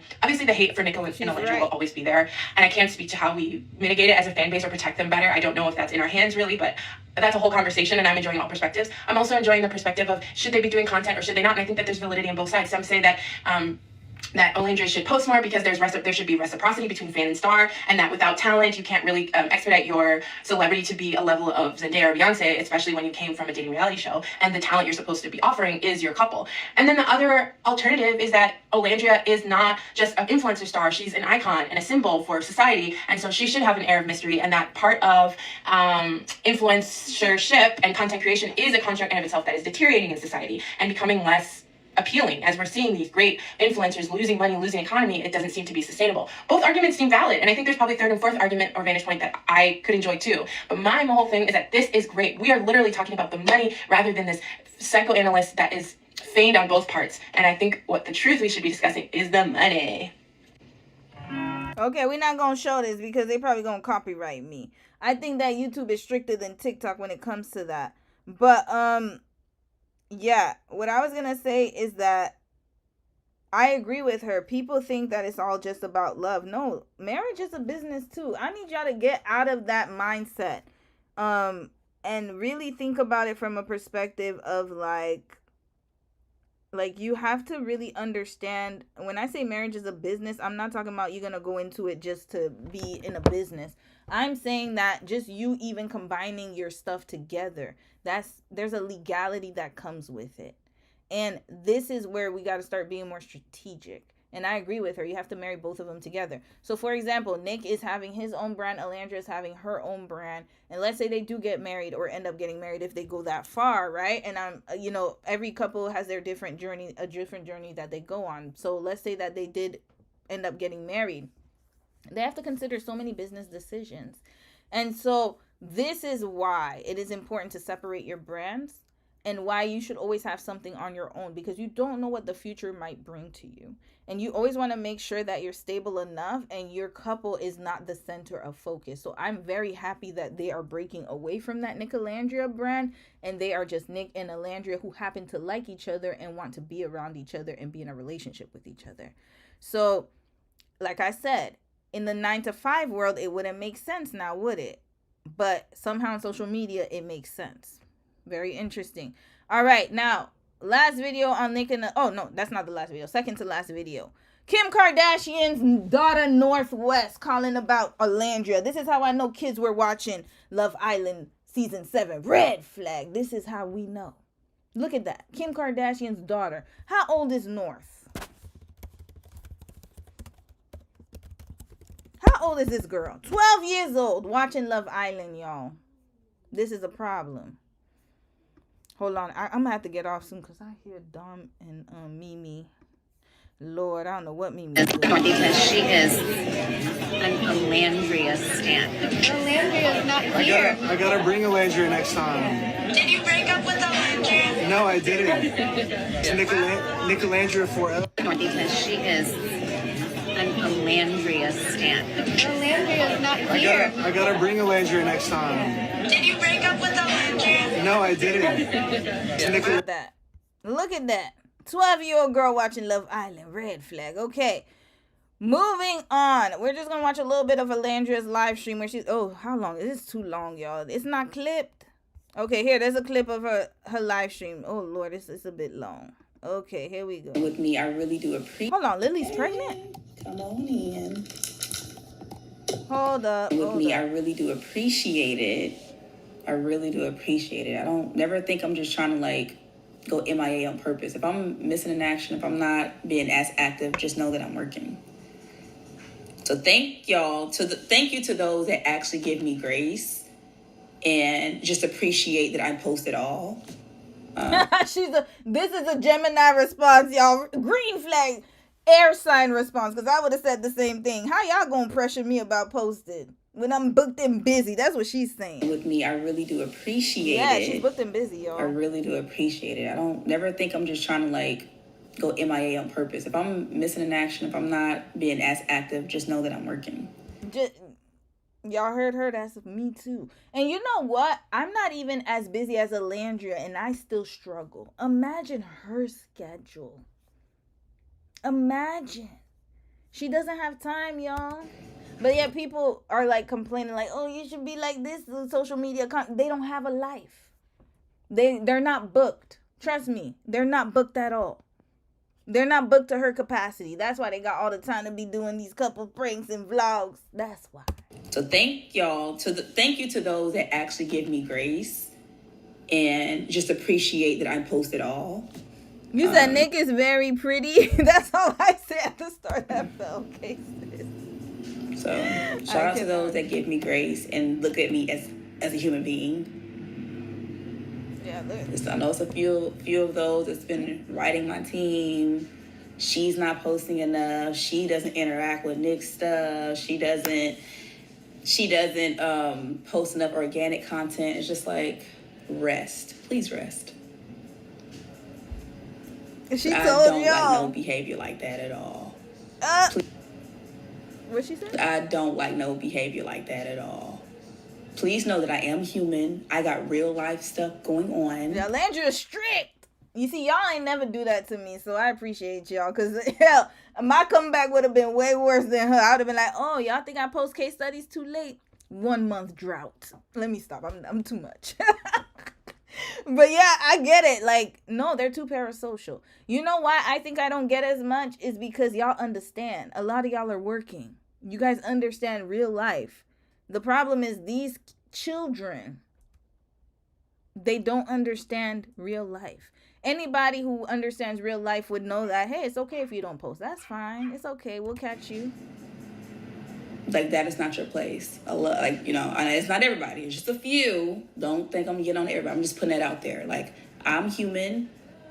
I go through real life things, whether that's family, whether that's personal. So I'm getting on here to tell y'all calm down. Because some people are getting a little out of line. Oh, yeah. My team working around the clock to make sure I'm building a great career. They don't need no messages like that. Oh, she basically saying, y'all better. Shout out to those that actually respect me as a human, as a person, and actually like engages with what I do post. And I really appreciate those that give me like the time and space to like get my life together. Because I do want to get to a point where I'm posting, you know, organic content. She doesn't Which have time. I do plan to like, you know, take pictures and like post dumps and stuff. But it's like, yeah, like honestly, like it's hard. I think people think, oh, it's just a few minutes. No, you gotta understand. You gotta take time out of your day. And then even me, like I get a lot of messages throughout the day. You know, I'm part of different groups, whatever, family, I don't even have the capacity to respond to people until after work. And sometimes I gotta take days because then I gotta focus on editing right after work. I gotta film. That takes up time. Then I'm a wife. Then I have this. I have that. I have so many different categories that I operate out of every single day. And then on top of that, I work a job. And so for her, think about it. She's modeling. She gets thousands, not just a few, not like my type. I don't get that many. She gets thousands of messages. Hundreds, maybe even. Hundreds and thousands. Every day her name is getting tagged. Do you know how annoying that is? All the alerts on you. Alert, alert, alert. You're going to see it. As soon as you open your social media, maybe 1,000. And then y'all want her to have time to play little content. Oh, we gonna do the little dancey dance for me. I got stuff going on behind the camera that people don't see. So it's just like, calm down. It's a way to support somebody without trying to control every aspect of their career. Y'all not on payroll. I just need y'all to support me. That's it. I don't need no one to dictate what my next move is going to be. She told you. I pay people to do that. And, you know. She said, "Stop trying to live vicariously through me. I'm tired of healing the world. This is what we needed from you and Nick, sis. Stop trying to heal the world. This is what it is." I'm not trying to be disrespectful or anything. I'm just putting that out there. Like, before you decide to press send to anybody on my team, think about it. It's not your place. Just support me. That's all I need you to do. And I love you forever. But we would get to a point where I am posting casual content. Trust me, it's coming. But life. But everything's good over here. There you Other go. than that, just have to just throw that out there for a little minute, because some people starting to getting a little out of touch. I'm like, oh, let me rope you back in. Let me tell you something real quick. There you go. Appreciate the support, but not too much. All right, she done told us everything's good on her side. We gonna believe it. We believe you, sis. Real quick, what else I had on the thumbnail? We gotta wrap this right up because Mimi is barking, y'all, and I know Dom is tired. I know Dom's exhausted, y'all. I know he's exhausted. So we're gonna watch Tim and Brene real quick, and then we wrapping them right up. I think that was on my thumbnail. Okay, I'll check my thumbnail after. Welcome back. So all hour we are digging into stories that have been impossible to escape and the real people living inside those headlines. Our next story involves a social media influencer, Brene Montague, who was ordered to pay her husband's ex-wife almost $2 million over an alleged extramarital relationship. It wasn't alleged, sis. It was proven. Tamron, it's not alleged. She's sitting right there. Citing alienation of affection and criminal conversation. Get this. 6 states still carry these laws. And Brene's verdict is the 3rd highest amount to be paid in North Carolina's history. After 6 days and more than 700 pieces of evidence, the jury finally reached their verdict just this November. And there have been so many headlines, social media posts, and opinions. We had to talk to the couple at the center of this headline. Joining our conversation for the first time on TV, Brene and Tim Montague. Oh, she dressed up here, looking fully clothed. And you ain't got them booty shorts on, I see. Yeah, you know where you going. Look at her. They're trying, y'all look at her hair freshly tied. He got a sweat. Okay, look at them. They're on their PR press tour right now. This is PR right here. Well, you've been busy in the headlines. Yes, I have. How do you feel? Y'all, her nails are short. Oh no. Oh, I don't know who they hired, but whoever they hired is doing the Lord's work. Look at her nails here. Y'all remember she had them long ass Halloween ass nails, them long ass nails she used to have, like the long, like very, like I don't know what the hell she was doing. The very, I don't want to call it. Okay. Anyway, she had the long nails on, the little curly fried nails. That's what I call them. They're very long. Remember, she used to have them tacky nails on. Honestly, it's a lot. It's been a lot. Not so much love, but more so hate. Because I've been looking at the comments. Yes, the comments are insane. How do they make you feel?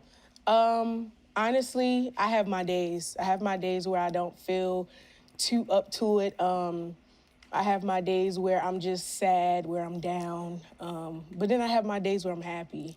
For the most time, I can say that I try to be happy more than not, but more days are more sad than anything. Okay, she's depressed. I saw the headlines like everyone else. What I didn't know is that you knew each other in high school. You actually dated in high school. Yes, we have. So your relationship didn't start that day that the headlines. You go Tamron, please. They did not date that long. Way back. 12 years. 12 years. Yes. And you dated and then became friends. Is that explain how so? So pretty much, I mean, You were 15 at the time? Yes. Yeah. 15. Yeah, we both were 15. Her mom said I couldn't date her until she turned 15. So, actually be my girlfriend on her 15th birthday. Mm-hmm. I mean, after that, our relationship lasted just over a year. And from that point on, we were just friends. And you went on to marry other people. Yeah. Yes. And so, from what I'm reading, you all became like this couple. Like you would hang out together. Yeah. You knew each other's spouses.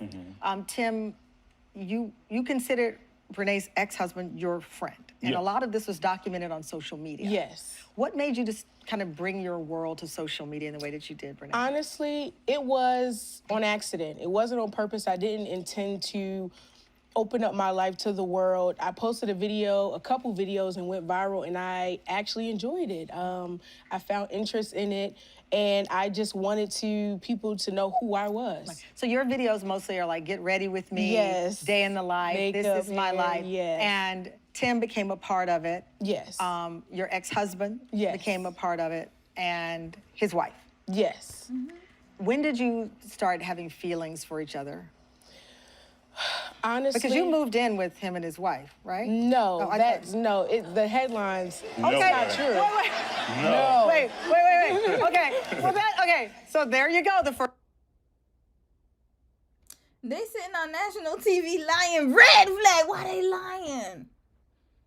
Tamron, this was not a good move, Tamron. You gave them a platform for what?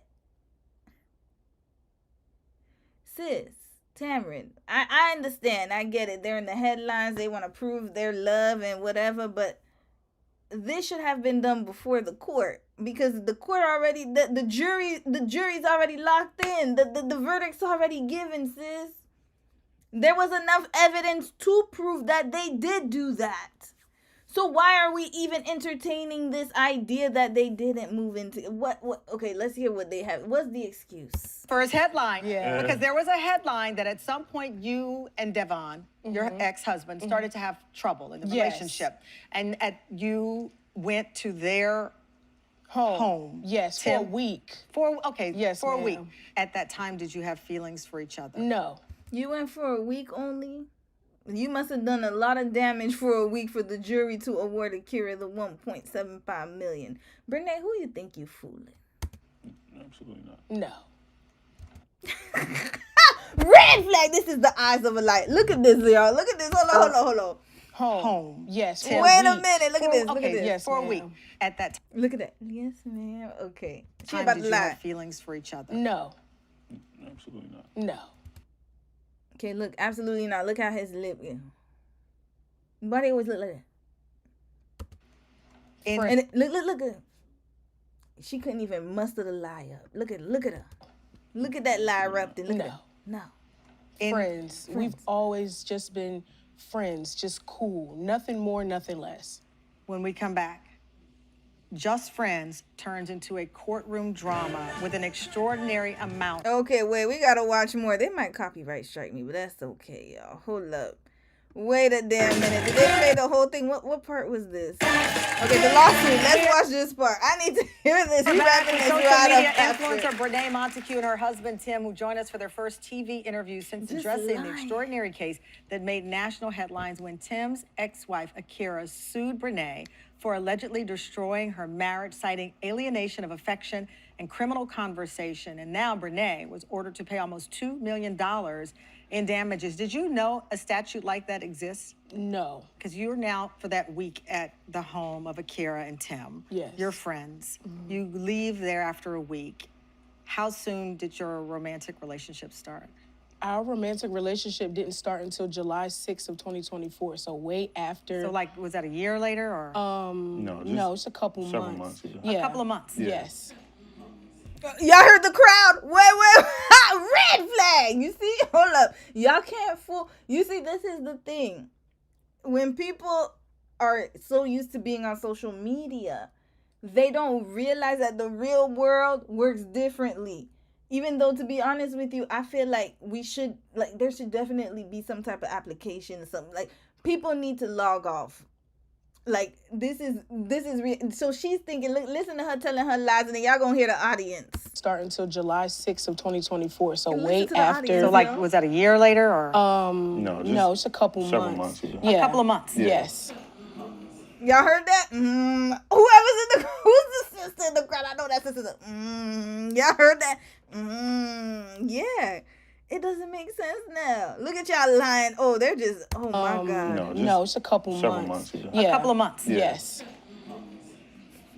And no feelings at the time when you were living in the house? No, not at all. In court, they submitted hundreds of pieces of evidence, text messages, videos, social media posts. Were you surprised by all of the digital information that they brought to the case? Absolutely. I was. As a result, the verdict was read. In fact, there was applause in the courtroom. Yes. The attorney representing Akira, Tim's ex-wife, said she's received justice from losing her husband and the father of her children. How did you... Yeah, the crowd again. Oh my God, I'm sorry. The audience is sending me. Listen to the audience. Okay, let me shut up. Y'all gonna listen to the audience here. Representing Akira, Tim's ex-wife, said she's received justice from losing her husband and the father of her children. How did you feel when you heard those words? She lost her husband and the father of her children because of you. When I heard the verdict, I had no emotion. I didn't feel anything at that time, mainly because I'm still trying to process what actually happened, especially because I came to court with facts. I came with facts, and I felt like it was a shock. And the jury agreed with her. Why do you think your argument wasn't persuasive? It's easy to paint out a villain in someone's story, and I was that villain, sadly. Red flag, sis. You need to go see a psychologist. Clinical, please. Clinical psychiatrist. Go ahead. Go and get them papers. Go and get them papers, Renee. Go get them papers. Go get. Do what you gotta do. Send your referral requisition. Go see a specialist. I don't know what you gotta do. I don't know which network you gotta go on, but you need to go see somebody. Tim, go right along with her. The fact that, you see, this is what we talking about here. She definitely she has a disorder, y'all. She literally believes in her heart that they were trying to villainize her when they had thousands of documents. This was a very well documented case. If it wasn't, they would have thrown it out. They even had jurors looking at her disgustingly.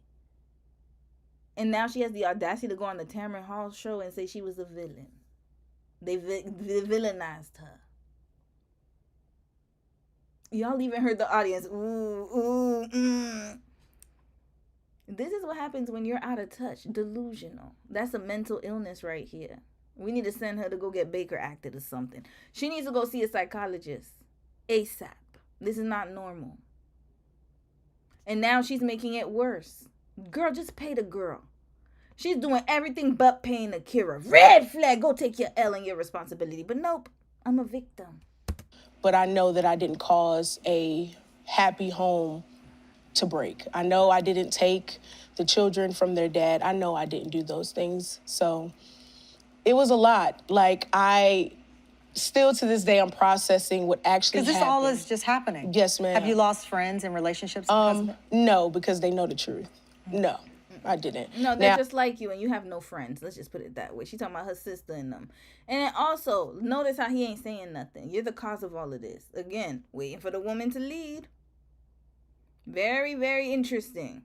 She's talking and yapping the whole time. He should be getting all them questions, to be quite honest with you. He's the one who started this whole situation. Akira's his wife, not Brene's husband.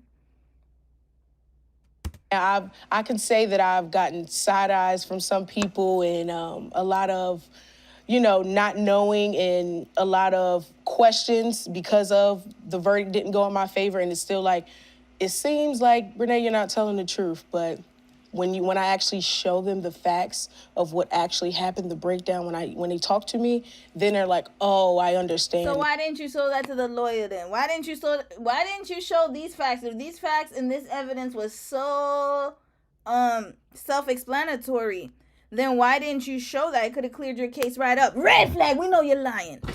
You're a liar. Sorry, those were my books. You're a liar, Brene. You're a liar. Just admit, take your L. Why don't people like to take their L's? That's my problem. Take your L. Just take it. But again, we have another earth sign here. Cap and Capricorns. And is she a Capricorn or Virgo? I forgot. Virgos. Yeah. It was, yeah, she's a Capricorn. Cap and Capricorn's right here, because I remember Akira and Devin were Virgos, and her and Tim were Capricorns. They're the Cap and Capricorns right here, the duo. Now, so, yeah. Tim, she is now facing this judgment, $1.7 million. That he can't pay. 1.75. Yeah. Do you feel any sense of, I don't know, not in a court of law, but in responsibility? Yeah. your heart, like she's now facing this? She has the scarlet letter and she's got the bill. Yeah. I mean, honestly, I know she doesn't deserve it. All the hate, all the lies is just absolutely crazy. And like she said, like, I know what actually happened. I don't care. Are you going to pay the money or not? I don't give a damn about what she knows. I know that she, I don't give a damn about that. Are you going to help her pay or not? Because she did all of this for your ass. Are you going to help her pay or what? That's what I need to hear. How much of your money is going to come out of this? We know what the truth is. The people that are close to us, we know what is really going on. The enablers. And it's But a it lot doesn't change this thing, this judgment now Right. that she's facing. And the headline, when you see the headline, 90% of them, honestly, were her face with the number. Yeah, yeah. I mean, it's not over.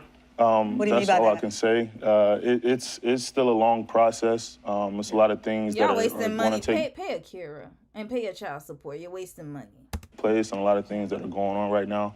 So it's not over. You know, we still have a lot of faith and we're just going to move forward. Do you feel that you could have handled things differently in ending the marriage you were in more clearly? Or is there any self-reflection here for you? I mean, always, Yeah. always. I can take accountability for the things that I've done, especially, you know, I made that clear in court. I wasn't the best husband, I know that. However, the things that are being said, you know, things, it's kind of hard to really get into without Things that were proven in the court of law, Tim. Are you forgetting about that? saying too much. Because this is still ongoing as you Right, see it. correct.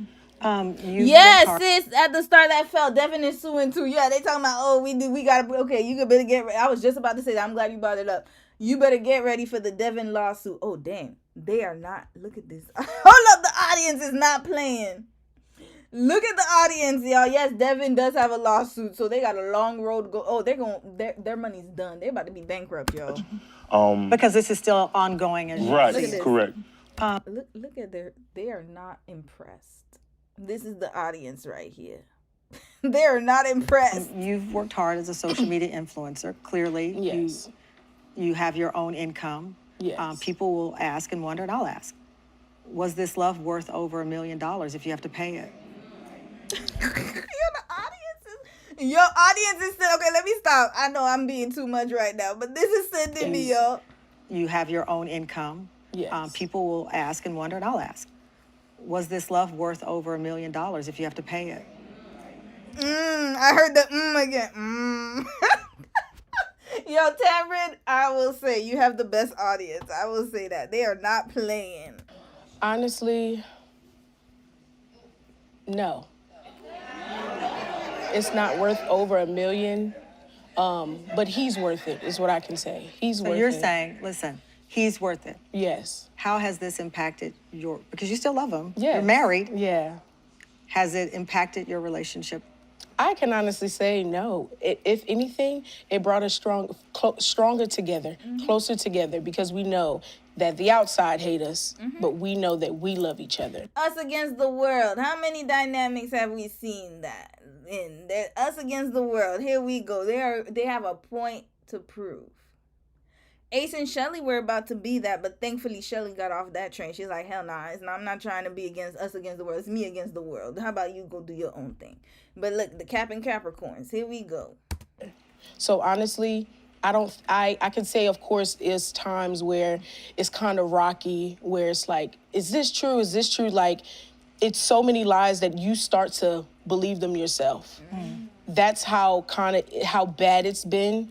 But another thing is I can say that we have great communication, great all of those things. And I feel like that we make sure that we keep that in our marriage this go round. How has this affected your business? Because you're on social media. A lot. Really? A lot. You've lost money? I can honestly say yes. With all of this and me painted out to be this person, I can honestly say it's like, I don't know if I want this person to represent me, or I don't know if I want this person to promote my products and things like that. So you losing funds. Oh, now it's getting real. That's why she said it's not worth it anymore. And look at his dumb ass just sitting there like a big dummy. It's kind of been hard for me. What's the next step for you? I would say just trusting God. Trusting God wherever he leads me. That's all I can say. He means more than me than anything. And I trust him. And You didn't trust him enough before you dug into Tim. You didn't trust him enough when you were sleeping on Akira's bed having sex with her husband. But now all of a sudden, God is at the pinnacle and not the center. Interesting. Know that this is not over. It's not over? No. Not just with this, my life in general. Not with just the lawsuit, because there's a lot of things that's happening behind closed doors, but it's not done. Why did you want to talk now? Because I was silent for 2 years. I was never able to talk about it. Everyone assumed, and even after the verdict, it's still assumptions. And I want to be able to actually fully talk about it when I can. When it's all finished, I want to be able to talk about it. What do you want people to know about you right now? I'm not a villain. I'm not a villain. I'm not this person that they painted me out to be. And time will tell. In that I'm Brene. I'm not Brene and Tim. It's not Brene and anyone else attached to me. I'm just Brene. And I want people to know that. Okay, yeah, they're not gonna last, y'all. I don't think she could hold on to this man. She just said, I'm Brene, so she's trying to separate her brand so she could get the money back. Is that what it is, Brene? And since we're not buying what you're selling, red flag, you're a liar. Well, thank you for being here with us. Yes. All right, look at Tamara. She like, oh boy, good luck playing that 1.75 million. We will continue to follow. As I said, this was an unprecedented amount of money that you are now responsible to pay. You've said you're not paying it. Yes. You're not paying it. I can say it's hard to. It's hard to. I don't have that kind of money. We reached out for a statement from Akira and her attorney. They said in part the central focus of this case was not monetary recovery. It was centered on the acknowledgement of wrongful conduct. It was about confronting betrayal. This will be a to be continued headline for sure. Thank you, Tim. Thank I like you. her earrings. Yeah, thank you. Good luck paying that 1.75 million because you're gonna pay it. All right, J-Lo, 2 minutes, and then J-Lo, and then we got an update on homegirl Onyeka. We got an update on her behind, and then we're wrapping this right up tonight. We gotta finish early because I gotta go watch my baby. Days before the wedding, Yeah. the pressure that was piled upon you caused the wedding to be called off. But I never really understood. There's a difference between calling off a wedding, which is up until 3 days before, still going ahead under pressure, perhaps in helicopters in the event of a century or whatever. Yeah. You broke up. You didn't just call the wedding off. Yeah. You called the whole thing off. Yeah. We didn't break up right at that moment. It happened over the series of the next few months. Speaking of lion Leos, this is a Leo right here, Leo woman. What is Ben Affleck? Jennifer Lopez is a Leo woman. Love y'all, but Ben Affleck is a Leo too. Red flag, 2 Leos together? Hold the line. Wait a minute. Yes, he's a Leo. Look at Jennifer Lopez. You gotta be kidding me. No wonder. Fire and fire. Oh, Lord. This is about to be explosive. No wonder they always fighting and fussing. Here we go. Right. Because what it did, it casted doubt in me and both of us about what our relationship was and where it was going, I think. And I knew in my heart that I wanted to be with him for the rest of my life. I knew that. We knew it too, sis, when you were singing the Ben song. She made a whole song for Ben Affleck, y'all, called Dear Ben, Lord. It didn't feel like we were going to make it. And so it scared me.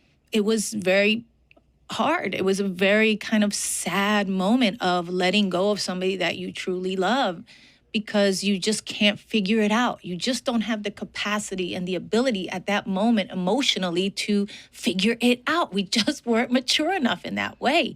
Even though he was in his late 20s, I was in my early 30s, we weren't ready to deal with and look at each other and go, what we have is real. We need to buckle down. We need to do some. J-Lo, I could have probably taken that, but he was your third. Didn't you have 2 husbands prior to Ben? Am I tripping? Ben was number 3? Hold up. We might need to run it back. And by the way, we're doing a case study on her. She's going to be on my, after I'm done with Taylor Swift, we're going to do a poll. Because I remember some of y'all wanted J-Lo. Jennifer Lopez's relationship timeline. Oh, she might be longer than Taylor. Oh, Lord. Taylor got me hard at work, y'all. Taylor it's way too much. It's way too much. Y'all know I like to be detailed, but damn. And speaking of Taylor, here she go. Why they always got to put her here? All right, let's get to the relationship timeline really quickly. Ohani, that's the one who was talking about her recently. Then we have, oh Lord, I forgot about them too. Oh man, this is going to be a crazy ass case study. Chris Judd. Mark Anthony? Where was Ben Affleck? Hold up. I missed Ben Affleck. He wasn't included? How was Diddy included and not Ben Affleck? Red flag. Where was Ben Affleck? Oh no, this don't make no damn sense. Hold up, we gotta run it back. Us Weekly, you got the wrong timeline. Complex is probably gonna give me a better timeline. Here we go. David, oh, they went way back. David Cruz, Ohani, okay. She dated Tommy Mottola? Oh, this is gonna be a crazy case study. Diddy, I knew that. Chris Judd. Look at that hair. Yup, she had 2 ex-husbands before she got Ben Affleck. Red flag talking about we weren't mature enough to understand. Sis, you had 2 husbands prior. 2, not 1, 2. You had all them relationships. You couldn't figure it out by 30-something at this point. This is what I'm talking about here. She's talking about we weren't mature enough to understand it. And yet you were mature enough to get into 2 marriages. That doesn't make sense now, does it, J-Lo? It doesn't. Still, we weren't ready to deal with and look at each other and go, what we have is real. We need to buckle down. We need to do some work. We just weren't there yet. Yeah. And so we go, oh, this is what people do. They break up when things get hard and we're going to go our separate ways. And it was too easy for her to get a divorce from the first 2 men. That's the problem. And, at some point, you got to self-reflect and see what's going on in your relationships. 2 marriages, J-Lo. It wasn't just a relationship. You were tied to these men, at least legally. And you never thought to self-reflect on that?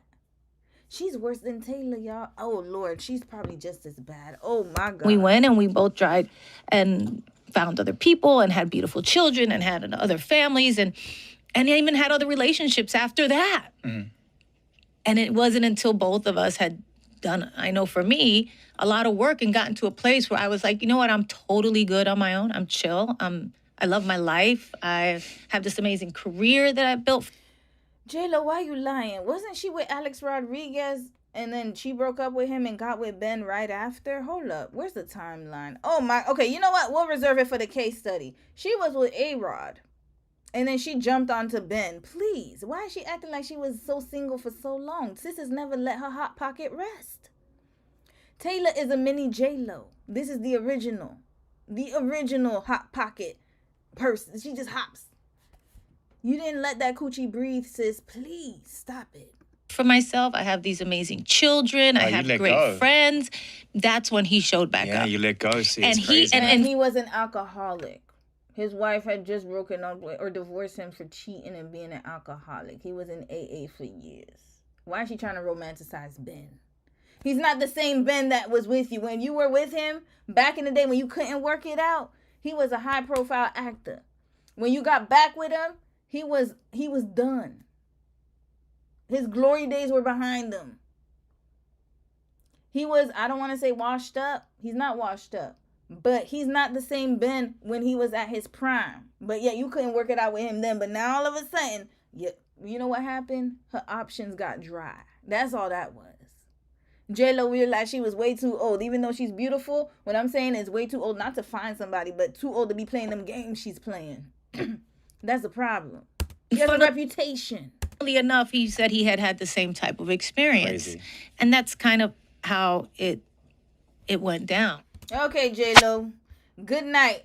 This was just a preview for her case study. If you guys vote on it, we're going to do J-Lo after Taylor Swift. Because she was supposed to be next. And then I had to do Taylor because of the whole Kayla situation. Kayla Nicole. And also the Opalite situation. But now we're going to circle back to J-Lo. All right. Onyeka. One last video. Wrapping this right up, y'all. Okay, this is only 1 minute. Here she go, y'all. She back at it again. Remember, she was the Danish deception. Well, now there's another deception going on. I'm making this video so soon after finishing my series, but I just received word from a woman that was conned by my ex in Tulum just last week. I'm sure some of you have seen the TikTok circulating from individuals that have seen him in Tulum. If you haven't, I'm just going to play a short clip for you guys to see. So guys, Danish deception guy is hiding out in Tulum, where I live. And he is scamming multiple people from the Run Club. Different women.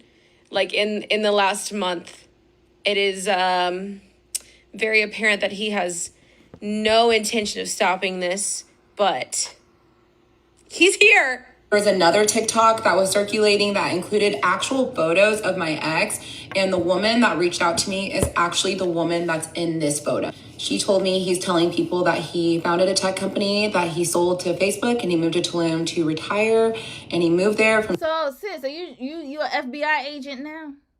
Are you a criminal organizational agent? Red flag, why do you care? You did the Lord's work by letting the world know. Law enforcement needs to get, that's law enforcement's work. The Mexican authorities need to get up on that ass. That has nothing to do with you, immigration enforcement. Did you give this tip to the immigration officers in Mexico? Did you? Dallas after ending an engagement with a woman that comes from Nigerian royalty. You cannot make this up. Out of respect to her, I'm not going to talk about how he conned her or how much he took from her. But what I will say is that there was another woman that reached out to her that said that he physically stole money from her. And when she confronted him, he got very, very aggressive and she was actually fearful of him. The whole purpose of me making this video is to bring awareness. This girl was not conned last year. She was conned last week, which means it happened after my series was put out, which means that he truly believes he's invincible. And hearing that he's acting very aggressive really does cause me some concern. So try to share this and let's put this out to as many people as we can. I'm not sharing nothing. I'm not sharing anything on Onyeka. You know why I'm not sharing anything? Because that's law enforcement's job. Everybody already knows. Interpol needs to know about this, and that's it. Why haven't you contacted the authorities? We did not need this video. We really didn't. If he's in Mexico doing dirt, that's the Mexican authorities that need to be up under that ass. These women know. They've been warned enough. If they choose to go willingly, that's on them at this point. Law enforcement, they have to be the ones that contact the authorities. How about that? It gets to a point though. Like, are you gonna be highlighting this? This is gonna be her thing, y'all. Every new woman, she's gonna come online until he comes back home to her. Red flag. That's what this is. Continuing. Oh, here we go. I cannot believe I'm making this video so soon after finishing my series, but I just received word from a woman that was conned by my ex in Tulum just last week. Onyeka, rest, okay? Please. Even Jesus rested. On the 7th day, after Jesus had created all the things, he rested. Why are you still talking about Martin? Martin is working. He's on the job. Martin is doing Martin activities. Why are you still talking to us? On a level with us. Why are you still talking to us? You are not their savior. You are not these women's savior. First of all, you should be on some lady's couch that's charging you like $200 an hour. Not us. We can't do shit for you. At this point, it's looking like you like the attention. Because you trying to be the go-to, like, no. You are not the Martin Whisper. You cannot save these other women. The same way you couldn't save yourself, you can't save them. You did your part. We are tired. In fact, we are all tired. 1, 2, 3 in the comments. Everybody write tired. We are all tired. Onyeka, leave us alone. Lower your eyebrows. Put some lotion in the corner of your hand and leave us alone. We are tired. And the woman that reached out to me She is too much. is actually the woman that's in this photo. She told me he's telling people that he founded a tech company that he sold to Facebook and he moved to Tulum to retire. And he moved there from Dallas after ending an engagement with a woman that comes from Nigerian royalty. You cannot make this up. Out of respect to her, On the brighter side, you're royalty now. So I guess Martin left you with something. He didn't leave you all high and dry. And the fact that you keep calling this a divorce is crazy. You need to go get an annulment. Is what you need to go do. And leave us alone, please. Thank you. On that note, we are wrapping this right up. Let me go and be with my little baby. But I'm going to read a few comments and we out of here, y'all. We out of here because, oh, hell no. Oh, hell no. Hold up. You know what? Let's put... Wait, whose face do I... Wait, did I put it down? Oh, no, I put it down. Dang, I was going to put Ace's face as our ending screen. I don't know where my screen went, y'all. Hold up. Okay, I don't have the Chrome anymore. All right, it's a black screen here. All right. At the start of that fell, you said he gonna mess with someone and related to the cartel and end up missing. Girl, body parts. Oh, let me not say that. Red flag. They about to grind him right up. They gonna sausage like they don't play. At no name, no body. Love your name, by the way. Who? No name, no body. That sounds like a riddle. Or not a riddle. You know, like Sally Seashells, whatever it's called. Sally ate seashells by the seashore. I thought she was about to blame black women again. No, now she's an avenger. She's a crime fighter.